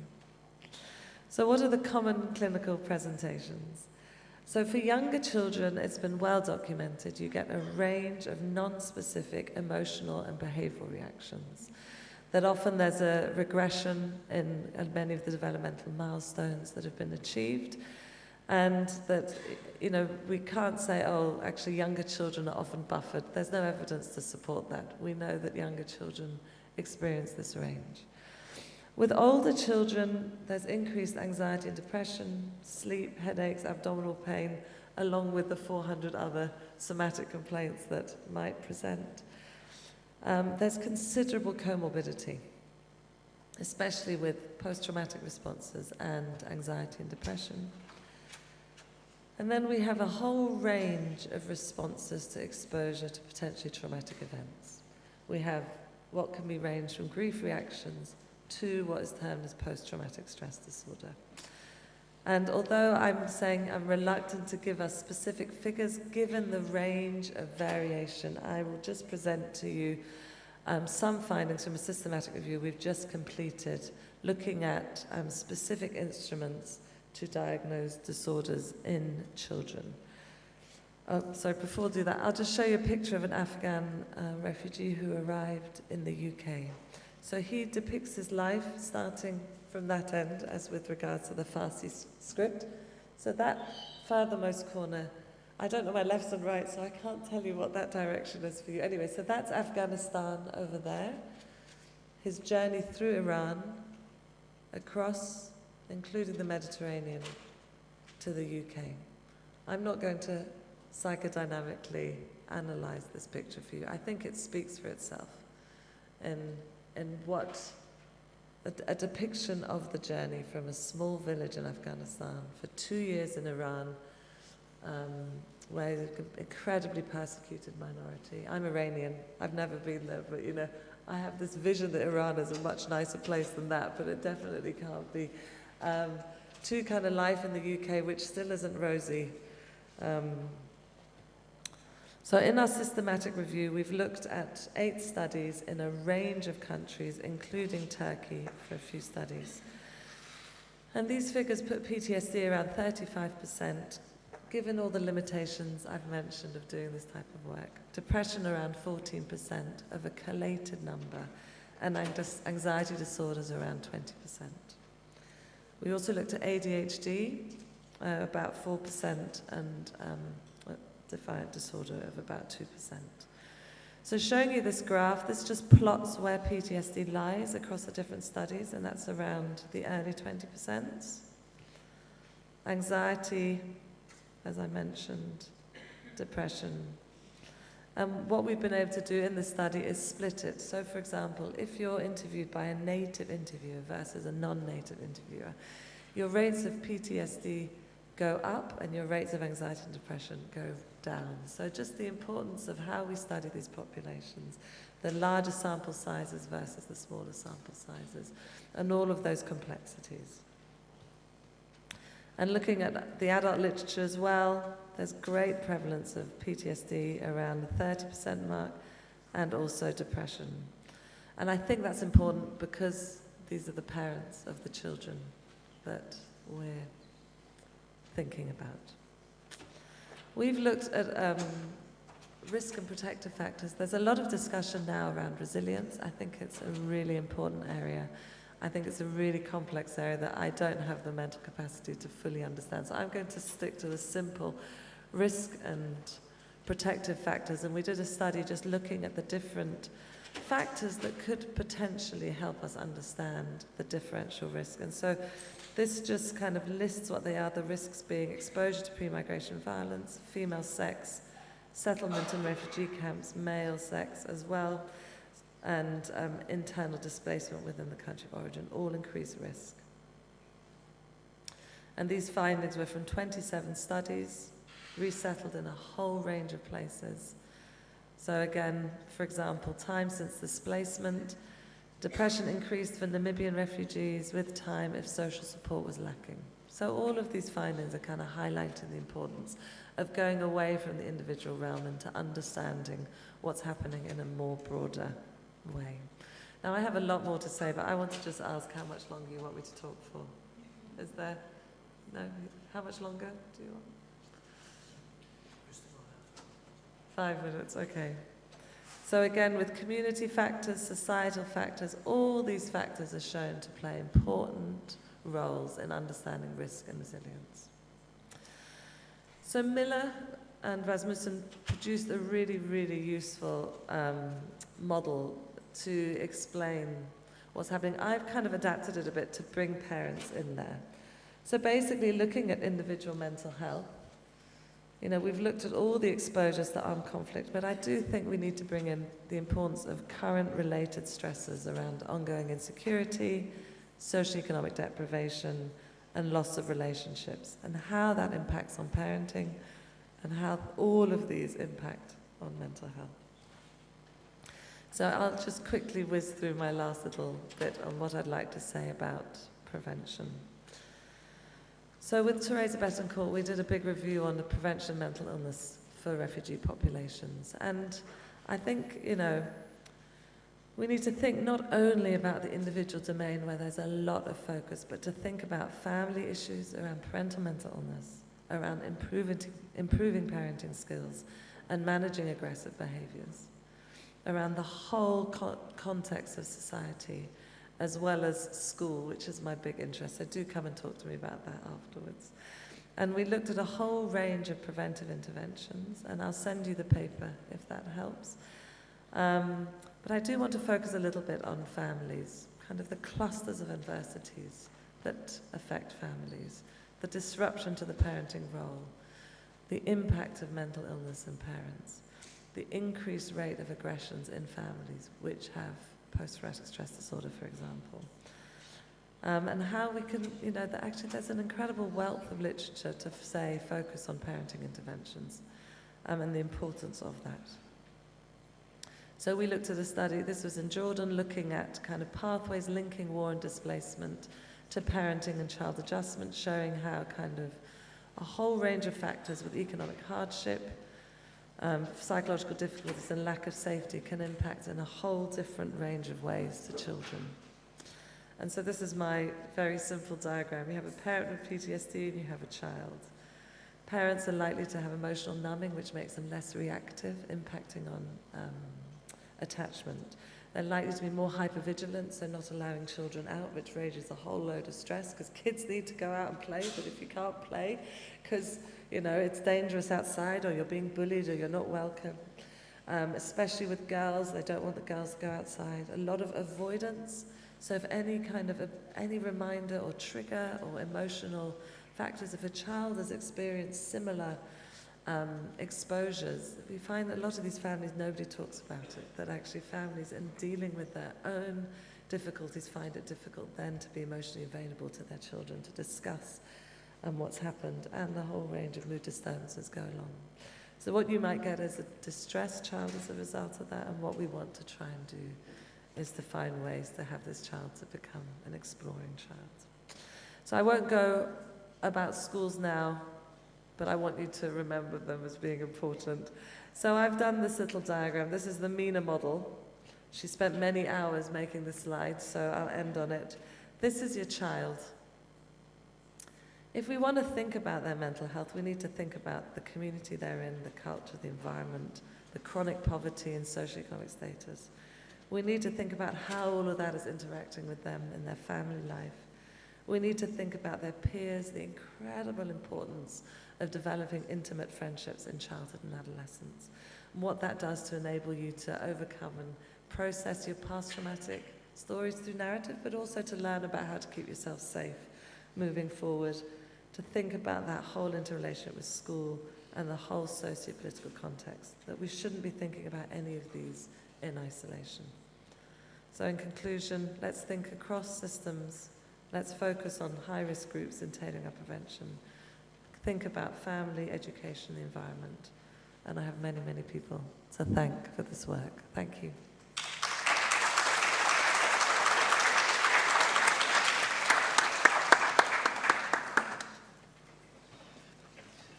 Mina, thanks a lot.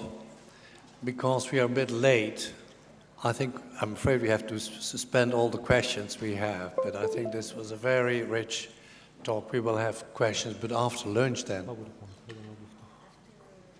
After Bernard. Oh, later on we'll take a couple of questions, so you have to suspend your appetite. Now we have Rabi El Chamai, who's running the mental health, you may say, department in the country, and he'll talk about his experience with the health system in Lebanon and how to adapt it to the refugee influx. And okay. Thank you. He's a very experienced speaker, by the way. Robbie, go ahead. Thank you. No. If it takes a village to raise a child, as an African saying says, what happens when this village vanishes under rubbles, bombs, blood? I was that child in the 80s in Lebanon, and I know all too well how much needs to happen and for how long for me to be able to be standing here in front of you today and talking about children in armed conflict. I can recall very well how fast my parents needed to make decisions and to take actions to take us to safety and to ensure that we ate, we had a sense of normalcy, we went to school, we had somewhere safe to sleep. If they were severely distressed or if they had a mental disorder like a depression or a PTSD or an anxiety disorder, I am not sure that they would have been able to do what needed to be done for me to be here with you. When we talk about mental health in humanitarian settings, more often than not, we think that it's a luxury, something that needs to come after. What I say is that in humanitarian crisis, mental health can be a matter of life and death, and it should be a core business to invest in. 1 in 4 of us will develop a mental disorders in their life. 50% of those disorders will start before the age 14. In humanitarian settings, 1 in 5 will have a mental disorder according to latest data from WHO. There are many conceptual challenges in framing mental health in crises, right? What is normal, what's not normal, what's normal stress? How do we decide? How do we know we're not medicalizing a social problem? And all of that. The humanitarian sector came up with a new concept. It's called MHPSS, Mental Health and Psychosocial Support, which I think does a very good job at simplifying what needs to be done. But before going into that, I would like just to take a moment to think, what would you need to have a sense of a good mental health and well-being? Each and every one of you. Basic needs met, good physical health, solid relationships, a sense of belonging, work, maybe contributing to your communities, accessing care when needed. So it takes a lot for you to be in a good mental health. But the problem is, for you to be able to do all of that, you need to be in a good mental health. But if you're too depressed to go, too anxious to go out, you won't be able to do it. So the relationship, and I think this is what the colleagues before tried to conceptualize, Aisha and then Mirna, tried to conceptualize is the complexity of it. First, I mean, children do not exist in isolation. They exist with their parents and their communities. And mental health is not about providing medication and psychological intervention. It's what we all need to be well. All of this, plus the care when it's needed. My talk is going to focus on the mental health system, but I wanted to start with this just to lay the ground, not to come off as too simplistic when approaching the question of mental health and armed conflict. Lebanon is a very small country, but very well known for many things, conflict and war being the first headline. A lot of refugees as well. We have the Palestinian refugees who were living here for more than 70 years in very difficult situations as well. The mental health system was mainly based in psychiatric hospitals, very old asylum models, with outpatient being in big cities and in the private sector. And the ministry covered the psychotropic medication and the inpatient care. The private insurance does not cover mental health. So the Syrian crisis happened, and with it came a humanitarian momentum that the ministry used to strengthen the system in place instead of developing a parallel system. So the ministry, in partnership with WHO, UNICEF, and International Medical Corps, launched the National Mental Health Program in 2014. 2015, we launched the strategy to reform the mental health system with the vision of all people living in Lebanon will have the opportunity to enjoy the best possible mental health and well-being. And I've bolded all people living in Lebanon, because this is what we're trying to do.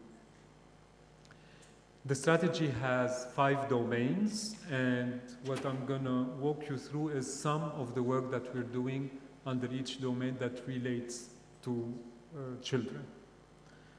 In terms of leadership and governance, right now we are revising the Mental Health Act and the Substance Use Act, the mental health towards more protection of people with mental disorders, including minors, the Substance Use Act towards decriminalizing of use, which touches a lot on adolescents as well, and the psychology law has passed to regulate the profession of psychologists in Lebanon.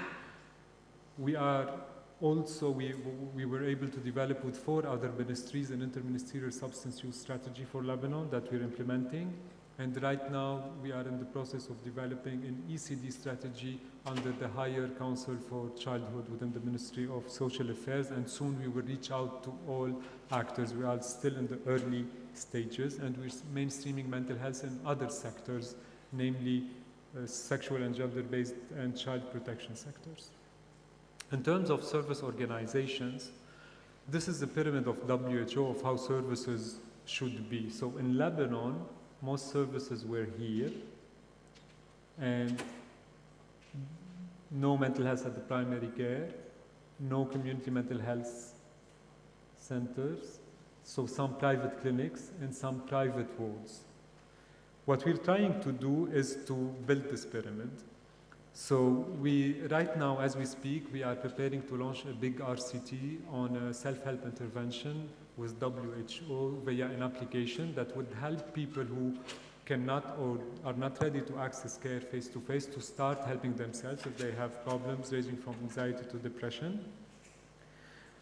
Within the World Bank project for the universal health coverage, we will be integrating packages of mental health, depression, psychosis, developmental disorder, alcohol and substance use in 40 primary health care centers.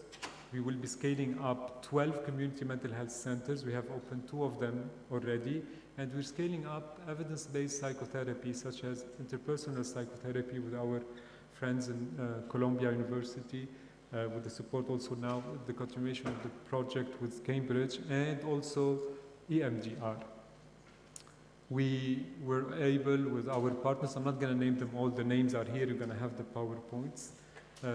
So we were able to open the first inpatient in a public hospital in Rafiq al-Hariri, and now we're pushing towards a full-fledged mental health program.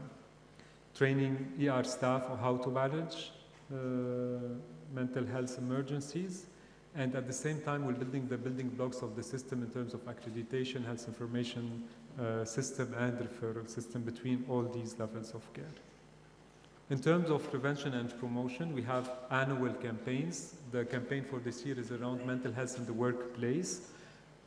Look for the last hashtag, do not miss the opportunity, and you'll find the website that we've developed for this, because we're trying to engage the workplace, the companies, into promoting the mental health of their employees. We've also launched a hotline for suicide prevention with Embrace. This is the national hotline for suicide prevention, 1564. It's operating from noon to 2 a.m. and our aim is to have it 24/7. We're piloting with the Ministry of Education life skills programs in school. The piloting, actually the training starts tomorrow for the teachers. And with also UNICEF and UNODC, we're piloting Line Up Live Up, which is a life skills program for adolescents that are not in schools, also to prevent risk of substance use and also improve their mental health. In terms of health information system and the research, within our national indicators, we have disaggregation for gender and age, and within our health information system as well. And there's a number of research projects that are ongoing. Here I named only the ones that are most relevant to children. There's a research that was conducted with QMU, MDM, and ELRA around evidence-based intervention that was delivered by phone for children who cannot access, so results are in the process of being analyzed. And another research for adolescents based on the PM Plus from WHO done with World Child and within the Strengths Project and VU University around groups of adolescents also to see whether this is something that can be useful or not. Upcoming, now we're preparing with UCL and Columbia a proposal for perinatal depression and how we could tackle that with IPT.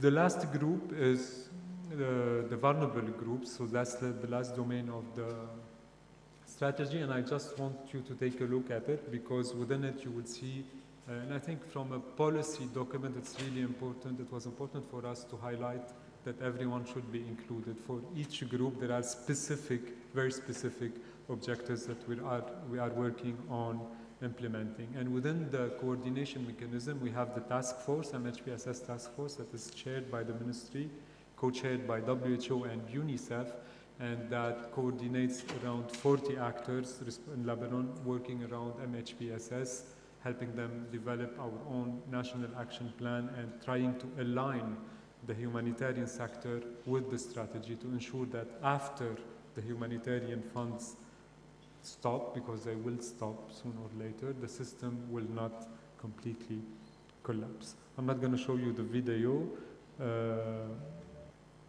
I'll end up with this slide for more information for those of you who are interested. Thank you.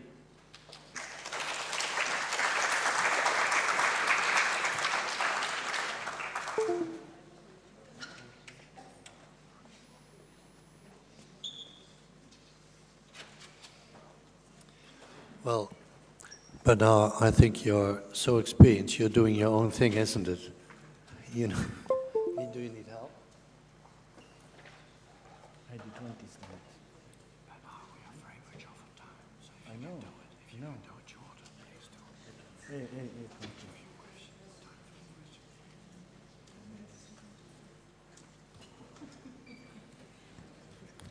So, my name is Bernard Gerbaka. I'm a pediatrician. I have to disclose that lunch is ready.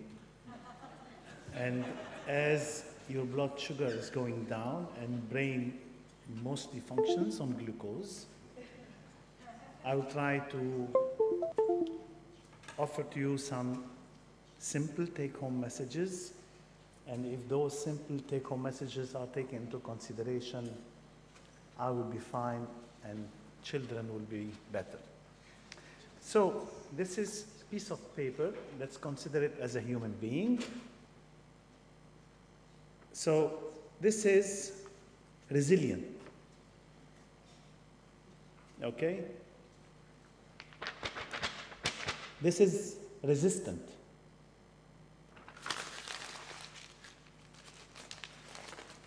This is non-resilient. This is non-resistant. I want to make things simple because I'm not a mental health specialist. But as a pediatrician, I'm used to simple figures with children. I also want to give some perspective on not only Lebanon, but Lebanon in the context of the Arab region. I think you agree with me that we have more challenges in the Arab region. We have less priorities on children. We have less resources. We also have less resistance in making our countries high on the level of the happiness index. Do you think that Lebanon is a resilient society? Those who think that Lebanon is a resilient society, please raise your hand. Those are the nice people. Not necessarily those who are right on that, maybe right, maybe wrong. Those who think that Lebanon society is not a resilient society. So everyone wants to be nice. I think that currently the Lebanese society is not a resilient society. Not because it doesn't want to be a resilient society. There are many factors, but one factor I think is important to explain why the Lebanese society is not a resilient society. We have not mourned. We have not deeply, genuinely, in our 20 or more communities, asked for forgiveness about everything that happened since maybe the last century or the one before, but obviously anything can trigger again a riot based on communities or based on what we believe is the community. And this is why we are so much exposed.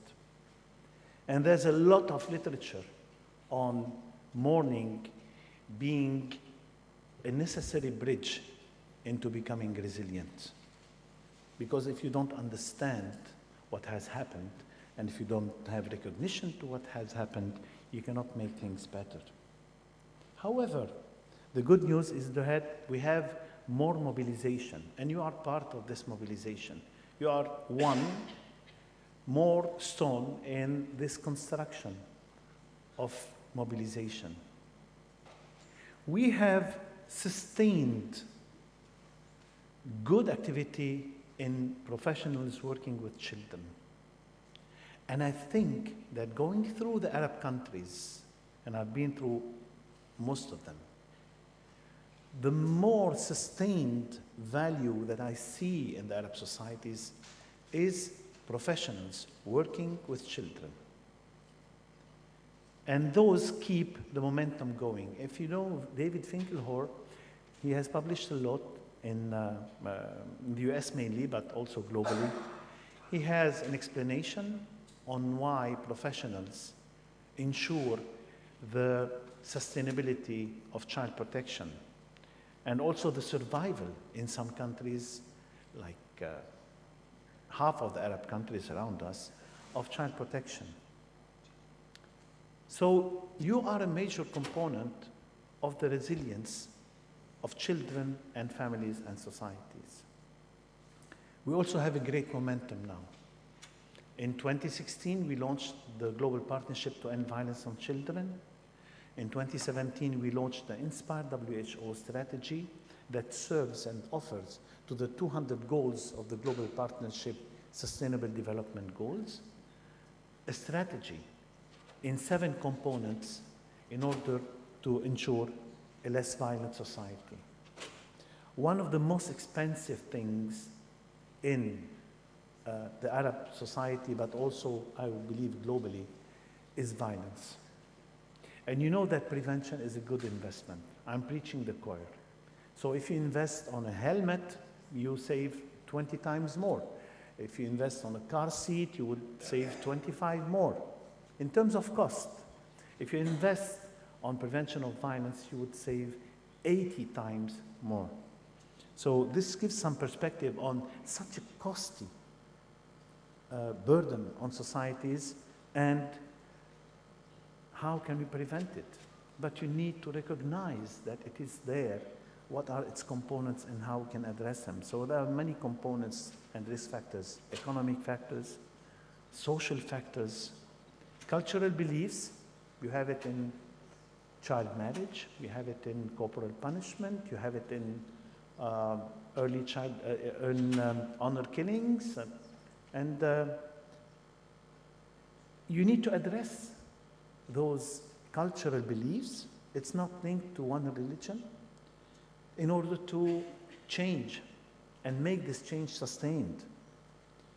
There are also lack of awareness about the norms. Norms becomes a bad word. Norm can be a good word. It can be a value in society. There are good things in it. It's not just like black and white. For example, mental health and somatic health. If you take somatic health as white and mental health as black, where is the limit? Is it white and black, or there are many grays in between? I learned with time that there is mental health in somatic pain, and there is somatic health in mental pain. But we need to work together in order to learn how to address those burdens.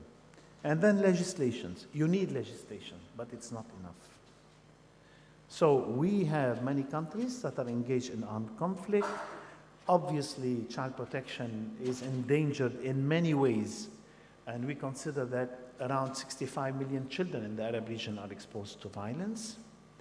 And even in countries that are not exposed directly to armed conflict, you still have an increase of the burden of different types. Such an example, actually Lebanon is not in an armed conflict, and we do have an increase in child marriages.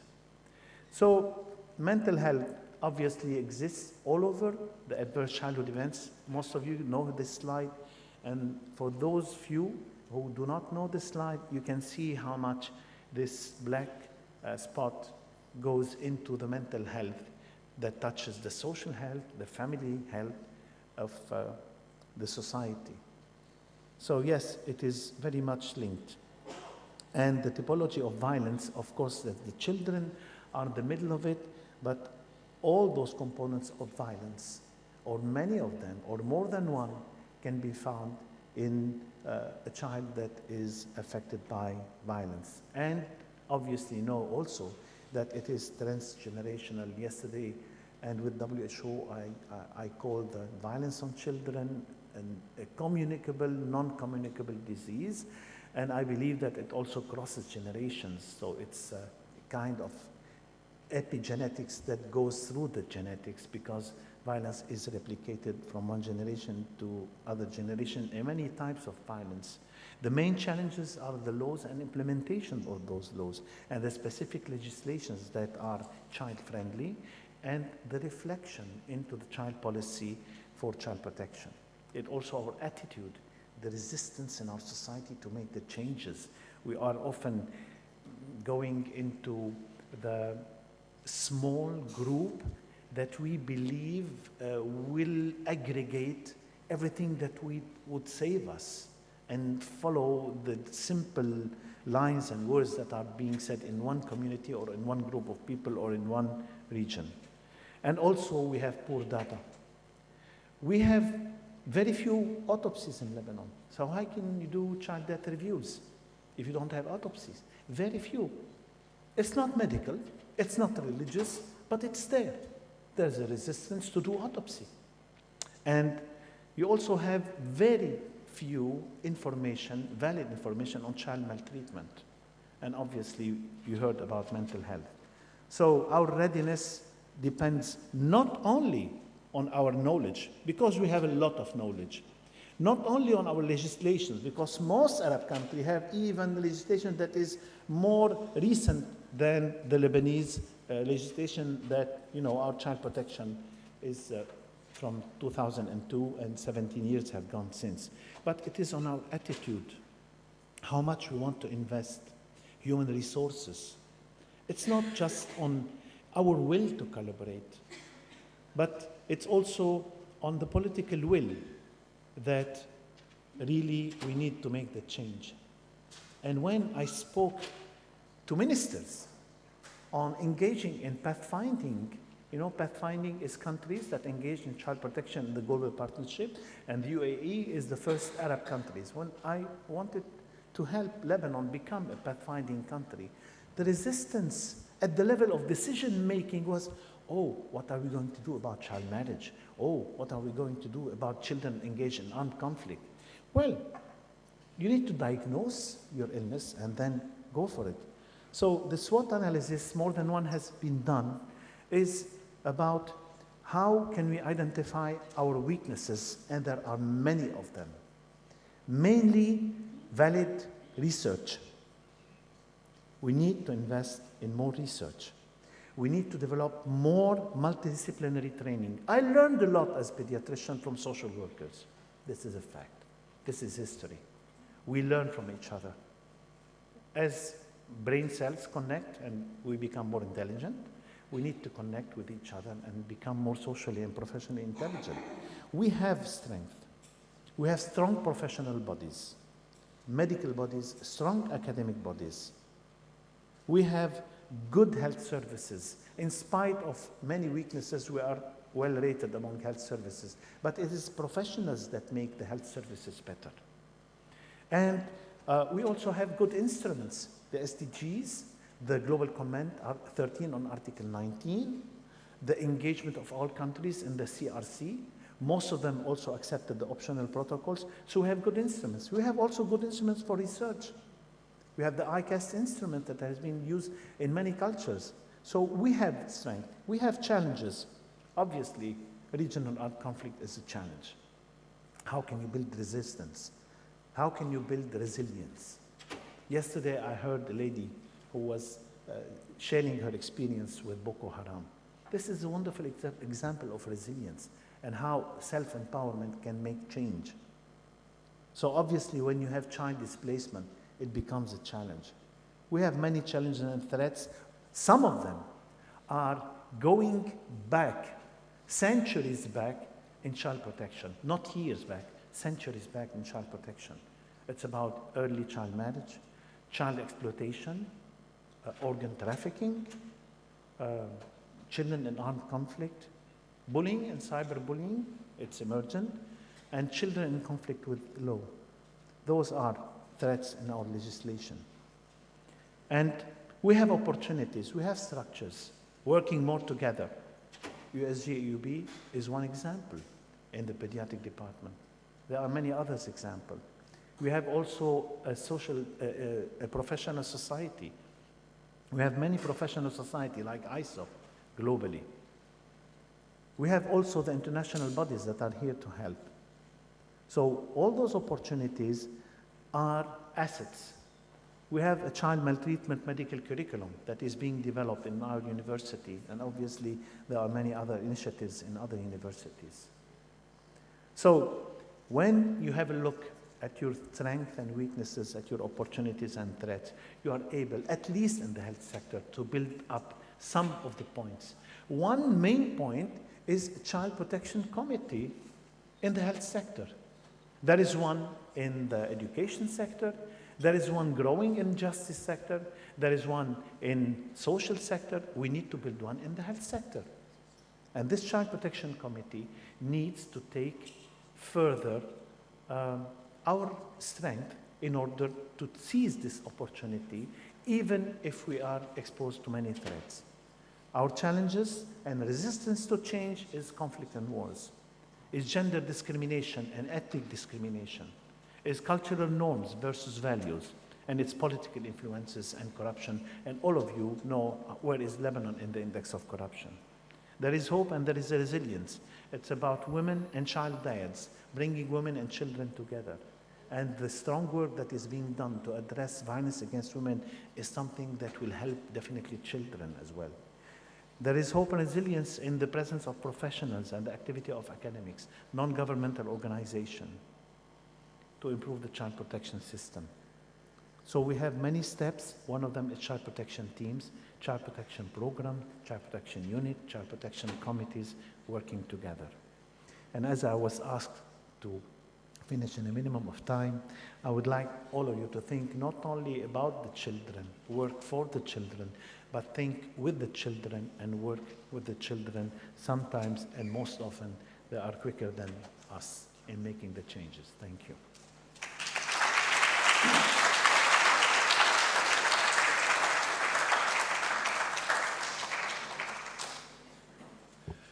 Well, thank you very much.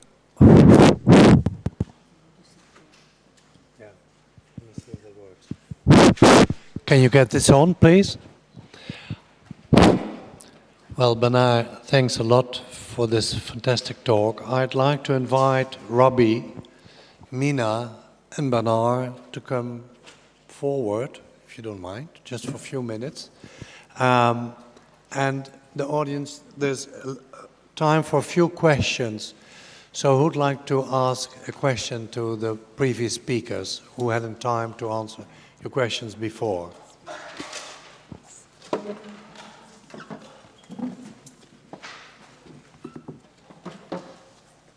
Yes. Could someone help her with the mic? Up there. Yeah, please go ahead. Maybe it's nice for the audience if you have to put in your... Yes, because she'll bring the mic to you. Yes. Yeah, but she was first. Ladies first. Yes. We stick to the protocol, colleague Heller. Yes. Would you mind to mention your name so that we all know you? Sure. My name is Rita Kresch. Thank you so much for the wonderful talks. My question is twofold, one for Nina and one for Rabia. My question for Rabia is what kind of substances are you talking about in terms of treatment for substance abuse, and does that include alcohol? For Nina, I wonder if in your clinical experience that you've come across any children with reservation syndrome that is common in Sweden? Oh, no. Please go ahead. Robbie. So I'll be very quick. Not in the UK yet, but we're very, very interested to learn more about that. So if I understood well, your question is about the decriminalization, which substances. What is decriminalized is not the substances, the use. All substances are illegal. But if you're caught using, then you will not be jailed. You will be referred to the health system for treatment. So, but there's no talk about legalization. Yes, please go ahead. I'm involved as a pediatrician in Switzerland, and I had a question concerning the mental health. I was thinking, listening to the two presentations, the three presentations in fact, of citation by psychiatrists in Italy many years ago that actually had freedom is therapeutic. And the question is, if one is concerned about the prevention of mental health, should we address the children and their family to care, to mental health? Or should we give more importance to structural violence about the largely classes? The school of therapy of social doctor, of remedy, but energy in care, the structural violence of many societies. Yeah, I mean, I think that's a question that I grapple with every day. And what I say is, it depends who you are, what's your mandate, what's in your power, what you can do. I'm a psychiatrist and a public health person, so this is what I know how to do. This is how I'm contributing. I know it's not enough. I know that structural and social determinants are key, but meanwhile, individuals are suffering. So this also shouldn't wait. I don't think we have to choose. I think the mental health people kind of, my hypothesis is that we have some kind of internalized stigma and we don't ask for much. I think mental health should be guiding all policies, because all what we do, all of us, is to be happy. And when it comes to policy, this does not reflect. So I think we should ask for more. Okay, I think Shanti, you still had a question? And then up there's a question. Yeah. Shanti Raman from Australia. Thank you very much. Really interesting. This is a general question to everyone. It's about PTSD and you know, the ebbs and flows of PTSD as a diagnosis, and whether we accept it or don't accept it, you know, the whole cross-cultural validity. There was a whole discussion about that in the past, and also discussion about continuous trauma syndrome rather than PTSD. Clinically, in the kids we see, refugee kids we see, I certainly see a lot more post-migration stressors impacting on children's well-being, and also the mental health of parents impacting on children's well-being. Not a lot of PTSD that I diagnose. So I'd be very interested in the panel's impressions. I was astounded at 35%. I'm not saying 35% in my clinic. So I'd love to know your thoughts on, you know, should we be sticking to these diagnostic criteria, or should we go for idioms of distress? I think it's a worthwhile discussion. Mina, you want to go first? I'll compliment you later. Or not. I think it's a really important area, kind of how do we understand what's going on and what we do. What I personally see is that there's many levels of avoidance around trauma. So just in our clinical work, everyone avoids so we used to have a whole mandate in the UK, don't ever talk about the past trauma until these people have permanent status, because they'll be so unsettled by it that, and if they're deported in the midst of treatment, you're going to make everything worse. So what would happen is you'd have people for years lingering and waiting, not being treated. And I felt that was a therapeutic avoidance by the therapists as well as for the patients, because a core symptom of PTSD is avoidance. So by definition, the individual in front of you will not want to talk about it. So obviously, the difficulties affecting these populations are myriad and multiple. PTSD is one component of that. But for those individuals, I think, who have experienced usually recurrent traumatic events, what we find is everyone avoids the necessity to delve into it and see whether you can facilitate overcoming it. So I respect your perception that you don't see that in your population, and there are populations who have been exposed to fewer traumatic events. But I also feel that what I see, I've been involved in training many, many professionals in narrative exposure therapy, which is a particular interest of mine.